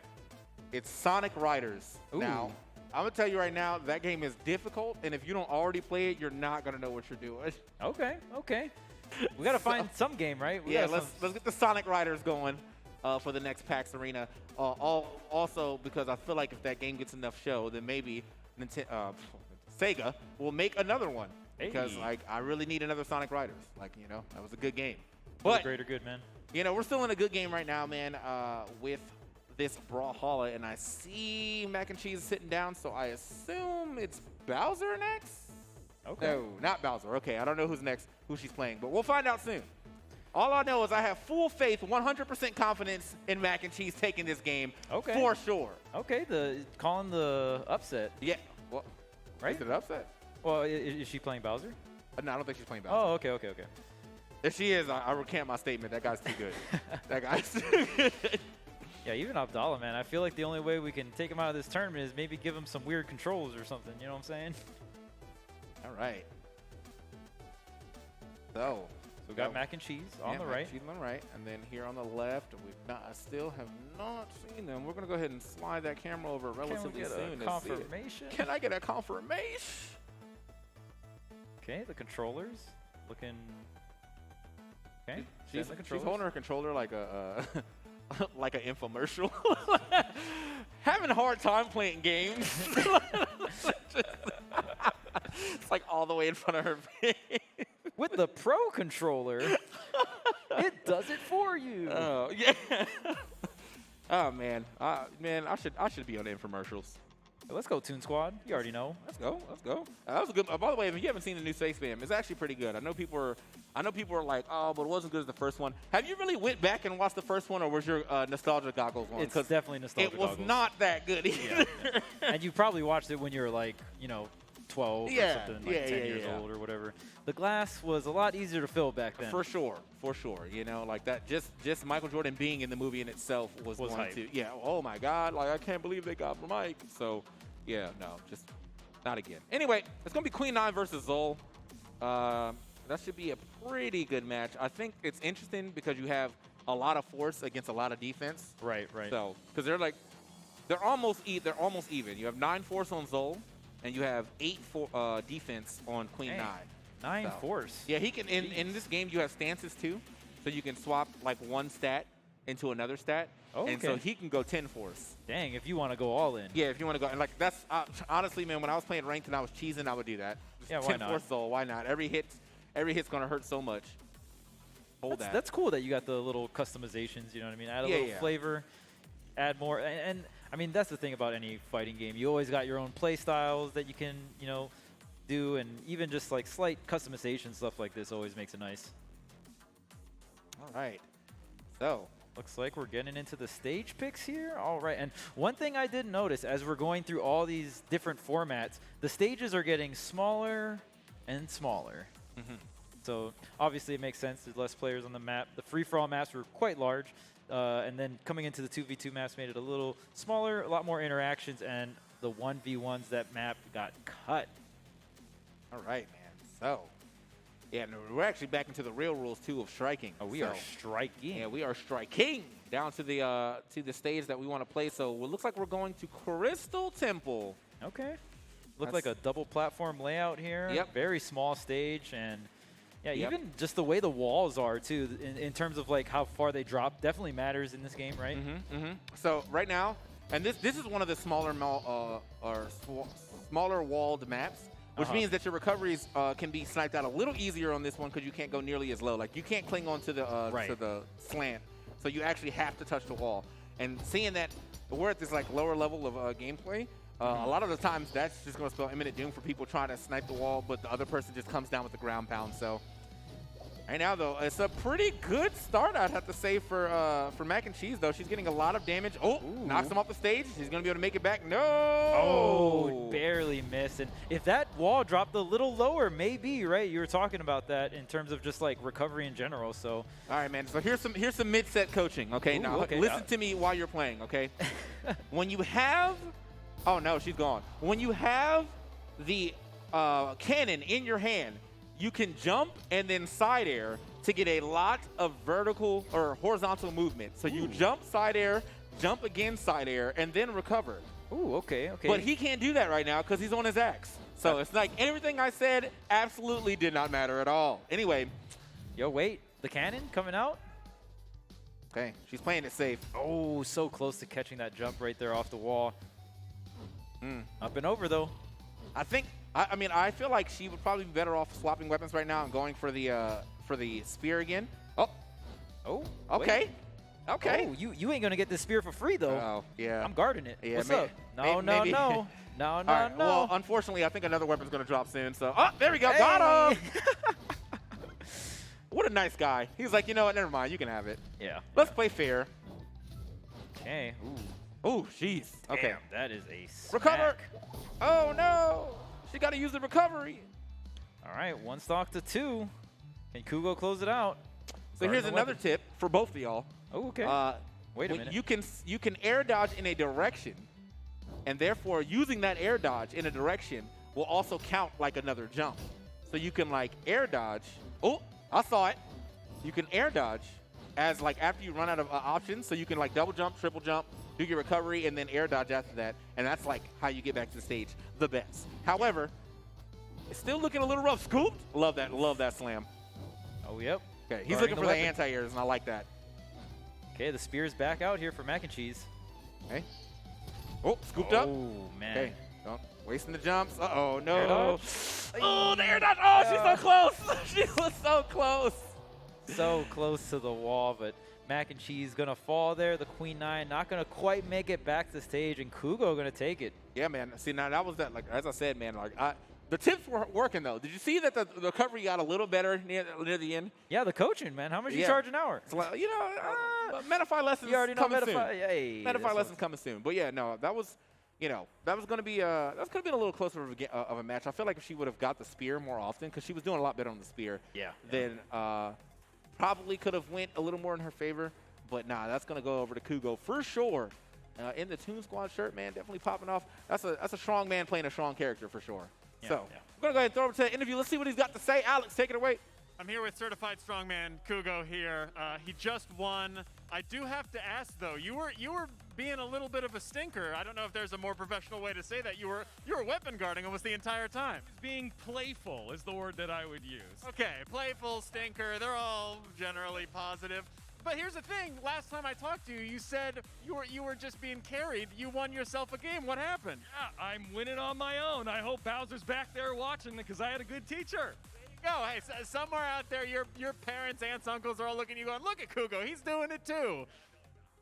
No, they're not. Okay, well, hey, I'll root for you. I'll send you some positive tweets. I was looking. I don't know if we had a replay of this, but your game stance is so powerful. You're hunched over, and you have maybe the fastest, most aggressive, like, finger movements I've ever seen. Have you ever broken a controller before? No, I have not. However, probably coming up in the near future. Okay, I thought you were going to be like stronger as a person. The controllers are probably going to get weaker, so yeah. Yeah, if I said a couple walls or people, maybe the answer would have been yes, but you've been very gentle with your controllers. I mean, hey, maybe if you win or lose, we'll see a controller break? Yeah, maybe. I don't think anybody in the crowd wants to see controllers break, do they? All right. Hey, mutually assured destruction. Let's do it. I'm going to get some tips on how to build my lats backstage from this guy. Let's go back to the casters for some more 1v1s. Thank you. All right, man, back at it. So Kugo the Mighty definitely going to be able to take that, but it means we got 2 more games on the first part of our bracket here. It is single elimination, so we're going to have 2 more of those, and then you have 3 more games after that all together within the semis and then the finals. So we haven't seen Bowser yet, but before we get to see him or whoever else is playing, let's go ahead and check these replays real quick to see how the action went down in that last match. So unfortunately, some ill-timed recoveries, but after I have given some nice tips here. Yeah, I hope everyone was listening. It just wasn't for just the players on stage, right? So. You know, it wasn't. You know, it was for the fans too, bro. It's for the people out there. For the fans. For everybody. Anybody who's thinking, you know, I want to play some Brawlhalla. Well, the one thing is you can use those tips right now by downloading it on your phone. It is free. It's just a free game. Anybody can play. If you have your phone, you got your Switch on you, and you got some type of internet, you can use that as well. It's a free game. It's a pretty nice free game too, though. So you know, we put a lot of love into this thing, for sure. But also the esports is picking up a lot. Over the last few months / year, I think altogether. You know, we were like at the beginning, it was getting like 2,000 viewers. Now it's getting like 40, 50 Ks on like every. Wow. Yeah, it's nice, man. That is nice. Yeah, Kugo definitely coming through, getting a little bit of advice from his doubles partner as well. I feel like that's going to be a huge deal, right? So Bowser giving him some tips, honestly, and kind of coming to fruition. All right, man. So Bowser is indeed up there. Oh, wait a minute. Uh-oh. The young prodigy himself. Okay. Okay. He's doing it for the family. For the fam. Yeah, for the fam, bam. You already know. Fast and the Furious head ass. Like, old Vin Diesel. Oh, no. Nothing's more powerful than family. I'll tell you that. Nothing's more powerful than family. Nothing. Driving to space. Do what you got to do. That movie actually became a superhero movie, man. Yeah. It was about cars for like the first 4, and then after that, it was a superhero movie. Then it became some Avenger ass stuff, Yep. you know what I'm saying? Yep. All right. So let's, all right, that was a cool way to cut into. Let's get right into it, man. I didn't see who was who, but I'm going to assume, Bowser's the, is that Core? Yeah, that's Core. Okay, yeah. That's like, oh, yeah, that's definitely Core. Nice skin on the Core. I'm going to assume that's him, though, yeah, because Pignati's been playing a lot of Mako, so again, man, Bowser said he's platinum, which means he does play this game, and I wonder if this is the character that he's been going platinum on. Now, Core has really good SIGs. He's one of the few characters in this game that can combo directly off of down light into on hammer into a SIG. So you can do down light neutral SIG and get big damage. Everybody else would do down light into like side light or down light side air, but he just does down light into SIG, and that's big damage. Oh, boxed up. Okay, weapon spawning on the right here. Uh-oh. Okay, gonna drop it, get the hammer here. Okay, moving back in. Oh, take the kick though real quick, and they're trying to roll in on that with the side SIG. But man, the thing that's holding these players down more than anything is recovery. Yeah. It's just the recovery, man. You gotta be a little more, frugal with your jumps. Like you don't want to just burn them all in one sitting, because then you have a hard time getting them at you. So notice like how that Bowser, he waited, he used his side air to get a little momentum closer to the stage. You want to do stuff like that if you have weapons to do that. I don't think currently Mako doesn't really have a weapon like that. I think you can down air with the guitars to like kind of get some distance. Right. But for the most part, you're just trying to recover. Oh, and it doesn't seem to matter though. Caught him flipping out of there, bro. Damn. That was quick. For family. For the fam bam. For the family. You already know. All right. Man, what a dominating game right there coming out from Bowser. Kind of what we expected. Yeah. But honestly, the recoveries were on point. I love the weapon juggling as well, knowing exactly when and where to use those weapons. And honestly, just like knowing when to use the exact right resources off stage seems so important. Yeah. So like that's the thing about this game too, is like, because if you can burn all your jumps super quickly. Like you can burn all your jumps just like in Smash. Like if you double tap jump, you can get like no height on your first jump and then immediately burn your double jump. But you can do the same thing in this game by burning all your jumps by just smashing the button. So like that's what's happening with a lot of these players that are kind of like panic jumping or whatever. But no panic on the side of Bowser. Let's see what he had to say about that last match. Alex, take it away. Here with the man, the kid, the king. We got Bowser here yet again. Not getting tired of talking to you. Always some good insight. How was that game? It sucks that he has to eat versus 2 of his stocks, but it was still fun. I'm always like, I just toss it up to you. It's like, he's going to say something nice, and you did. I mean, it's a bummer. You wanted to have a better fight. I mean, looking forward, you have one big match, which I think we all know what it is. Are you staying focused on that, or you taking each match at a time? I'm going to take it each match at a time since who knows if I could even get there. So I'm going to focus on my next match and go with that. When you came here today, did you think you were going to make it this far? Were you like, hey, Mom, you should probably get some waters and then be close to a bathroom because I'm going to be here all day. You're going to want to get pretty situated. Or did you think it was just going to be fast and you're out? Or how long did you think you were going to make it? Well, one, I didn't even know if I was going to be able to play since I'm an alternate, so... This is fate! You weren't even supposed to be here! Wow, the stars aligned. Look at that. Yeah, so when they said I can play, I was like, oh, okay, well, we'll see how I do. And here we are now. Well, we're seeing it over and over and over again. I'm so happy that Mom has been taking video every single time. I hope you know that prom, graduations, when you get married, every single time something good happens, or she's going to be pulling these videos up. She's got like 10 of them, so I hope you're ready for that. Is there anyone you want to say hi to out there? Anyone who might be watching? Again, I don't know if they know you're playing, but anyone you want to shout out? I want to shout out to the boys, my best friends, the Bean Group. You guys are amazing, and to everyone on my YouTube for watching to this. All right, there you go. He's got a YouTube. He's got a supportive family. Does your mom, is she excited that you're playing games and good at games and stuff? Yeah. She's shaking her head, yeah. I mean, she's shaking her head, yes. Well, this is what we call in this industry a segue, because I got a note. This is actually very exciting. We have the Coalition of Parents in Esports, which is a nonprofit founded in last year, actually. And basically, they were tired. It's a nonprofit. They were tired of the negative stigma surrounding gaming and kids playing gaming and parents then saying, being negative to their kids playing games. So it's really awesome that your parents have a great relationship with you in games. But we actually have the CEO and founder, Chris. He's the CEO and founder and the dad of pro Fortnite player Septic from Misfits Gaming. He is around the perimeter. If you want to talk to him, get some flyers. He's over there. He's waving his hands. Say hi to Chris. Go talk to him. Talk about your kids playing games and all that stuff. He's got a bunch of information over there about it. So go check it out. But stay put because Bowser has some more butt to whoop in just a sec. Let's go back to the casters. All right, man. So first of all, big shout out to parents supporting the kids. Yeah. But also, he said it was fate. Nah, it was family. You know. There you go. Big shout out to his mom right there, hanging out, getting all the videos and stuff. But nah, that was family. He got here off of family. So he's actually part of it. I think he actually might be in the next movie. Oh, nice. Playing like this, Oh. he'll be in Fast 10 for sure. Or whatever number they're on right now. 11, 12, 13, 37, something. 14, whatever, man. So anyway, let's go ahead and check these replays real quick to see how the action went down, man. Watch how my boy Bowser went absolutely insane on him. Just really good. And unfortunately, that's another situation where that was mostly because he did not recover correctly. But that right there, that ender, yeah, sent him packing. Sent him Bonk. packing. Yep. Yeah, just straight bonk, dude. So honestly, we got, Mako one more couldn't- match now, I think. We got one more Yeah, match on yeah. the quarters. On the side of quarters things? finals, yeah. Yeah. And honestly, Pignotti couldn't really even get a weapon. I just Yeah. feel like Bowser controlled the stage, and it was just to the point where it's like, dang, can I get a weapon? Mako was fighting unarmed the whole time. Yeah.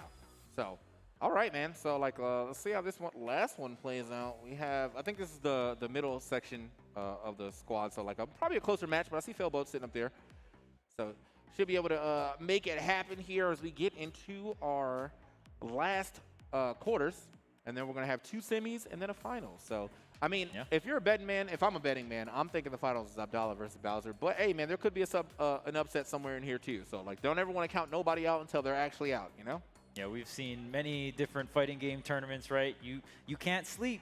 You can't sleep. Once you get caught sleeping, that's it. So, definitely got to be careful if you're Abdallah and Bowser. People are hunting. All right. Oh man, this is the good thing about singles or ones is that it's much faster to set up. Yep. So. Yep. The setup's gonna be quicker. Just 2 players instead of 4. You already know. And even the maps too. Definitely been enjoying some of the maps. The striking system.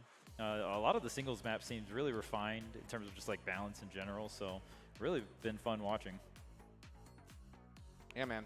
So looks like Wu Shang and Orion are the picks here. Wu Shang and Orion. Okay, so we already knew the. Well, wait. I feel like I was. Oh no, I was expecting this Orion. He was playing Orion earlier. Right. So. The double Orion team. Yeah, the double Orion team. Yeah. So this is gonna be what Heath Haskins. versus Failboat. Failboat versus Heath. Let's get it. Okay, we've got a little interesting map here. We've got a little split down the middle with a single platform. Hey, weapons are coming through. All right, so yeah, it's another one of those maps that isn't really used too much in singles anymore, but it was a singles map at some point in time, so still usable here now. You know, we don't got to play 100% to the T of a tournament. But listen, this could be an upset though. Look at Failboat's points to Heath Haskins right now. Failboat at 12, but Heath Haskins at 20, and just being able to beat Heath Haskins right here would be big for his points. Because then he gets another chance to potentially get even more points to him. But it really depends. You can see he's kind of patrolling that ground right there. Both these guys trying to find themselves a ground pound. Ooh, side sig. And both of them using the same weapon too, so definitely going to be going for similar setups here. Up and over. Ooh, okay, just barely made that back to the side, but Heath Haskins now putting the hands on him with no weapon involved. Dang, yeah, he definitely put the hands on him. Literally, like that haymaker right to the dome right there. Ooh, side sig not going to connect here. Up and over though. Trying to come down. Ooh, nice. Actually, not sure what sig he was charging right there. That might have been neutral because I know down sig is like he stands on the pole. Right. But here we go. Ooh, uppercut. Nice catch. Yeah, and Failboat definitely, in terms of like how he likes to take stocks, a lot of the times I see Failboat taking those stocks, it's off the top. Yeah, that was. I mean, that was smash skill coming in. Like that was a jump read. Yeah, yeah. You're jumping over me, I'm right there. Got the hitbox on deck. Okay, hold up. How is this neutral air beating out the ground pound? But I think it's mostly because he's hitting on the middle. Like if he's hitting the side of that ground pound, it probably wouldn't have traded. But he's hitting directly where the body is. Yeah. So it's working out for him. That ground pound's going to find his mark, but. Here's the punish on the side sig Face though. down. Yeah, nice little. Okay, watch yourself. Ooh, wait a minute. No. Where are you going? Uh-oh. I don't know if he can make that. Yeah. Abort. I think his best option or his best chance would have been to try to drift a little closer to the middle and go up the valley. But yeah, not going to be able to grab that slanted wall. So that's going to be out. He's going to be out of that second stock as well. While Failboat looking pretty strong right now. Okay. Yeah. Honestly. Ooh. Okay, getting the jump. Oh, off the backboard though. Doesn't capitalize though. Okay. There we go. Stock taken right there with the recovery. Finally finding it, but it is a little unfortunate that he did drop that second stop. Just takes that one to the dome like, oh, there. Think. Like. Yeah, whatever. I eat those. All right, so, I mean, Failboat's got quite a lead here, so Heath's got to dig deep here to get this this comeback going here. Okay. Man, we throwing it all. Ooh. Okay. Ooh, okay. The hands. Okay. Out of there. Double up. Okay, off stage. Ooh, okay, does get past here. Okay, we're calling in another weapon though. Okay. Okay, hold on now. This is Heath Haskins. Okay. Putting up a fight right now. Look at that, man. Barely took any damage on his last stock while being able to take two just like that. And now, okay, Failboat coming back in, trying to find himself a weapon. Managed to get it. Scooped. Yeah, the A hands little two-piece. through. Ooh. Ooh, okay, okay. Wait. We're going to finish it? All right. Whoa. Drop that one right on the dome, Brian. Now, the thing about I feel like the Rocket Lance force on his ground pound is actually so strong, which makes sense, though. I mean, you are getting hit by boosters. So. Right. Heath in the red, though. He's got to be careful. Oh, barely surviving. Got to get some kind of damage here on a Failboat. Yeah, just not connecting. Yeah, man. It's definitely looking a little rough for him right now. Okay. All right, we're chilling. Got the spear diddle. Okay, we're getting some damage. Wait a minute. All right, so the damage is definitely more so on the side of Failboat, but Heath Haskins has done all of this on one stock. Yeah. Look at this. It's pretty much even now. Oh, Heath Haskins. Wait a minute. Going up to the top for it. Doesn't actually get it this time, but Heath Haskins, man, still chasing him down. Oh, no, that could have been a grave mistake. However, throws his weapon away, too. We need something. Watch the bomb. Okay. Okay, Lance. Heath Haskins back on. Oh! Let's go. The spear works out for him. Heath Haskins did such a good job of bringing that back, but just unfortunately, man, it was too little too late. Yeah. Dude, how long Heath just didn't get hit for like the last minute or two, it felt like. Honestly, that comeback was so crazy. The strawberry goes on the head. The victory there for Failboat. Yeah, man. Got to give it up to Failboat on that one. It was definitely, it looked like it was about to escape him, but he managed to bring that thing right back and close it out right near the end. So good stuff to Failboat. Managing to make that one work out for him. So look, and speaking of Failboat, let's go ahead and just talk to him, man. Let's see what he had to say. Take it away, Alex. Here with Failboat, got the strawberry back on the head. Does that signify anything? Is this a victory thing, or is it good luck, or what? Or is you just like it? This is really cute. This is really cute. It is really cute. I don't know why you took it off in the first place. I was going to have a word with you. That was, I've been saying this as a joke the entire day, but that was truly a nail-biter of a match. I was like, this is going to be a sweep, and then I was like, no. Was this you trying to make it interesting, or what happened?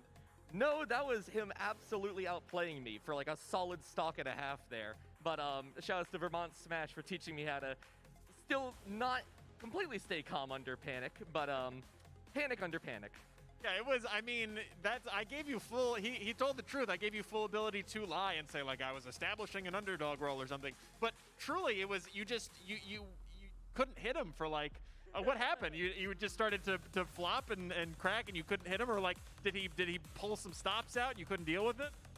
He started to camp that, like, upper ledge there, and I tried to go a little bit too hard on him, and he just capitalized on it. Yeah, I feel like I mean, Wu Shang, he kind of, I mean, you're playing him very well. It's super aggressive, but if you can't hit anything and you're getting battered around, it's hard to recover and make those moves. Are you going to change a character going forward? Or are you going to stick with the Wu Shang going forward? I think I'm going to stick with the Wu Shang going forward. Okay, we got it. Hopefully we'll see more Strawberry. Hopefully we'll see more Failboat, and hopefully we'll see him at the top of that leaderboard. Back to you guys for some more 1v1s. All right, man. Back at it in the PAX Arena. TK, Charles, getting into the semis now.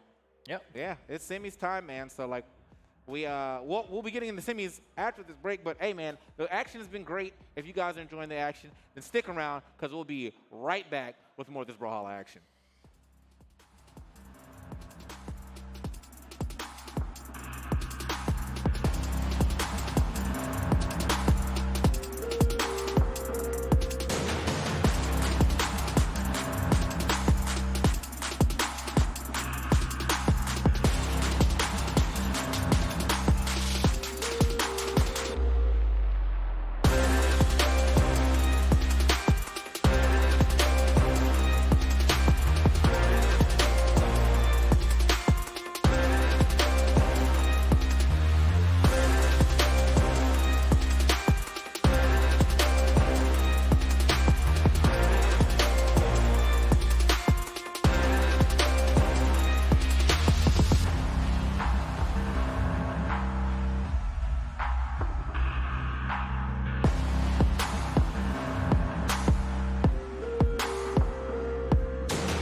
right, guys, and welcome back to PAX Arena. We are winding down to the end of this Brawlhalla segment, man. We got 3 more matches for you. We're going to figure out who's getting into finals on these first 2 matches and then play that finals out. I'm TK, joined here with EE yet again.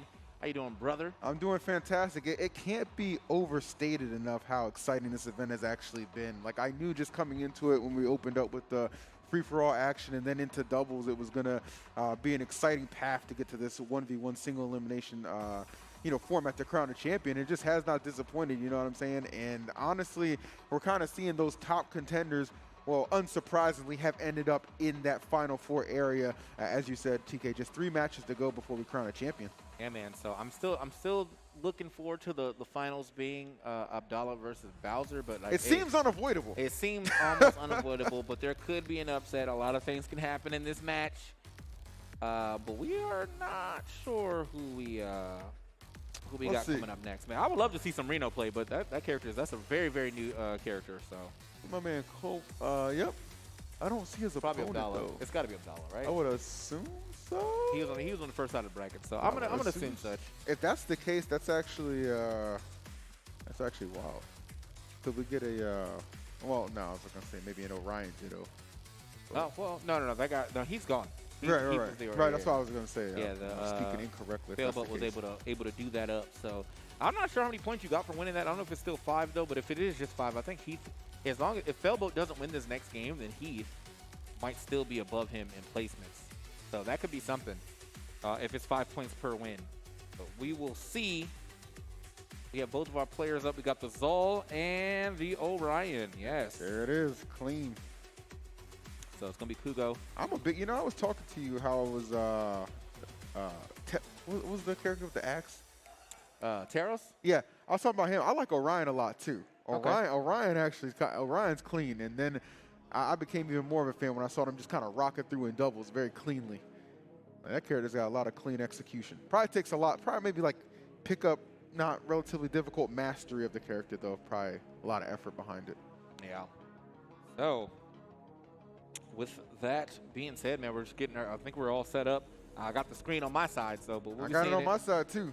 Relatively soon, man. It's gonna be coming to your screen live and direct as we get into our match on Ramen on the Miami Dome. This guy's got the best song in the game too. Oh, we gotta fix them names. What? Oh yeah. We gotta fix them names down there. Name's definitely different at the bottom right now. This is Abdallah, baby. Abdallah and the Mighty. Yeah, the Mighty. Himself. I'm gonna just call him the Almighty. Yeah, bro. So the Almighty Bugs, because that's the jersey he's wearing. I respect that. But let's see what he's got to bring to the table. Obviously, as we've just touted on throughout the whole event, Abdallah really eager to capture that 5th trophy here at Stream Stars. Oh, and I'll tell you what, he's off to a great start, TK. The way he just kept him off the stage, that right side was completely locked down. Yeah, man. Kugo the Mighty definitely not going to be able to make that one back. Did have a chance to do such if he went for the side air, but he went for the neutral air instead, and that's just not going to get you any movement. But look at this, man. Abdallah all over him, and he's out of another stock. Okay. Absolutely. Look at Abdallah's player cam, bro. This is the man that don't, like, he's here.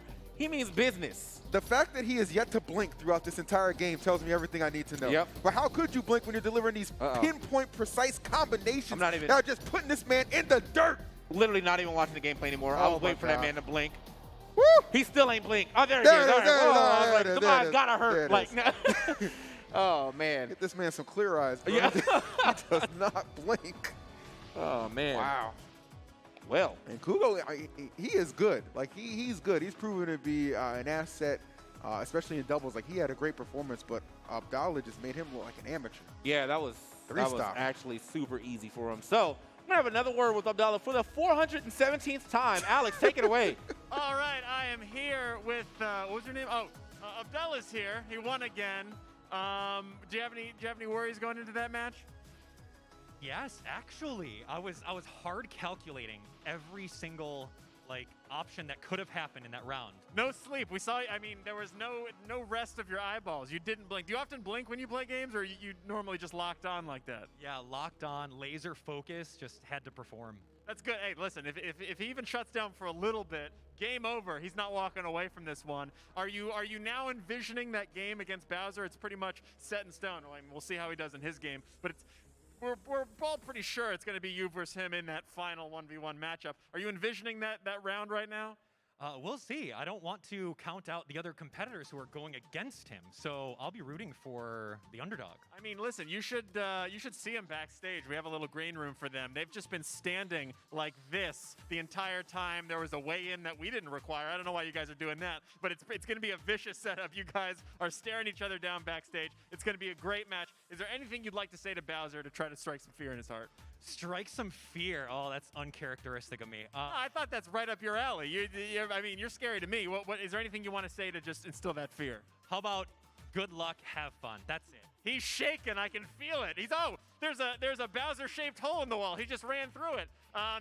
That's maybe going to come up later. We'll see what happens after Bowser's match. We're going to get to it in just a second. But right now, let's get back to those casters for some more 1v1 action. Bro, no trash talk. Boo! No, I'm kidding. All right, man. So like that's him already lining up for finals, man. Looking. We've been saying he's the 5-time. He's actually the 4-time, but it's looking like the prophecy's about to be foretold because he's looking like he's going for that 5-time for sure, pretty easy. Let's go ahead and check these replays real quick, which is basically just the entirety of that match. Yes. Because that's about how quick as that match went, man. So as we understand it, production tried to pick the best points of this match, but the fact of the matter is every point was the best point. Like you couldn't narrow it down to just one specific thing. So we decided, you know what we're going to do? We're going to do something for the first time we've never done before.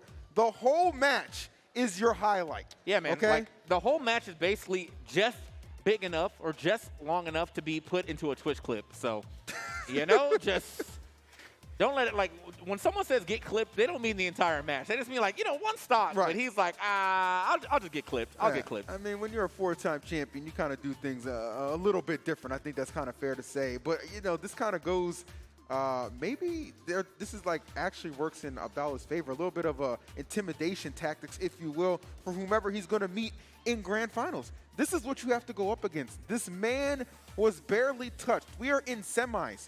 This is the top 4 players of this event, and he just made this, like, he made it look like he never even touched the game before. He damn sure wasn't touching the stage after that. There it is. All right, man. Oh, well, what a great replay. What a great, what a great highlight. What a great highlight.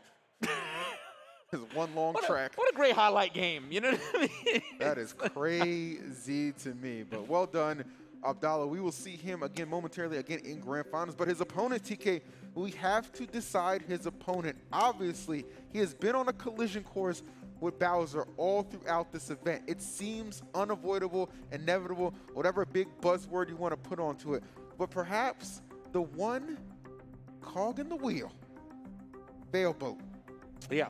Perhaps. He could do it. He could. Listen, I didn't know if he was going to make it to this point, and he surprised me. Yeah, he's pretty far back here, man. Like, give it up to him for sure, man. I'm pretty sure, like, he plays a little Smash well, so probably carries over a little bit. This game is definitely much different than Smash, but I feel like the core aspects of a platform fighter will carry over from most games. You just got to now learn the intricacies. Look at all these chairs being filled up. Let's I love go. it. There you go, showing up for the finals, the semis. I love to see everybody in the building. You know what's insane, though, is that I still see a lot of y'all standing when there's a bunch of chairs here, bro. Sit down. No. Listen, I respect the need to keep the blood flowing. I really do. But sometimes it's good to sit. Yeah? I did it for 2 hours on my flight from California. I didn't really have a choice because that flight attendant was kind of lurking. But the point remains the same. That's what I like about international flights, bro. They don't be coming at you that hard. That's true, because you have to get up and get that blood circulating. So I'll just be standing in the aisle. Until you try and sneak into first class, and they're just like, oh, buddy, take a Yo, that's you can keep walking, just go that way. That's my bucket list, to get on an event that flies me out first class, in the first class where you get to lay down. I did that one time when I went to London. Yeah, when I went to London. That was cool. Yeah. So here we are, man. They kept trying to tuck me in, though. I was like, I don't need help with that. Anyway, Veilboat might need a little bit of help because you know who he's going up against. My man Bowser, who has just been a dominant force all throughout this, and really just being one game away from grand finals. It seems almost impossible to stop him, but he's going to do his damnedest. Now, note, by the way, though, that Bowser swapped characters from what he was playing earlier. He knew the Taro strat in free-for-alls and twos, and then he's like, well, now that we're playing ones, back to my main character. There you go. It's the core. He's out scooped and sent. All right, well, there's a reason that this guy is so good. He has the ability as well as the diversity. Looks like he was trying to cycle through that item for a moment, but really just at this point, man, you just keep putting the hands on him, or in this case, the hammer. My goodness. That's a big clip it and ship it for me, bro. Like that was he definitely did it up. So you know what, man? Like I feel like the thing is, Felbo could still potentially get back into this, but like he has to do it right now. Because if you're looking at the damage right now, I don't actually think he's been hit. That is like perfect. That is like perfect white, bro. That's the way to live by. As you can tell, Bowser is just. Yeah, I don't think he's been hit once either. That's concerning. Yes, I'd say that's concerning. Let's get one. Oh, there we go. Let's get one. Let me get two. Oh, two. A little two-piece. Okay. All right, that's the three's coming. The three's coming for sure. Big hit. Any minute. Okay. Give it to him. Hold on now. You just gotta be patient with it. You just gotta be patient. You know, sometimes you gotta let the hit come to you. There it is. Okay, so we are definitely. Jesus. We're doing some things. I didn't say they're necessarily good things. Yeah. He seemed a little surprised by that KO. Now you can definitely air dodge through the recovery, but people get caught. Oh no! Oh no! Hey! Oh, he's done. He's actually done.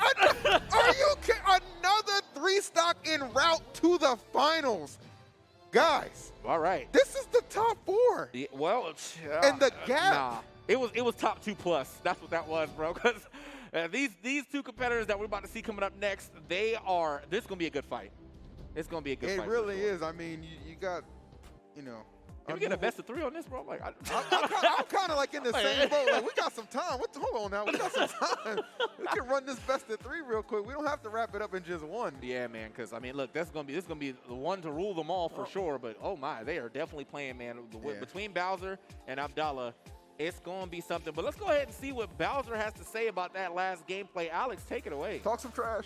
Whew. It was inevitable. It was unavoidable. What other words do you use? Edible arrangement? It was something. Bowser is up here again with me. Were you worried at all going into that match? Not really. Not really. All right, there we go. So you're learning the trash talk. I dumpstered him.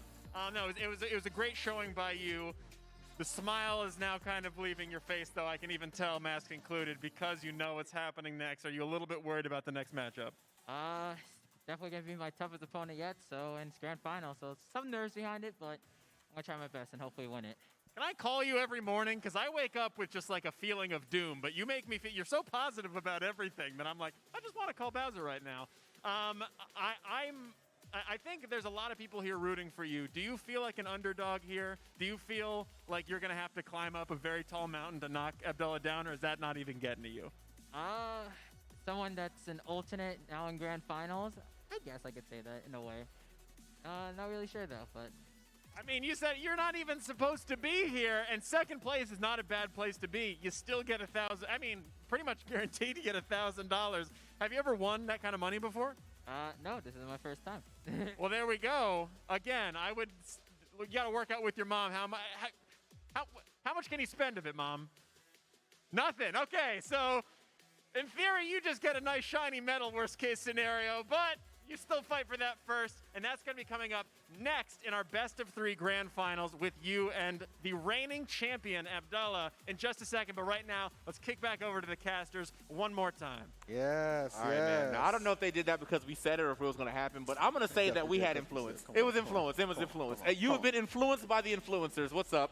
That's what we do, baby. It's all in the name. It's all in the name. But let's go ahead and take a look at some of these replays to see exactly how we got to this point. It was another dominant fashion in semifinals with Bowser just putting on a clinic. And this is no shot at Failbo. He is a very incredible talent. He just ran up against a generational one in Bowser.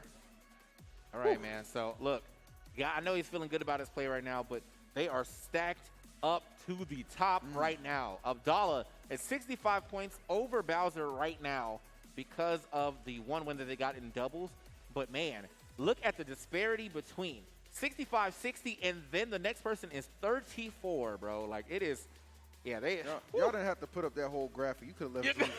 Y'all could have left Drew off. Y'all ain't had to do all that. Now, shouts to my man Drew, though. He was here. Now, I wonder if, is it every game that matters now that's going to get them the points? Because if so, then Bowser needs to win 2-0. Yeah, if he wins 2-0, I think he takes it. He just takes it. Yeah, I think that's why the sense of urgency, it needed to be extended to a best of 3, which I think is just incredible.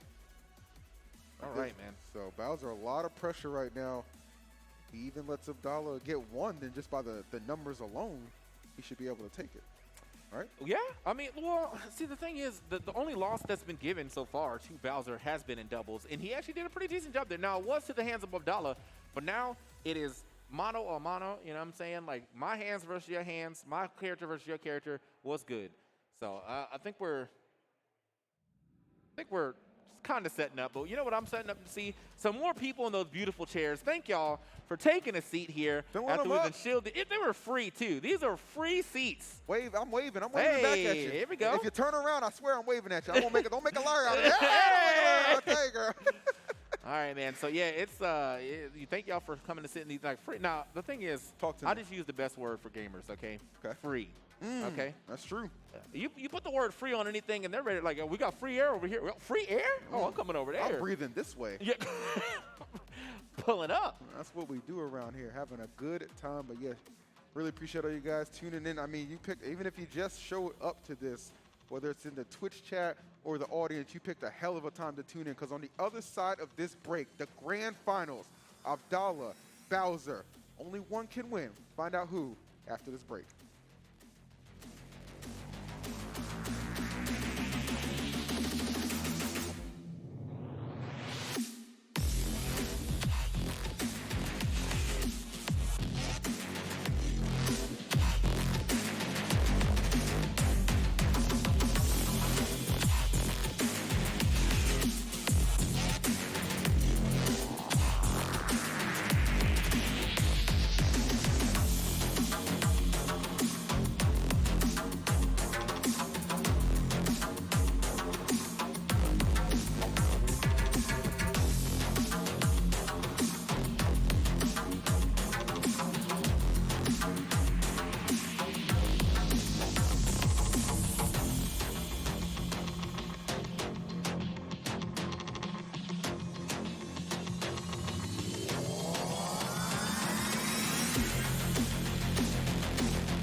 back to PAX Arena. We are on the finals of this here Brawlhalla segment, guys. We have the 4-time champion going for his 5th versus the new hotness, the young god himself, Bowser, about to take on Abdallah. This is gonna be, I feel like this is gonna be a nice little fisticuff right there, man. A little skirmish. I'm not even 100% sure on this, but I think Bowser was like, I don't know if he was like an alternate originally.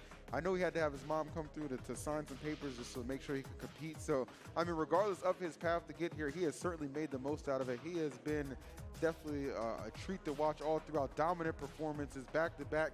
Same can be said, though, for his opponent, as TK alluded to.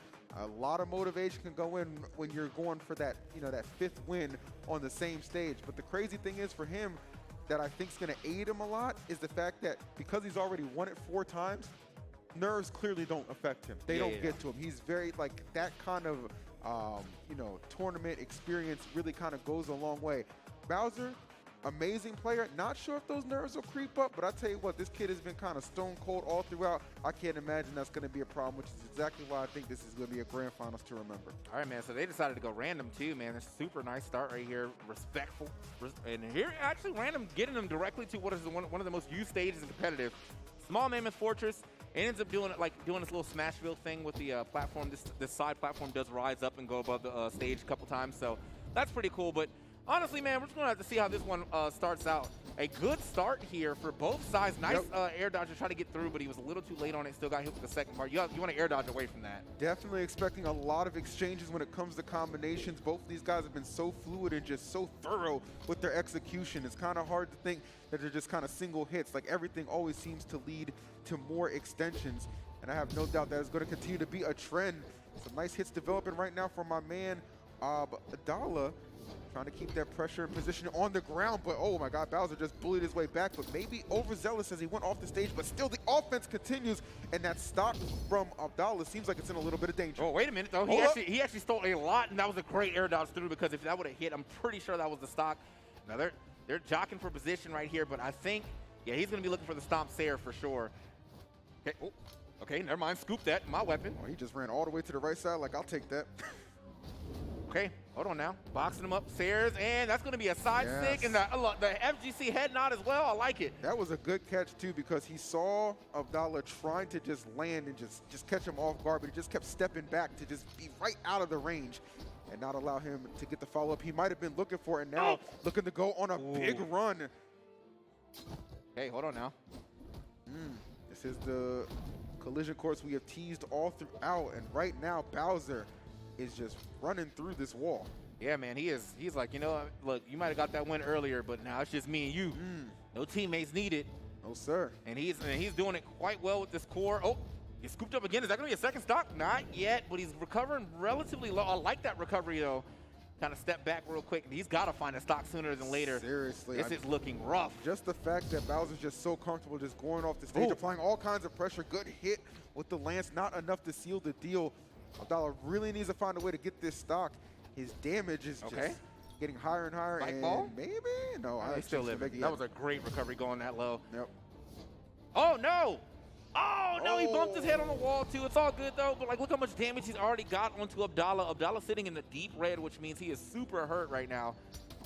Okay, try to go for the gravity cancel down light there, or down sig. Unarmed, and that's almost enough off the neutral lights. That was just a jab, right, basically. Almost finished him off the stomp. Wow, okay, he is playing a dangerous game here. Abdallah, look, oh my, I don't know if I've seen it that red before, TK. Nah, that's man. Damn near purple. Yeah, okay, he's out of there for sure. That was, he's about to be in black. I ain't never seen that. All right. So, yeah, we call that deep red barbecue red, but it was a little further than that. Yeah, that was a little further than that. That wasn't Sweet Baby Ray's. Yeah, not at all. So here we go, man. The stock lead going onto the side of Bowser, who has definitely been positioning quite well. Look at that, just kind of trick out his opponent. Nice little combination right there with the down light to neutral air. Oh, scooped up. This is looking pretty rough for Abdallah. This first game one clearly going the way of Bowser, who just looks so in control, just chucking him off the stage. Will he make it back? Being very pensive, trying to pick his spot to land, but look, even with all that patience, still being harassed. And now the bomb maybe going to come into play. No, not quite yet. Hey. Hey, man. Whoop. Boom, boom. Oh, big damage right there. I like that.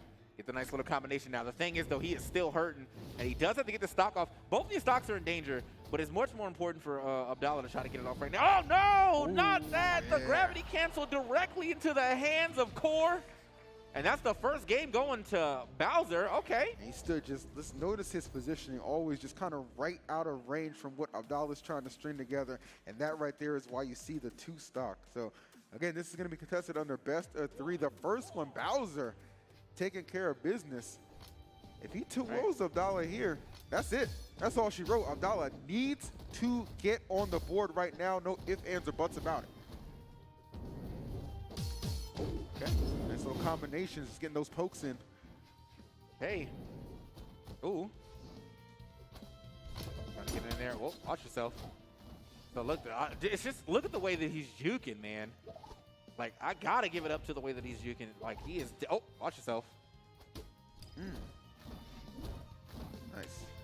Yes, this is the thing about the gauntlets, though, is that little, like, you see, like, he keeps going for that side, like the uppercut. Yeah. Like, air dodging through that can be somewhat rough because, like, once you air dodge through, they're, like, still right back down on the ground with you. So you have to avoid the next mix-up, and that's what, honestly, what Bowser's really running at. There you go. Look at the turnaround right there to go ahead and get that good grab for the next side air. Man, this is definitely passing of the crown right now. Yeah, I was gonna forcibly at that. He's like, I'm gonna just take that off your hands, player. Yeah, let me get that, player. Whether you want to give that up or not. All right. It is now again, man. This is 2 out of 3, and so if Bowser wins this, he is up and out of there. Still says he has 60 points, but I assume winning 2 will give him 10, so that's gonna put him in the lead. Thus giving him the victory here and the crown and the bigger cut. Go, get out of here. Oh, my God. He is 1 stock away from victory. Abdallah kind of floored and a bit lost as to what to do right now against this young beast, this young lion who's just come in. He's taking over this pride, man. That's why he wasn't talking no mess. That's what I'm saying. That's why he was like, nah, you're not going to embarrass me up here. That's real talk. Oh, man. Not giving this young buck any more of a reason to go ham. Yeah. And he is definitely going ham on it right there. Gets the scoop. Doesn't get much more off of that. I think if he would have went for the side sig, that would have actually been a better scoop. But he was looking for him to jump over. Again, look at that. You air dodge away, and they're right there again. Oh, my. This man, he is Down playing six. inspired right now. Can I just say it? Bowser definitely listened to that new Drake. Oh! Ain't no way, bro. Oh, he's already Lover standing Boy up. to certified champion. Bowser takes it at Stream Stars PAX Arena. Yeah, bro. We got to see you next year, too. Now you got to start. You got to start being the guy who comes back for the 5 times. But it's his first time, the one-time winner of the Stream Stars Brawlhalla, Bowser 16. Is that how old he is? Does he change it every year? Imagine. You'll never get verified on Twitter like that, bro. We can't confirm who this is. Oh, man. Wow, great performance, man. Bowser, outstanding, man. Light skin error is here, baby. There it is. You know what I mean? Got to give it up to him, bro. The kid did it. Playing so well. He did say that he, you know, to be fair, though, he did say he was platinum already, though. So I don't know if he's top platinum, bottom of platinum. That was just a warning as far as I'm concerned. Yeah. He let y'all know what was about to happen. Y'all just ain't want to listen. Yeah, man. So, look, Jesus, man. Oh, I like the flames they got going on in the background. Oh, that's dope. Wow. But, yeah, man, he does it. The Stream Stars champion, Bowser 16, being able to dismantle Abdallah here, man. Abdallah was going for the 5-time, but he will stay at the 4-time. However, 4-time's still good, man. We ain't going cap. Like, I can't think of anything negative, and he didn't get first. What did he get? Second. Yeah. So that just goes to show you his consistency in these events, and he'll be back itching for another opportunity. Whether it'll be the same game or not does remain to be seen, but as consistent as these PAX arenas have been, I can't wait to see it go down again. Yeah, man, I assume we're going to get into some type of reward ceremony soon about this, so we can go ahead and give out these participation medals. Well, apparently I heard I get one too. And then wait, really? No. Oh, damn. I was gonna say.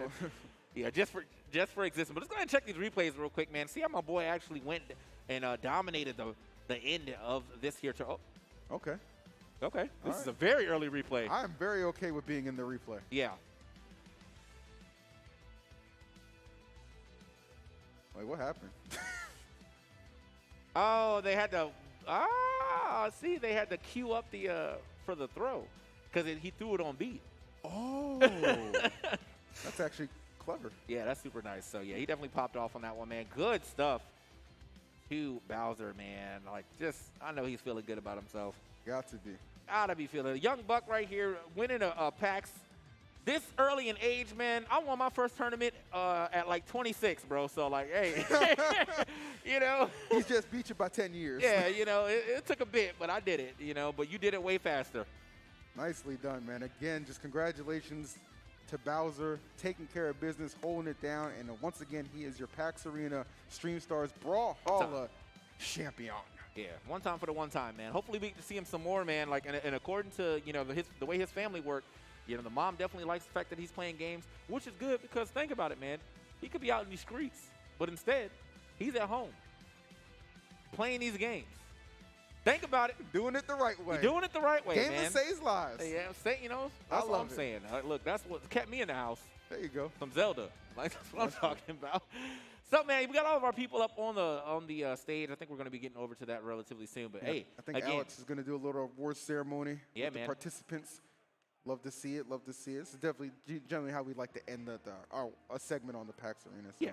But also, I'd just like to say, man, thank you guys for watching. If you were in the chat, thank you for showing up for there. But if you showed up to the event and you've been hanging around with us, especially if you grabbed a seat, because I see these seats are definitely full, man. Great. Thank y'all for grabbing some seats, man. They were free. We love our chair participants. Yes. All right? They were free. There we go. Hey, there we go. This guy gets it. He gets it. There we go. You know what I'm saying? Nice little seat there. But, yeah, we get them all lined up there. And then it is time for the ceremony. Dude, these graphics right here, but like the flames and stuff, that's sick. Oh, yeah, for like sure. This event is very aesthetically pleasing as well, too. Yeah, man. So I'll be a big fan of that for sure, for sure. Yeah, So. noticing a lot of yellow back there, yellow/gold, you know, colors that I'm really vibing with. Oh, look at that. Sheesh! Let me get that. Let me just take a picture with it and just put it on my IG. Nobody needs to know I didn't actually win it. Where the rest of my people at? I was expecting like 19 more sheeshes in there. Just sheesh! Sheesh gang. Oh, man. So, yeah, man, almost pro, but he was looking pretty pro today, I'll tell you that, man. First place on it. And then we got all of our medals as well. The stars in the background because it is Stream Stars. Go follow my man on Twitch if he streams. I assume, you know, it says content creator, so I assume he's doing something. Well, I'm assuming he'll get a little bit of an interview, so you better shout all that out. Yeah, shout it all out, bro. Shout it all out, bro. You know what I'm saying? Your Twitter, your Twitch, your YouTube, your Facebook. I don't know, man. Your Cash App. Like, just do it all. Mr. Beast might be watching. You know? Yeah, you never know. Hey, you know what, kid? I like what you did. Here's $1,000. Like 10,000 with him. Oh, 10,000. Yeah, for sure. He's got the money. There you go. Hey, you get 1,000 from me, and that's only on a good day. Anyway, yeah, man. One day I'll get up there. One day. One day we will make it. Looking back over man. there, yeah, man. Looks like everybody's up there. Yeah, looking good. Yeah, we're just waiting for the cue, man. But thank you guys again for watching. I appreciate y'all very much. So I appreciate PAX just even coming on this year, because you know, like we ain't been to a convention in quite some time. And the first thing we came back to was actually a secluded tournament. So yes, actually, like, yeah, completely just like invite only, and it's just nice to be in the general public with like-minded individuals who just enjoy gaming. Yeah, you know, just gaming, good times, and really good food because we are in Seattle. In case you missed that part. Yeah. My last PAX was PAX East, but again, as I said, it was great to be back. It was great to cast for you. Thank you so much. Always a privilege for myself and TK. We will see you on the next one, but don't go anywhere because we're going to the stage. Alex has an interview. Take it away. It's not just the interview, guys. It is the entire... We're going to give medals to every single one of these people. They all came in today, content creators, streamers, and stream stars, but only one of them is a winner. But again, everyone's a winner here on stage. We're all going to get medals, starting with 8th place, who is... Actually, did we get the order right? Well, we'll see. Ladies and gentlemen, in 8th place, we have Drew So Icy taking up the rear. Give him a round of applause. He came, he saw, he got smacked around a bunch, but he still gets himself a medal. Thank you so much for coming, Drew. In 7th place, we have Piganati. He came, he also saw, and he also got blasted off the stage a bunch. Round of applause. We'll get you your medals in a sec, too. Again, everyone's walking away with a little bit of cash, some pocket money to spend in Seattle, so that's great. In 6th place, we were all rooting for you, but we have Mac and Cheese here in 6th place. Give her a round of applause. Oh, I got medals behind me, apparently. We'll get them to you. I know, I promised them, and now I'm like a deadbeat dad. We'll get you the medals. Oh, I'm supposed to give them out? Okay. I got a job. You gave me second place. Oh, okay. Well, I'll hold on to this then. In 5th place, we have, this was an upset, but we have Heath Haskins in 5th place. He tried his best, came in 5th. 4th place, man, I was rooting for you. We have Failboat, 4th place, super aggressive play. Great Strawberry, I don't know where it went. Oh, there it is, okay, whew. Thank goodness. And then, I'm holding all the medals. And in 3rd place, we have Kugo the Mighty. I'm gonna say, 1st place arms on this man, but 3rd place in Brawlhalla. Give him a round of applause. Yeah, he got carried all the way to 3rd. And then let's talk about 2nd and 1st. Now, here is the deal. Like we've been saying all day, we have had one person come in and absolutely wipe the floor every single Stream Stars, at every single PAX Arena, at every single PAX, and that has been our man, Abdullah. Although, today, we had someone come in and finally have him meet his maker. So in 2nd place, we have Abdullah Smash. 2nd place, I actually have your medal. Abdullah, I want to talk to you real quick before we get to 1st. Now, this is by no means poor performance. This is just, you finally have a competitor who comes up to your level of video games and Brawlhalla. What was it like playing against the winner? Oh, it's an amazing match. Absolutely. It's a different dynamic going from a tournament where we played specifically free-for-all, which was the previous PAX, into a more diverse tournament where we did 2v2 and then we did 1v1. So, yeah, it was an amazing match. And, yeah, glad to have him on board. I was waiting. I didn't know. I've never seen Abdullah lose before. I was seeing if he was like going to take off his mask and he was Two-Face. I didn't know if this was your villain arc starting right here. But he's positive through and through. You were an amazing competitor. Is there anything you're going to do after this to sharpen yourself up for the next PAX Arena? I think a little bit more practice is definitely there, but the comeback starts now. That's the thing. So PAX East, you better believe. Putting in the work. You better start running now. Abdullah, is there anything, I know from experience, everyone here is honestly a fan of how good you are at games and your content that you create. Everyone's fanboying a little bit over you. Is there anything you'd like to say to the winner, who we'll get to in a second, going forward? Oh, yeah, absolutely. Did an awesome job. Congratulations. Good job. I would say everyone, honestly, everyone standing on stage over here did an amazing job playing through, and overall performances were spectacular. So good job, everyone here. Round of applause. There we go. Streamstar 2nd place, but he is the people's champion. Give a round of applause for our 2nd place, Abdullah. And right now, all it's left to do is get to our winner and lift a trophy. Do we have the trophy? Trophy's up here. So I'm going to go ahead and grab it, actually, and then I'm going to give it to you, and you're going to lift it over your head. Ladies and gentlemen, in 1st place, the young king, the kid goat. Oh, it's that trophy. You didn't win Almost Pro? Okay. Actually, so you're going to go over there and lift it. See, if we rehearse this and then I mess it up. Ladies and gentlemen, the winner of Stream Stars at PAX West 2021, it's Bowser16. Give him a round of applause. He's not even supposed to be here. Congratulations. I mean, when you walked into, actually, when you walked in today, you didn't even know if you'd be playing, and now you're here with the trophy. Did you expect this in a million years ever? To be honest, no. I did not expect this. But, you never know what the future holds for you. There you go. You could be waking up one day going, hey, I'm going to look at some games and stand some lines, and then stand up here with a trophy. That is what we do here at the PAX Arena. It is the home for amateur esports. And this guy went from amateur to pro like that. He's at the top of the ladder. One more round of applause for Bowser16.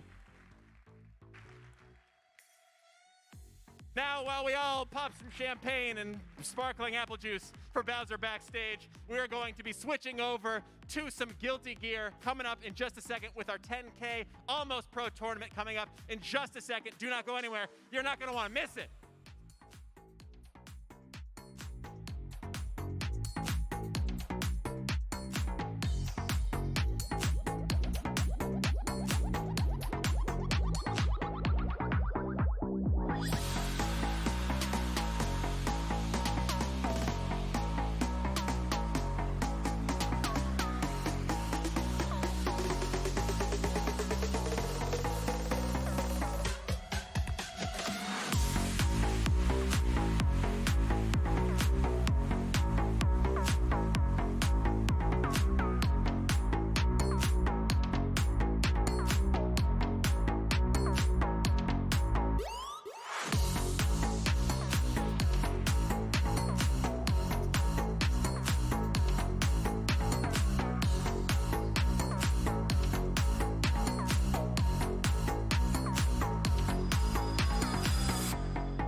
the PAX Arena here at PAX West 2021. I'm still Alex, and we are still the home for amateur esports here at PAX. Now, that is all the same, but one thing is changing: the game and the competition that we are going to be playing. We're switching over from our Stream Stars competition into our Almost Pro tournament. Now, this PAX, it is going to be Guilty Gear Strive. It is an amazing fighting game that has, oh, people like the game. I thought you guys were just here because we had free chairs. Is that also true?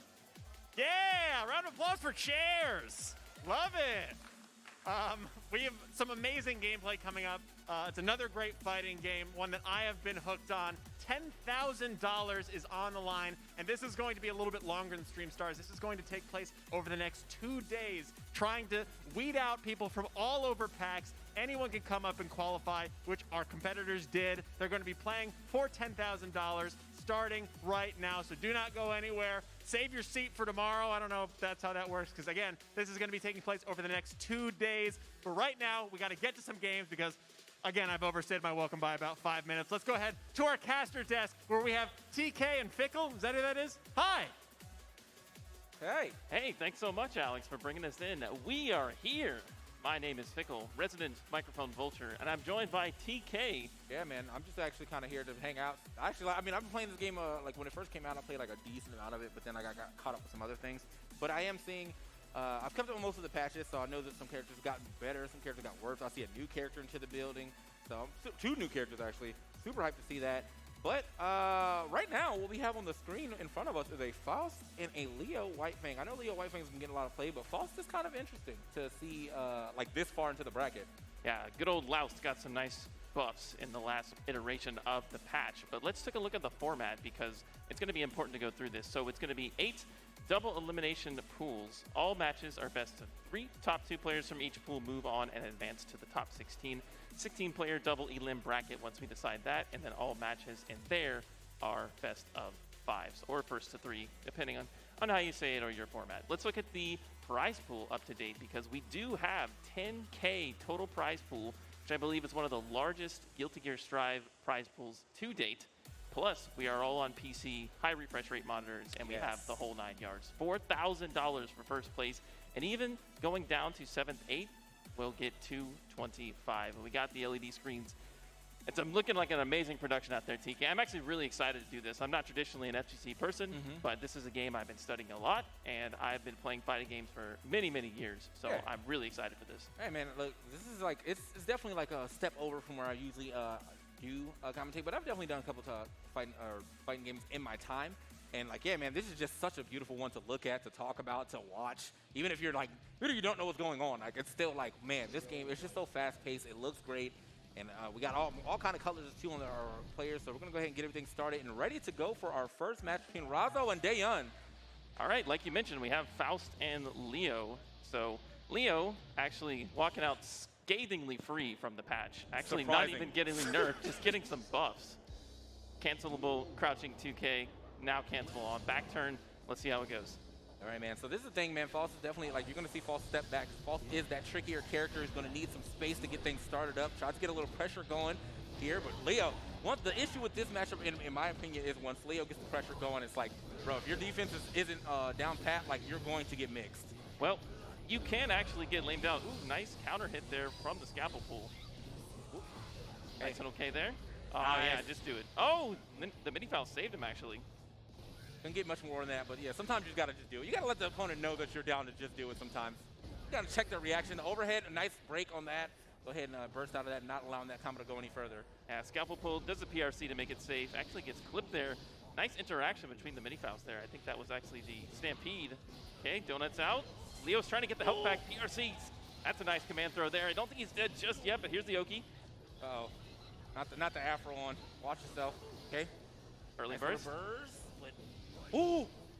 Back turn. Well, catches him. He's done. Round 1 to Daeyeon. And this is, I love what Raz has done here. He's actually gone for the scandalous white background Faust pick on the snow stage. He knew what he was doing. Yeah. Potemkin's home field. All right, man. But now it's starting to get mixed himself right here. Now this is the issue. Yeah, once the pressure is on, you can sometimes like jab out of it every now and then if you know where your windows. But I mean, it seems like he is definitely not getting any windows working for him. The pressure all the way on. That is going to be. Is that a perfect? Oh, it's close. Close. It's close. Okay. The pressure there from Dayon was clinical. You can notice how he was actually trying to bait the burst the whole time, going for not full combo, using his jump cancelable S to jump and block, try to bait the burst. He actually does bait the burst, but it was a gold burst, so he wasn't able to punish as well as the blue burst. But it was actually fantastic from Dayon. And so I feel like this is definitely the issue that I was talking about, man. Like Faust not being able to really like set up and really lame out Leo is going to be an issue because once Leo gets in, like one knockdown and you're kind of like in a blender if you don't, especially if you already used your burst or you burst at the wrong time. So see if this second match goes in his favor. We actually got to see the whole scene play out. That's nice. It looks even better on the LED wall. Yeah. I think we have the names backward there, so it's actually Dayon on Faust and Razzo on Leo. I'm not actually sure on that. We'll get that parted. Okay, they are correct now. So. Yeah. Okay, stuck in the corner yet again. No burst available right now, so this is going to be large damage. Yep, it's going to break the wall too. Hard knockdown. What did he choose? Cross turn. Nice IB there, but it doesn't work out. He's going to finish his combo again. Builds the meter on the positive bonus. And that's a quick round there for Razzo. That's the beauty about this game too, man. Like it really like benefits those who like want to get in there because you get meter just by moving forward, and the more moving forward you do and more pressure you put on, you actually just get a huge bonus for being active into the game. Guard breaks on those buttons there, catches a counter hit back turn, and that's going to be huge damage. OTG wall break, hashtag he needed that. And Jesus, that's it. Okay, I was for some reason not expecting that to kill him. But nah, he was gone. That was a lot of health that was taken with that super. So it was the counter hit starter. It doesn't prorate the combo. Makes for a huge amount of damage on the overdrive, and that's going to be, I think, the names are still confusing me, but I think that was Razzo. With the Leo looking ever so dominant, and just as you called, it was actually Faust was not able to really get started. Item throw and mix. It's hard to keep Leo off of you with no defensive options. Your fastest button is 6 frames. You don't really have great close range buttons to deal with the pressure from Leo, so that's just a kind of a bullying matchup. You really have to have your defense on point if you want to fight back. It's just unfortunate too, because like again, like with the way that this game is, like it benefits you for like going in. It's kind of hard for us to like want to go in all the time, especially against someone who can like flip any pressure around super quickly, and that's what Leo does. If Leo gets like one hit, like you are now, and you have to block anything, like you're going to be stuck in block for a bit, or you're going to be getting mixed. While Faust, again, he's a character that needs to sit back a little bit and try to get things going for him. But here's some replays for you guys so you can see the action just in case you just walked in. That was such a smart dash through those meteors there. Also would have clipped him, and he went into the back turn pillar to avoid the meteors. And here he actually picks up the Stampede and is going to use the combo ender to get a little bit more damage there on back turn. All right. Yeah, that was actually a really good. That was almost a really good round ender right there, but just not enough damage actually to finish it off. And a good clutch here as well, coming in from Razzo. Doing it with the Afro in style. I actually was in a conversation at the LAN area where they didn't actually have matchup experience versus Faust, and they're like, "Hey, I don't want to sound like a noob or anything, but what does the Afro do?" I heard that question. The Afro increases the upwards hitbox to make it so the instant overheads are possible on smaller characters, as well as an ignitable surface for his jump dust to make safer block strings when the hit explosion hits you out of that. So Faust is a really interesting character, and unfortunately, he is not the greatest in this game. He's had his heyday in many previous Guilty Gears in the past, but hey, sometimes you got to take a back seat, take your turn. Yeah, man, and obviously, if the devs are looking at this, like looking at I guess the play rates and like win rates, they'll probably do a little something with Faust soon. Okay, well, I'm gonna counter that argument because they saw Leo, right, and they were like, hey, you know what this character needs? This character needs more mixed options. You know what? That's fair. They need to be able to jump cancel 2K on back turn. They need to be able to make a safe overhead on back turn as well. What is it, like 15 frame overhead or something like that? Very hard to react to, but this character is wild, and sometimes they just like to double down on the chaos. Everybody's reading over the patch notes, like turn the page. All right, soul nerfs. Kai got some nice stuff, and then they get to Leo, and they're like, all right, great, time to read the nerfs, and they look in there, that's like, what? So no nerfs? Like so just not gonna help me out at all. We're moving on to our next game though, and I see that we have Milia Rage up here versus Kai Kiss. So I believe this is actually going to be K-Brad going up against Shu. If I see on the are you confirming on the stage there for me? I was just looking to see if I could see K-Brad up there. but I don't So currently see him. according to the bracket, I see the Milia on screen. He was using Milia in pools.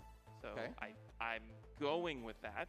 So I'm kind of wondering if we'll get to see that. Just confirmation. It's kind of hard to see on the backstage there. But if this is what I see, it looks like Milia versus Ramlethal. Milia also got some nice buffs. Ramlethal also got some kind of buff nerfs. It really depends on the character. It's faster sword throw, a little bit easier combo potential in the mid screen. While Milia, S-Disc is a little bit better at poking. The Lust Shaker is now a true block string to help drain tension gauge, as well as some other nice air-to-air conversions. So it's going to be interesting. Milia is one of those characters that really works. I wouldn't say... Okay, so this character is definitely playing an anime game, and it might be one of the only characters that can have the consistent mix-up that you normally would see in a Guilty Gear title, and she's very true to that. So setting up H-Disc on knockdown, on sweep, or throw could lead to a lot of combo potential. You have overhead, you have double overhead, you have empty low, you have empty low throw. There's a lot of different mix-up potentials coming in for that character. The immediate dive kick close to the ground, so you can get back down to the ground and do some, do some like high-low mix-ups like that as well. Like, she definitely has some pretty good stuff. I remember, like, when I first started playing this game, on the other side of things for Ramlethal, I thought, this is the first, like, Guilty Gear that I actually, like, really put a lot of time into. And so, like, for my first thought process, I was like, man, I hate playing against Axel. But really, after, like, 3 more days, it was Ramlethal that I hated playing against more than anybody else in this game, man. Well, but I played Giovanna, so I feel like that's just, it could be a little rare. Thankfully, they tuned down the jump H to not be so insane, because that was just a wiggity neutral. I control the neutral button. Yep. Because you just throw it out there, low jump or IAD H, and you get to just win. So thankfully, they tuned down the somewhat brainless neutral. But the character is still strong from that range, and they can use their conversions. But the corner pressure is really where Ramlethal shines, using both of her swords and the explosions to keep you in the corner. It's really scary. If you hit a button, you're going to get counter hit with one of those long swings. The strike throw then becomes a problem in the corner as well, and you can pretty much wall break on any conversion off of the explosion. Yeah. So another thing I was wondering about, like, since you've been keeping super far with this, has Soul been touched in a way that matters? Yes and no. It's his far slash made. They made some improvements so that if you FD it, you actually get the pushback, and you're not so oppressed all the time. But they actually did kind of buff him in some ways. I think they made his 2S a little better, and they made it so that Wild Throw can actually be Roman canceled, so you can get conversions off of that.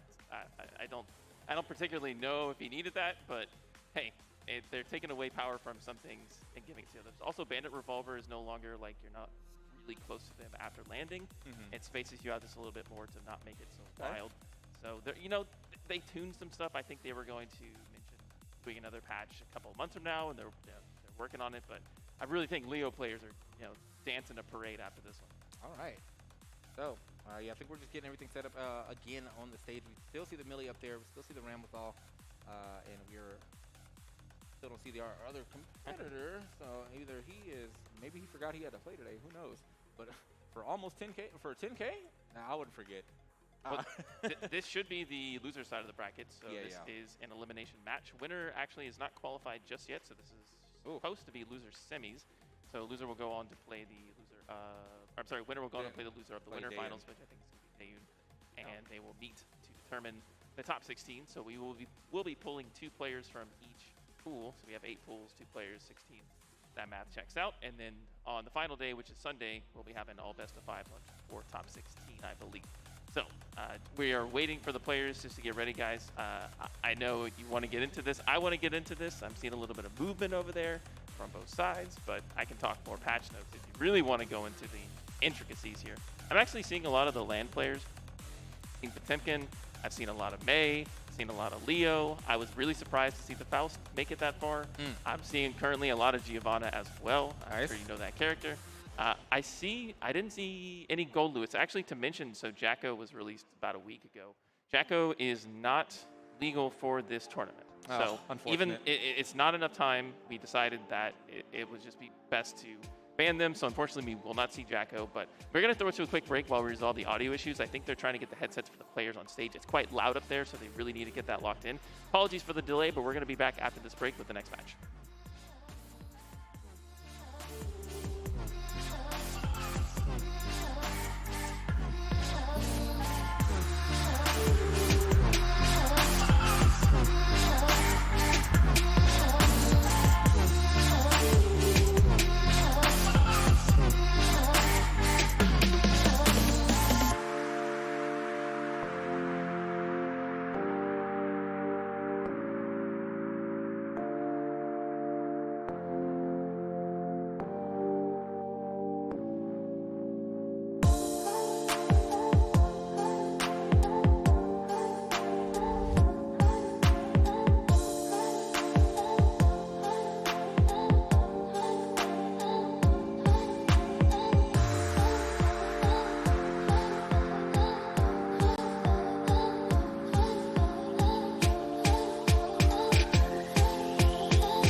Guilty Gear here at PAX Arena. My name is Fickle one more time, joined by TK. I think we've resolved the audio issues, and we should be getting into this next game. We have confirmed that it will be K-Brad versus Shu.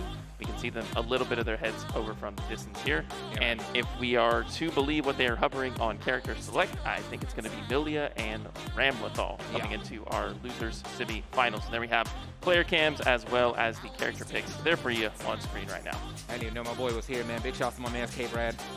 Love that guy. Well, unfortunately, he is going to be on the loser side of things right now, so he's going to have to get this win and to hope that he can actually keep himself alive in this tournament. But, you know, we are near the end of it, so obviously going to see some really good competition.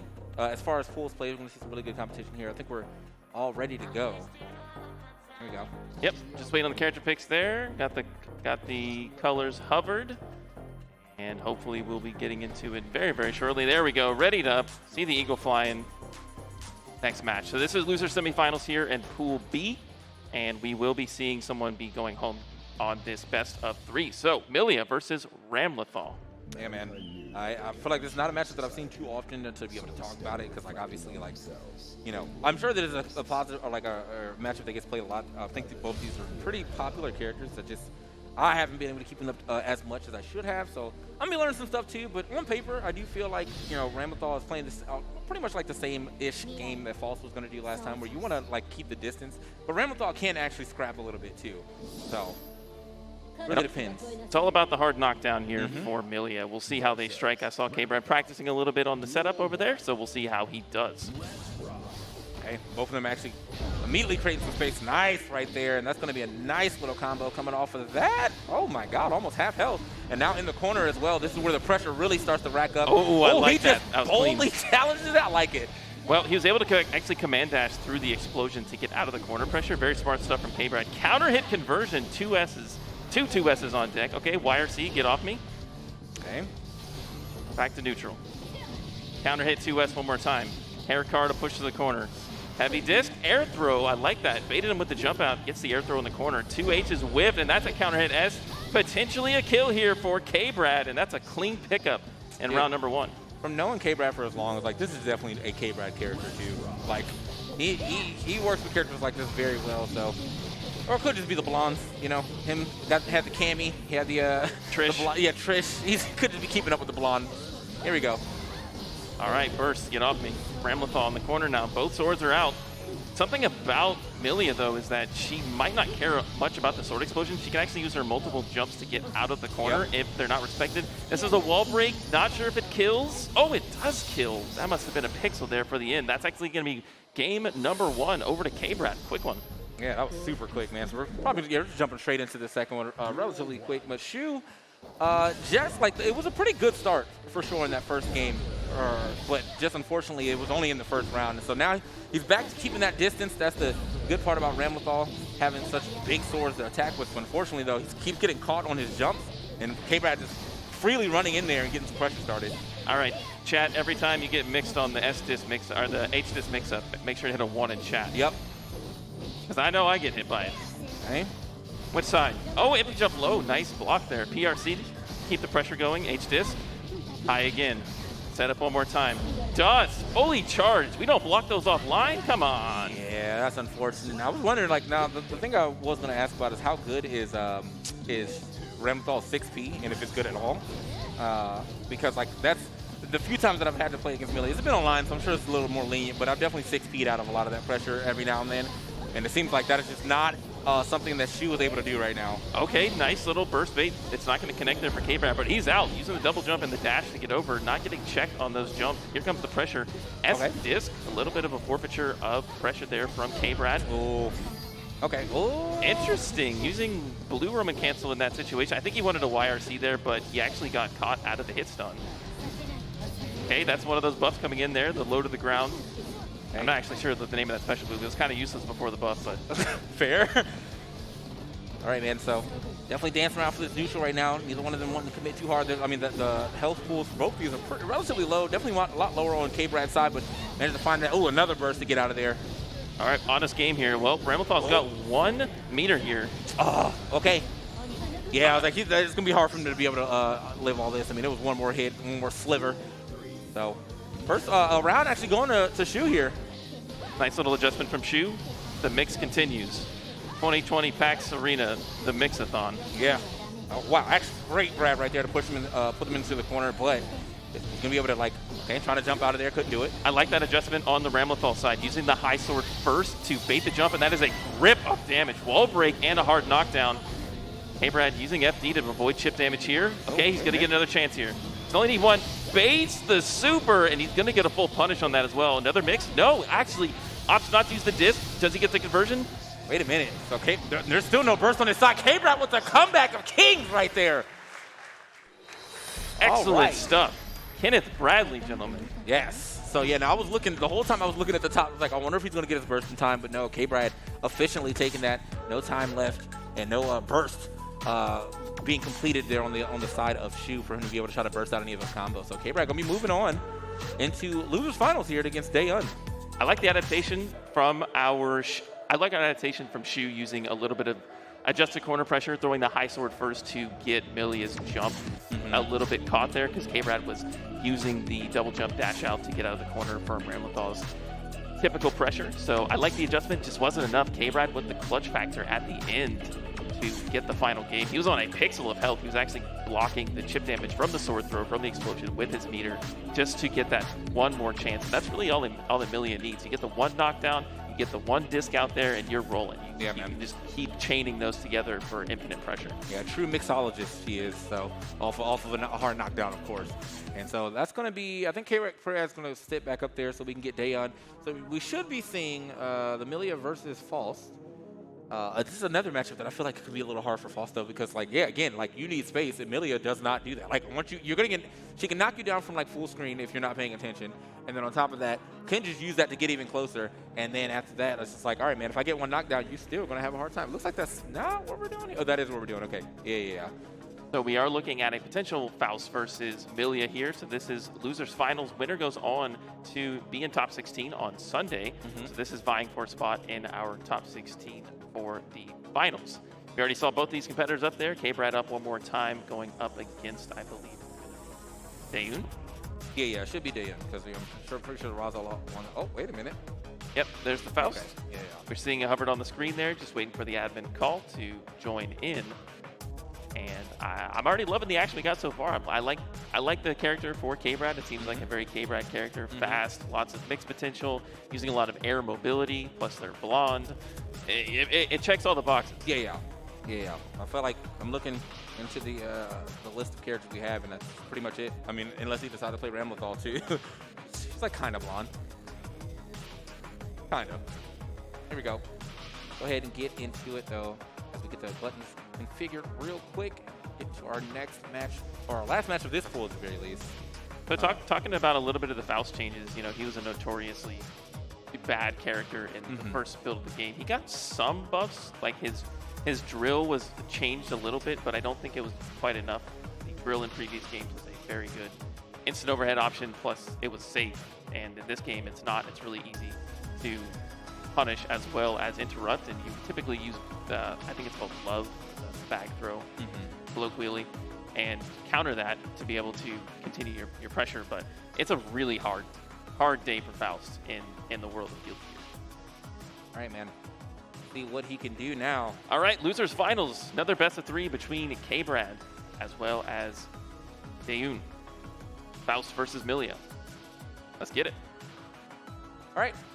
So yeah, man, as I said, Faust, not to say that, I don't think any character in this game is unusable. So, like, when we say low tier, it's just like in scope of this game. Like, there's been better versions of him in older years. But it's just, with the way that this one is working, and just in general, like, how many people I feel like can rush him down. It's almost like the character pool is his biggest proponent of not being great, more so than him just not being good. All right, what's the first move here? Oh, wow, what a hit right there. What a counter hit on that one. Nice air to air. Okay, uses the burst to keep the corner here.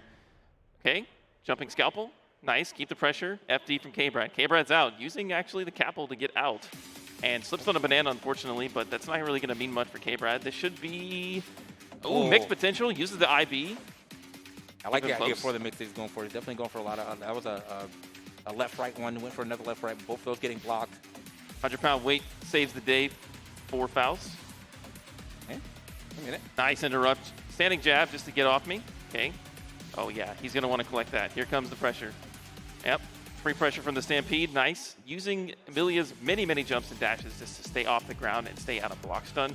Keep this. This should be a conversion to a kill. That's going to use the super to do it here for K-Brad. First round. K-Brad is so good at catching people's jumps with that uppercut too, man. Like, it's like, you know, he's chilling on the ground. Obviously, you expect Amelia to be in the air a lot too, so I feel like that's a mix-up in herself, is her running in on you like that. He's gotten a lot of mileage out of just doing run-up slash and using the upper part of that hitbox to anti-air. Okay, bombs on the field. Don't think it'll be impactful. It's going to explode off screen. Mix. Keeping it safe. Backing up a little bit here. Again with the counter hit S. He's going to have to burst that. That would have been huge damage. Okay, Faust pressure. Standing K. You saw K-Brad most likely looking for another jump right there, but he's going to have to try to jump out the corner. Oh, nice. He was actually trying to use slash instant jump BRC to get kind of a fuzzy mix-up to potentially go high-low there. YRC, get off me. That was actually a really good block right there from DM, man. I definitely got hit. Like, okay. Drill confirm into mix. Afro's out. All right, so avoids the Afro. Actually off the field there. It's not really that impactful of an item, but it can be used for pressure. That's going to be a kill on the super for K-Brad one more time. An exact replication of how we saw take in game one. Yeah, no, he's got that confirmed down pat, but like again, like it's just, I think the way that he's able to get in here is nice. Right. Early burst. Well, use your burst often, they'll come back faster. That's what they say. But you don't have the burst to get out of these mix-up situations. That's going to be a corner care here, potentially a wall break. Okay, uses Bad Moon to keep the corner. Overhead, nice little throw. Still keeping the corner for Milia. You know, Milia doesn't really need the corner for her mix-up, but it's never a bad place to be. Yeah, no, in any fight, I don't think anybody ever doesn't want to put their opponent in the corner, but, you know, she's good anywhere on the stage. Okay, super jump out. Okay, run up command throw. This is actually set play here. Okay, what's he? Diaphro's up to... No jump dust. Okay, there's the jump dust. Finally looking for it. Okay, conversion here. Ooh. This is going to wall break and kills with the mix. Nicely done there from Dayoon. A little bit of life coming out of our Faust.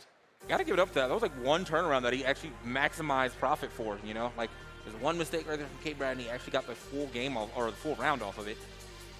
Here we go. Oh, that was so smart from K-Brad, using the throw to get out of the mini Faust hit. Very smart. Good knowledge of the item awareness there. Yeah. Afro's coming down. Yep, gonna have to slap that one on, but it seems like it does not matter. He's got the corner pressure all the way up. That's gonna be the wall, and this might be it. I gotta look at the... And I don't think it'll kill. Hard knockdown here. This is fantastic for Millie. Just a pixel here. Gonna have to FD the mix up. Oh, just instant Bad Mood overhead. Never gonna block that from that close. Round 2 coming to K-Brad. All right. Yeah, round 2 looking good. I mean, that was actually a really good turnaround there from K-Brad. Again, though, like he was pretty much in control of that first game outside of being on the side, but like, okay, good break or good Roman cancel right there to go ahead and get out of that. Checking the dash with the K there. Bombs on the field. K puts the bomb behind him. K-Brad's going to jump forward. Anvil into bomb. Drill is kept safe from the explosion of the bomb. Okay. Oh, Scarecrow into instant PRC command throw. Afro's on. Jump dust. It's on fire. Nice instant overhead there. Fantastic set play from Dayoon using the advanced hitbox or the increased upwards hitbox of the Afro to get that instant overhead K to make the pressure. That was fantastic. All right, man. So into game 3 here, man. This is to get out. This is to keep themselves alive in this bracket. Get a chance to play tomorrow as well. So K-Brad now look, ooh, little mix right there, but now pushing himself into the corner. Game number 3 here. Okay, run up command throw. He's been 3 for 3 on these command throws. Afro gets put on afterwards. Okay, a little bit of strike throw here. Put him in block stun. Command throw again. K-Brad's not respecting the mix-up. Okay, again, he's using the Afro, jump dust, and then instant overhead. Faust is looking so much more comfortable after game number 3. Yeah. Okay, K-Brad definitely struggling right there, man, with this reach that Faust has as well, man. It's just like not only is it the mix and the items you have to deal with, but Faust definitely has a lot of reach as well. So, gotta try to get back in there and really figure out what's going on. When put himself into the corner, unfortunately, that's gonna be some big damage right there, right at the beginning. The set play is up. Okay, looking for a jump dust here potentially. Set the Afro on fire. Faust reads that, does the air to air. Here comes Mini Faust. He hasn't been activated yet. Mini Faust is still not activated. He's still walking around back there. Man, this is looking rough right there. And this is not a single hit so far from K-Brad. This could be a perfect. Actually, it's potentially the game here. K-Brad running for his life, gets clipped with the far slash, and that's going to be Dayoon moving on in the bracket, taking down K-Brad's Milia in loser's bracket. Congratulations to Dayoon, and we'll be moving on into the Sunday top 16. Man, that was super solid play right there from him, dude. Like, just like as you said, as soon as he got into the corner and the set play started, it was like from the first game that set play started, he was like, wait, this works now. I just have to continue to replicate this scenario. And he did, and got a lot of mileage out of it. Every time the Afro was put onto K-Brad, he made such good made such good use of the overhead properties and lighting the Afro on fire. I think he was kind of waiting a little bit for K-Brad to jump at the very end there to avoid that strike throw mix-up. Let's take a look at the replays from that round, and we can talk over it just a little bit. And I think this was the first round from K-Brad, if I'm not mistaken. Is it going backwards? This is going backwards. Nice. This is amazing. I've never seen Guilty Gear go backwards. This is crazy. Give him the damage back. Like, we're rewinding. Yeah. Rewinding all the way back to Xrd plus R. We're just going to keep going back in the timeline. Yeah, what is? Okay, are we now? We're going forward. There we go. All right, there we go. Just gonna have to see the whole match for this one. Yeah, I think we're just going to get a highlight package here. So this was a nice round from K-Brad. There we go. I think the replay package now is ready.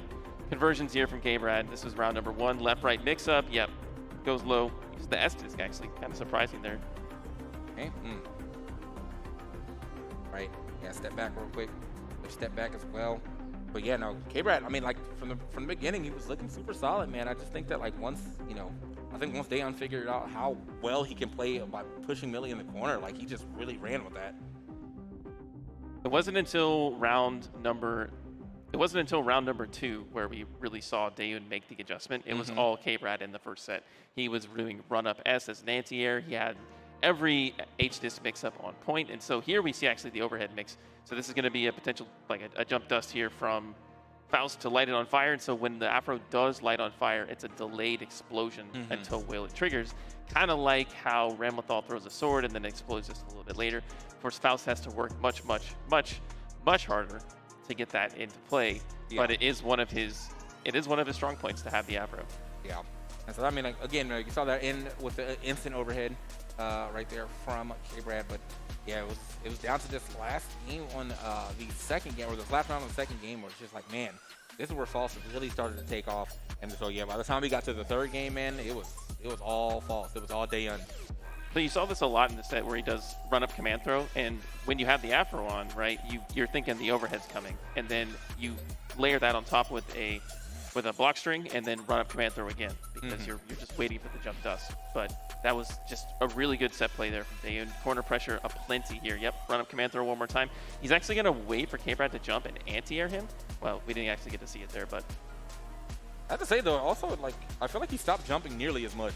Like, I think after, like, he was found he kept getting hit by like just running slash.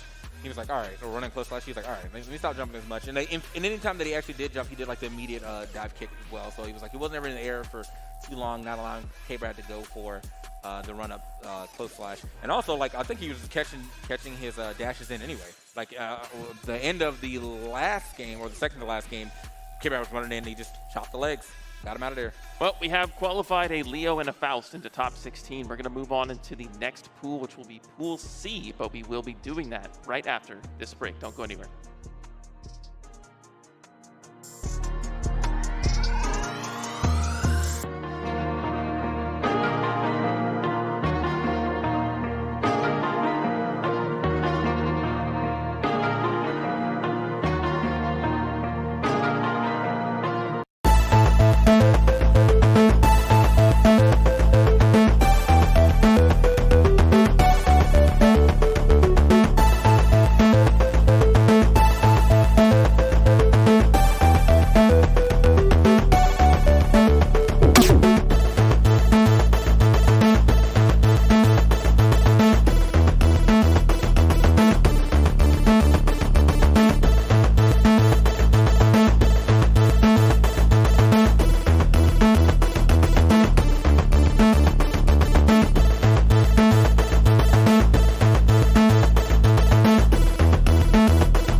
Welcome everybody back to Guilty Gear Strive PAX Almost Pro 10K Invitational. My name is Fickle, joined by TK one more time. We got Pool C coming up. We already qualified a Dirty Leo player as well as the Humble and Honest Faust into our top 16. We're looking to qualify 2 more players as this will be the last pool of the day.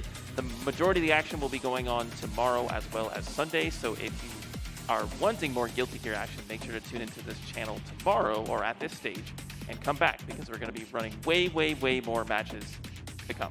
Yeah, man. So on the screen right now, this is the highlighted characters we're going to get. Well, okay. Well, we have. I definitely think we're playing a Soul for sure, but I see Soul and Axel. Axel, I feel like on paper can definitely be a menace. I think in practice on higher level, people have a better idea of how to deal with him.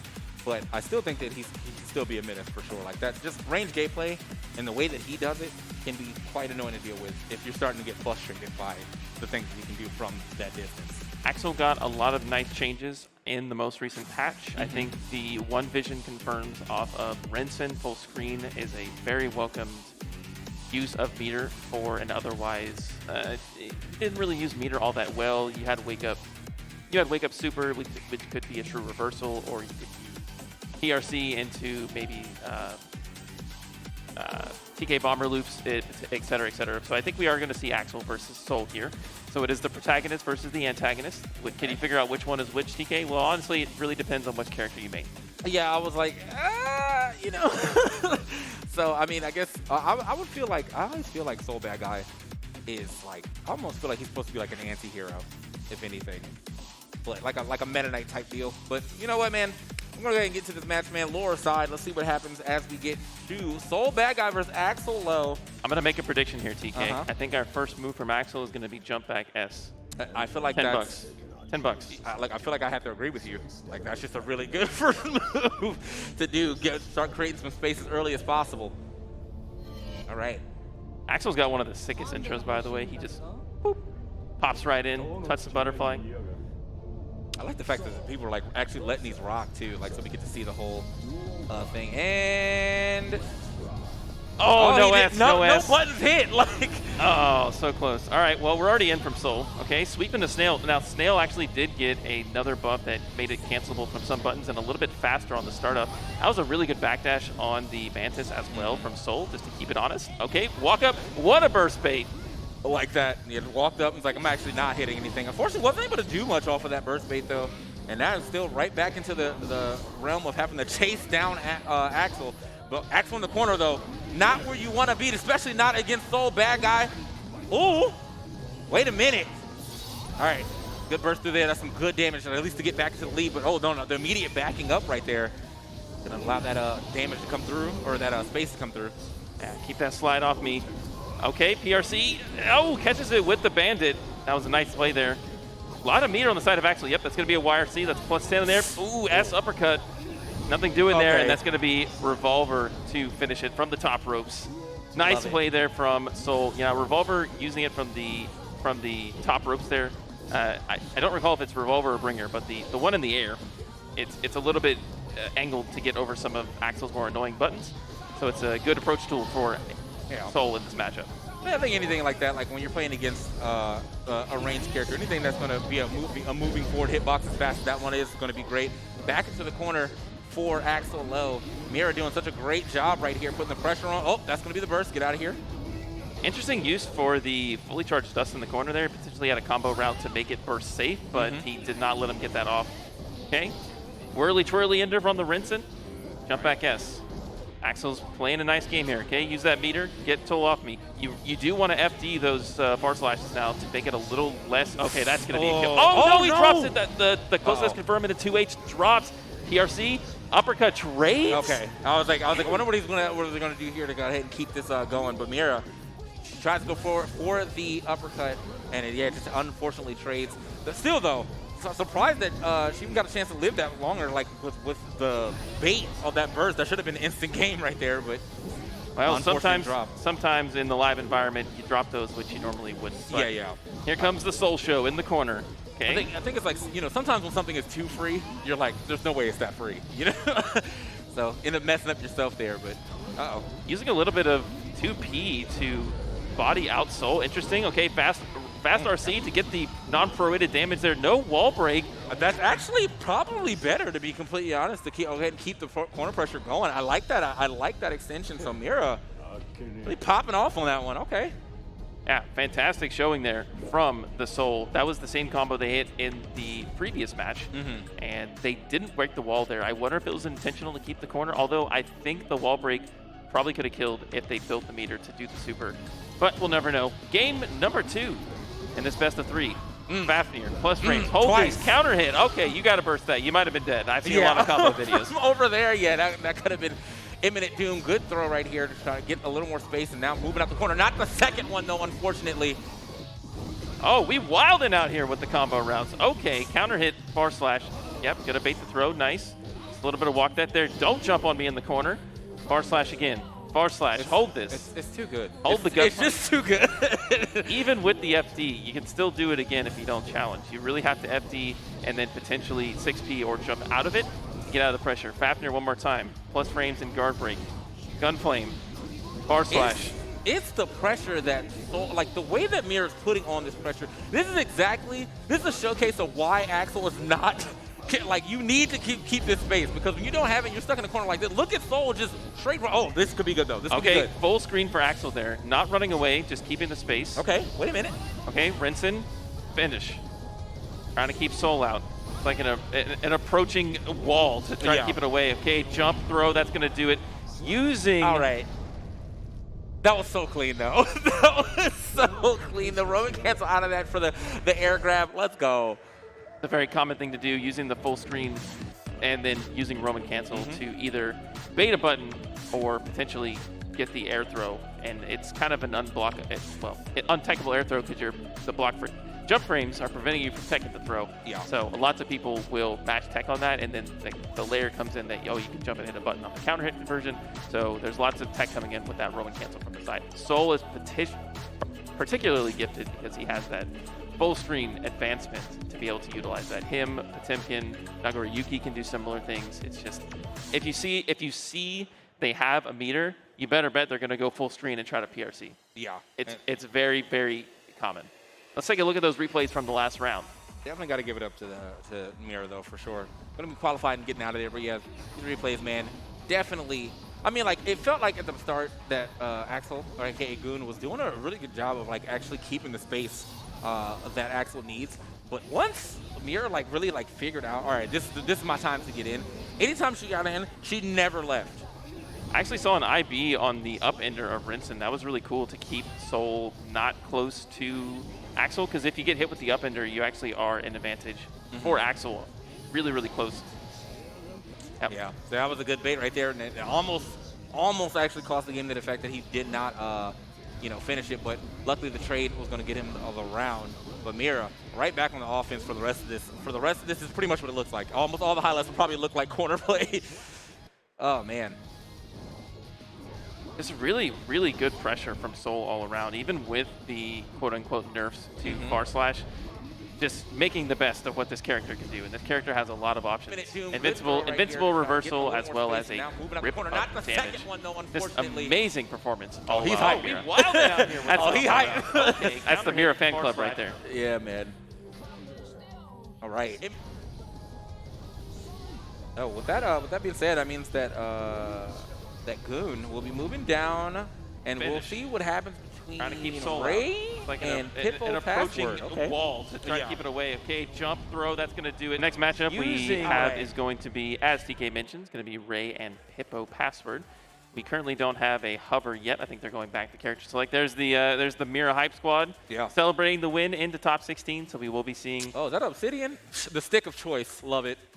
The stick of choice. Hey, that's the PC advantage there. You can use PS4, you can use stick, you can use Xbox, you can use Hitbox, you can use whatever you want. Nice. Yeah. So, without a converter. That one goes even further beyond. It's like it was a PS3, PS4/PC stick, and it's like you can still use it on your PS5. So it's just, man, I went straight from my Q4 to the Obsidian. And I've like never looked back on those sticks, man. I love those sticks. I've actually been playing pad for about 15 years. Okay. And I recently purchased a Hitbox.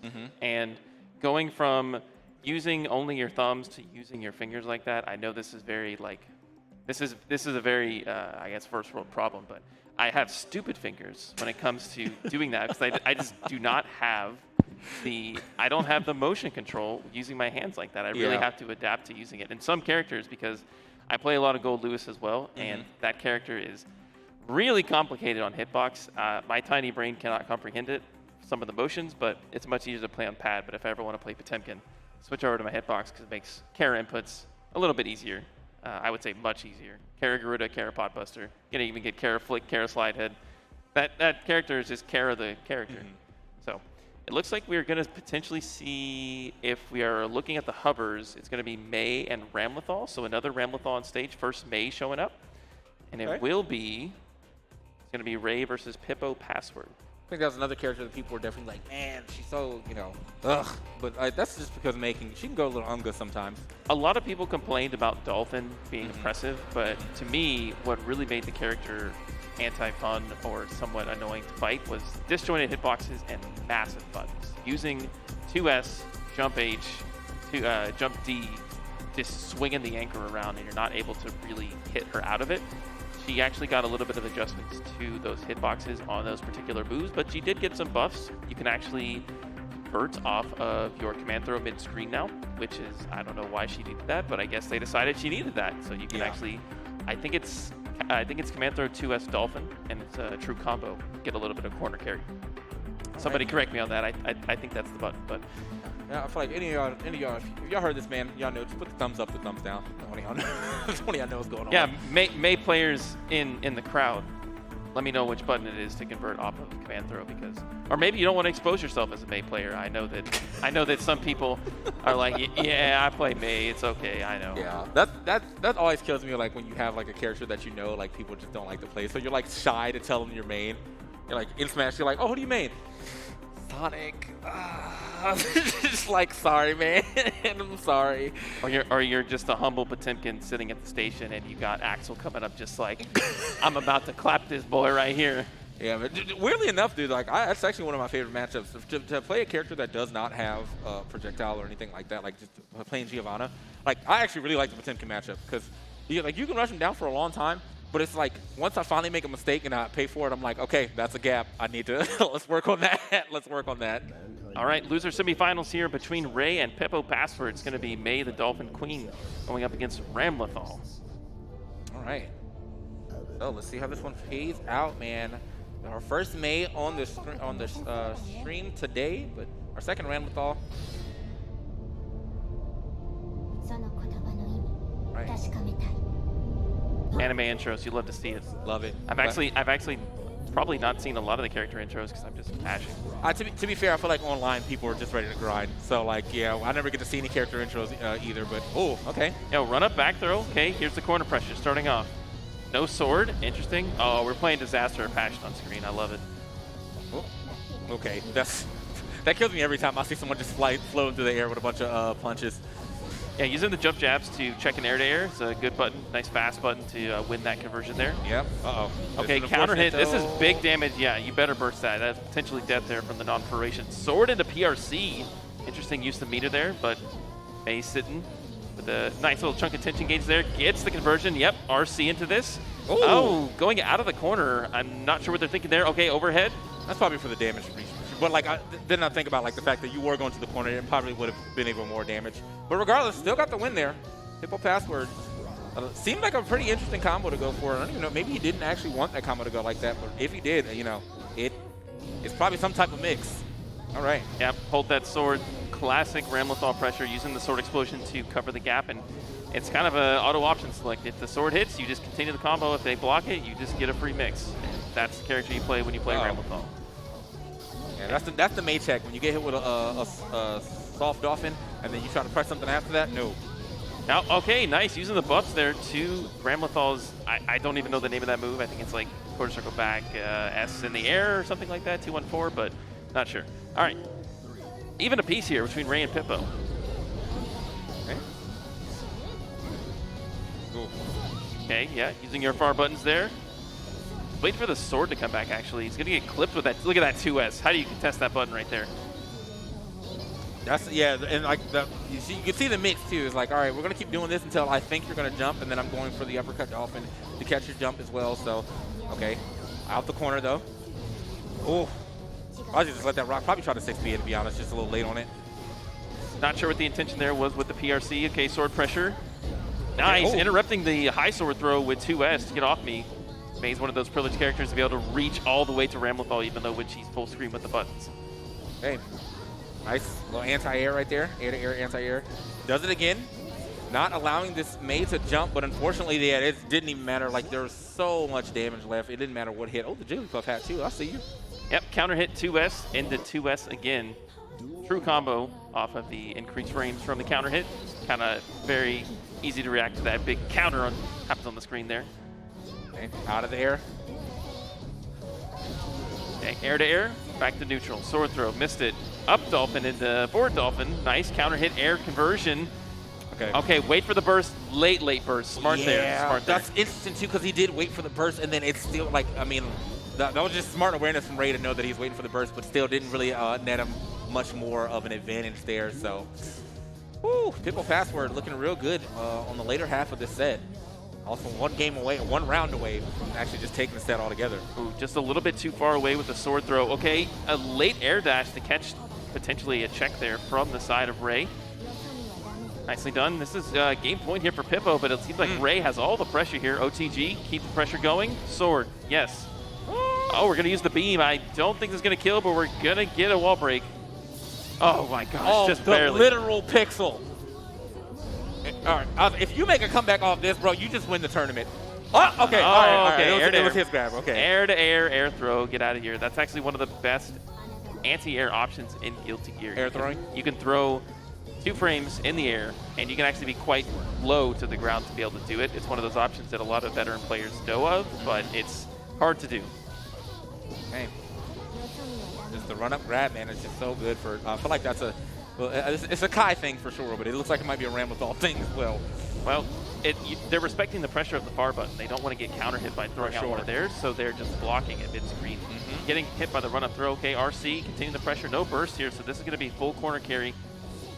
Jumping jabs, we're just keeping it a little scrambly here. Dolphin to come in, letting Ram come out of the corner. Late air dash, nice 2S into Dolphin. We're going to trade. Burst on the table for Ram, doesn't use it, so that could have been a comeback potential there. Maybe he didn't realize that he had burst. Yeah, is it that, or didn't realize how much damage he didn't have? That was like a pretty quick 3-piece as well, so, I mean, good stuff there, Pippo Password. Moving on, and we'll get a chance to play against Goon to try to get out on the loser side of things, man. This is some great Guilty Gear action. So I like to see some character diversity. I think we've seen like 5 characters now, something like that. So it's been Ramlethal, Soul, May, Axel, and False. Leo and Faust. Leo and Faust. Yeah. So we've seen a pretty diverse cast. At least it's not all Souls yet. But let's take out the replays there from the previous game. Yeah. So to note here, Ramlethal's pressure options in the mid-screen is to use her far buttons with the sword and then mix that in with jumping attacks as well as the run-up throw, which you saw a lot work out for Ray. And May's pressure options is using her gigantic buttons to be able to counter poke Ram's buttons. It's kind of an interesting matchup because you can actually stand at a range where, you know, May can actually trade with some of Ramlethal's swords with the disjointed hitbox, and it's a very tight spacing, but it can work. Man, so dude, I'm telling you, man, just the way that this match, I felt like it was so volatile too. But it's interesting because, like, again, like, Ramlethal is such a character that, like, definitely likes to play at range until, like, they open you up and then they're allowed to play a little closer.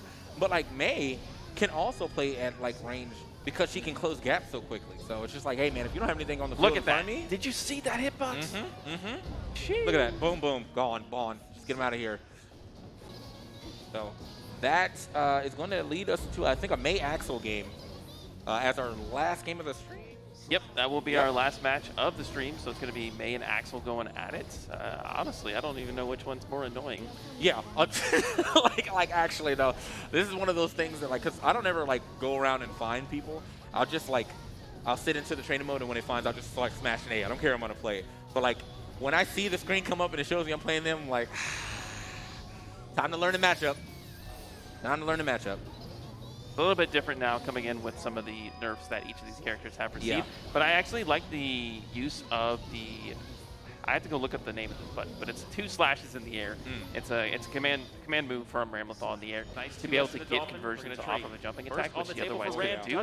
So it's a, you know, everybody's reading the patch notes. We're using the new stuff, and I hope to see we get more new stuff coming up tomorrow as well. Yeah. So, with that being said, we are going to keep it moving here in this game as we go into Goon sitting down.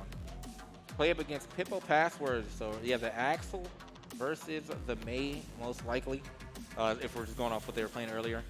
So I don't think this is really a bad matchup for either character. I think Mei has a lot of advantage, but if the Axel is good, they can keep them out. Mei can't really contest a lot of the long-range buttons, but her jumping attacks are very hard to anti-air, especially jump D, using the straight-down anchor to get above Axel if you have that space. But we will have to see how they play it. And this is our last match of the day here at PAX Arena Almost Pro. Remember, we will be having more matches tomorrow, so if you're enjoying the action or the stream, come back here. We'll be having our wonderful staff of commentators. We got Yipes, we got Kizzy, we got Saint, and then we also have, there's one more. I'll think of it in a second. yeah, you'll get it. So yeah, man, this, hold on now. Well, that's probably the RAM from last game. I was going to say, hold on now. Still see a RAM here. So this, as you said, though, this matchup, like, I feel like on both sides it can be annoying. Just depends on the positioning of the stage. So we'll be getting into it very soon, man. Like, and this is to qualify. So already right now, Mira, she qualified on the top side of things with some great soul play. But now we're going to go ahead and see if Goon can get out on the loser side of things, or will Pippo Password be making a loser's run, kind of, a little bit. I love how we have the small collection of the locals here to cheer on their favorite person. By the way, it's Romanova. I'm sorry, I didn't want to throw any shade because I forgot one person. Yeah. Sorry about that, but man, yes, all the homies are gonna be here. Sucks, I'm leaving tomorrow now, man. But you know, it is what it is. With that being said, though, I saw the shirt as well from Goon. Big shouts to Combo Breaker, man, one of the staples of fighting game tournaments. But also big shouts to Rick. Love that guy. Hope that we get a Combo Breaker, you know, offline soon. Seeing that things are starting to slowly ease their way back in. And big shout outs to PAX as well for providing the PCs for our FGC, which is, there's a huge debate about whether this is possible. We are showing that it is, although it takes a very dedicated team and there are challenges along the road, but it is possible. There we go. So Axel in there vibing. Get up next to Mei, the Relentless Girl. So. All right, here we go. Axel versus Mei. Final match here at the Almost Pro 10K Open for Guilty Gear Strive. What a name, too, the Relentless Girl. Like, I mean, it's very factual. Like, once the pressure is up, man. You're going to be dealing with those dolphins forever. All right. Man, Axel has such a sick intro. I know I already said this, but it's wonderful. He's got different types of it, too, so that's dope. Meanwhile,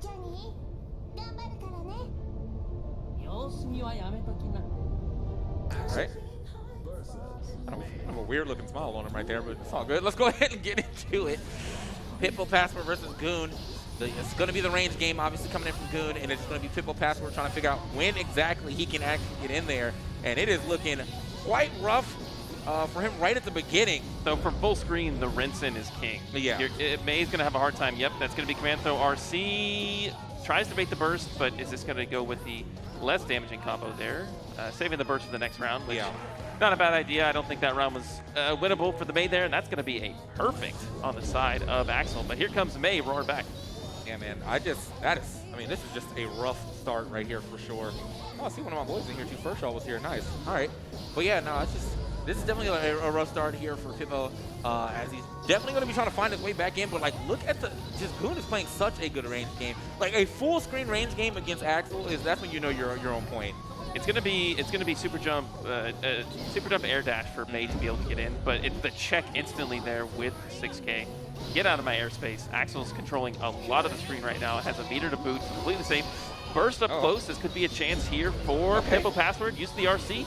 It baits the burst, and this is a kill if he converts it. Yeah, that's definitely a kill. Good stuff. What a bait right there. Woo! not gonna lie, I'm a little surprised that he didn't fall for that bait though. That was like he walked up and did absolutely nothing for like a good 2 seconds. It's really, really hard Yeah. to reserve your actions when you get your opening versus Axel to not want to just rush him down. Yep. Bait the burst and then make it count. It was really good patience.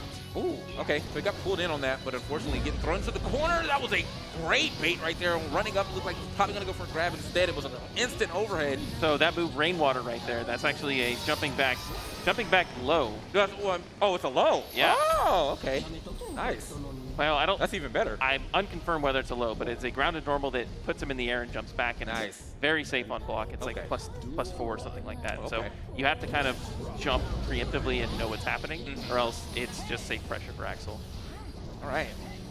So that first game going to Axel pretty easily. There was a good round in there, obviously from Pippo, but yeah, it was. I mean, the way of getting back in there just seems so rough. Getting pulled in on that. That's a bit of a knowledge there, because when they're doing the twirl ender, your answer is actually to jump over it, because the hitbox does not exist over the sickle. So your answer to that is actually jump air dash, and I don't think that Pippo knows that. Yeah, he definitely just kind of held dash and just let it rock. But this is that long combo that May is able to do big damage here through the wall as well. Okay. Oh, that was nice. I feel like it was like actually probably wanted to hit shield, but because he was in the air, it just ended up being a cross up. Using the Totsugeki just to make the advancement, just so happened to be a cross under, and he's going to reap the rewards by hit close S. Yeah. Hey. Yep, there's those jumping buttons for May coming into advantage here. There we go. Yeah, watch yourself. You got to watch. Oh, man, now you're just pushing the advantage forward, May. Look at that hitbox, man. Oh. Every time. Relentless with it. There it is. Boom. Yep. Charged up overhead is the finisher. Not a hard knockdown, so Axel can escape here. He's got a meter to work with. If May potentially gets in, could YRC. I think you're definitely correct in the fact that he is not jumping over that. And that's going to be was that command throw? Yeah. Man. So, what adjustments here? Interesting enough, I feel like there hasn't really been much to change except for the fact that I think that he just hasn't been playing as good of a keep-out game that he did in that first one. I think May learned that her game is going to be jumping in. Yes. And until Axel makes you respect jumping in, you're going to keep doing it, because that's where May lives and that's her butter zone. Okay. Yep, full screen rinse and pop. Is the up ender. Yeah, that is plus right there, so you have to respect that. You want to IB that upward sickle in order to not get the pull in, but it's kind of hard to time, and you don't get the answer there. Oh, 6K conversion not found. Wow. Back all the way full screen again. Obviously going to look for the jump in. There it is one more time. Now, earlier, he actually just got a grab out of that, but now it looks like he's trying to mix it for the lows. Pressing buttons on the entry. Okay. So he actually FD'd the upwards ender for Rinsen and got a little bit less plus frames for Axel. So if you FD it, you land a little bit earlier, I believe, and it helps you. Oh, I was like, not a third grab. Like, not a third grab, because I definitely got grabbed that third time as well. The low. Check the legs real quick. Game and match point here for Goon. Okay, nice. I think he's definitely, he's going to be conditioning the jump in. Rinsen up ender. Bring me close. Air dash back Again. H. Counter hit conversion. Do we convert those? No Rinsen ender, but he's full screen once more. Axel's already built the meter. Potentially, if May gets in, see a YRC or etc. Okay, counter hit Dolphin, no conversion. 2S again. Dolphin, get off me. Super quick out of there. I was going to say May finally got in, but it may be too little too late, and it is. Rinsen ender, 2 fingers. GG, full screen. That's excellent, buddy. So hard for May to deal with. Like, even that, obviously, yeah, I need to jump in, right? But then he was able to do the upswing, bring you in, have this frame advantage. Yeah, that seems very hard for May to deal with. So if you don't fight Axel a lot, it's hard to understand how to deal with the Rinsen pop. You can actually dash out of the explosion if your dash is fast enough, and I believe May can actually dolphin out of the last hit to get advantage forward. So you don't actually have to wait and block the Rinsen. It depends on when they pop, if they do late pop or early pop, but there are options to get out of it, but it's just something that requires you to slap the matchup. There's usually options to get it out of a lot of what look like guaranteed traps in this game. It's matchup knowledge though. It's matchup knowledge is usually like a risky option. Like, do I press a button here or not? But and if I do press a button here, will I end up getting hit for something else? But let's go ahead and check these replays real quick so we can see what happened in that last match. It's really going to be the Rinsen game at full screen. So we're going to see that a lot here. I think the first round of the game started with like 3 rinse and pops in a row. Got hit with the first one, eat the second one. Yeah, man, it's just that right there. That was so nice. Winter Mantis is something that he didn't actually use a lot, mostly because you are super free to being counter hit. It puts you in a counter hit state, and with May's mobility in the air, you don't really want to risk it because if she jumps and dashes, you're getting blocked for like half your health. There's obviously a decent amount of like, I feel like moves or just actions in this game that require you to be full confidence. And that was definitely a full confidence move right there. Because like if you're playing against someone who knows and they're like, wait a minute, what is that? Or like they can identify it, you're getting counter hit comboed.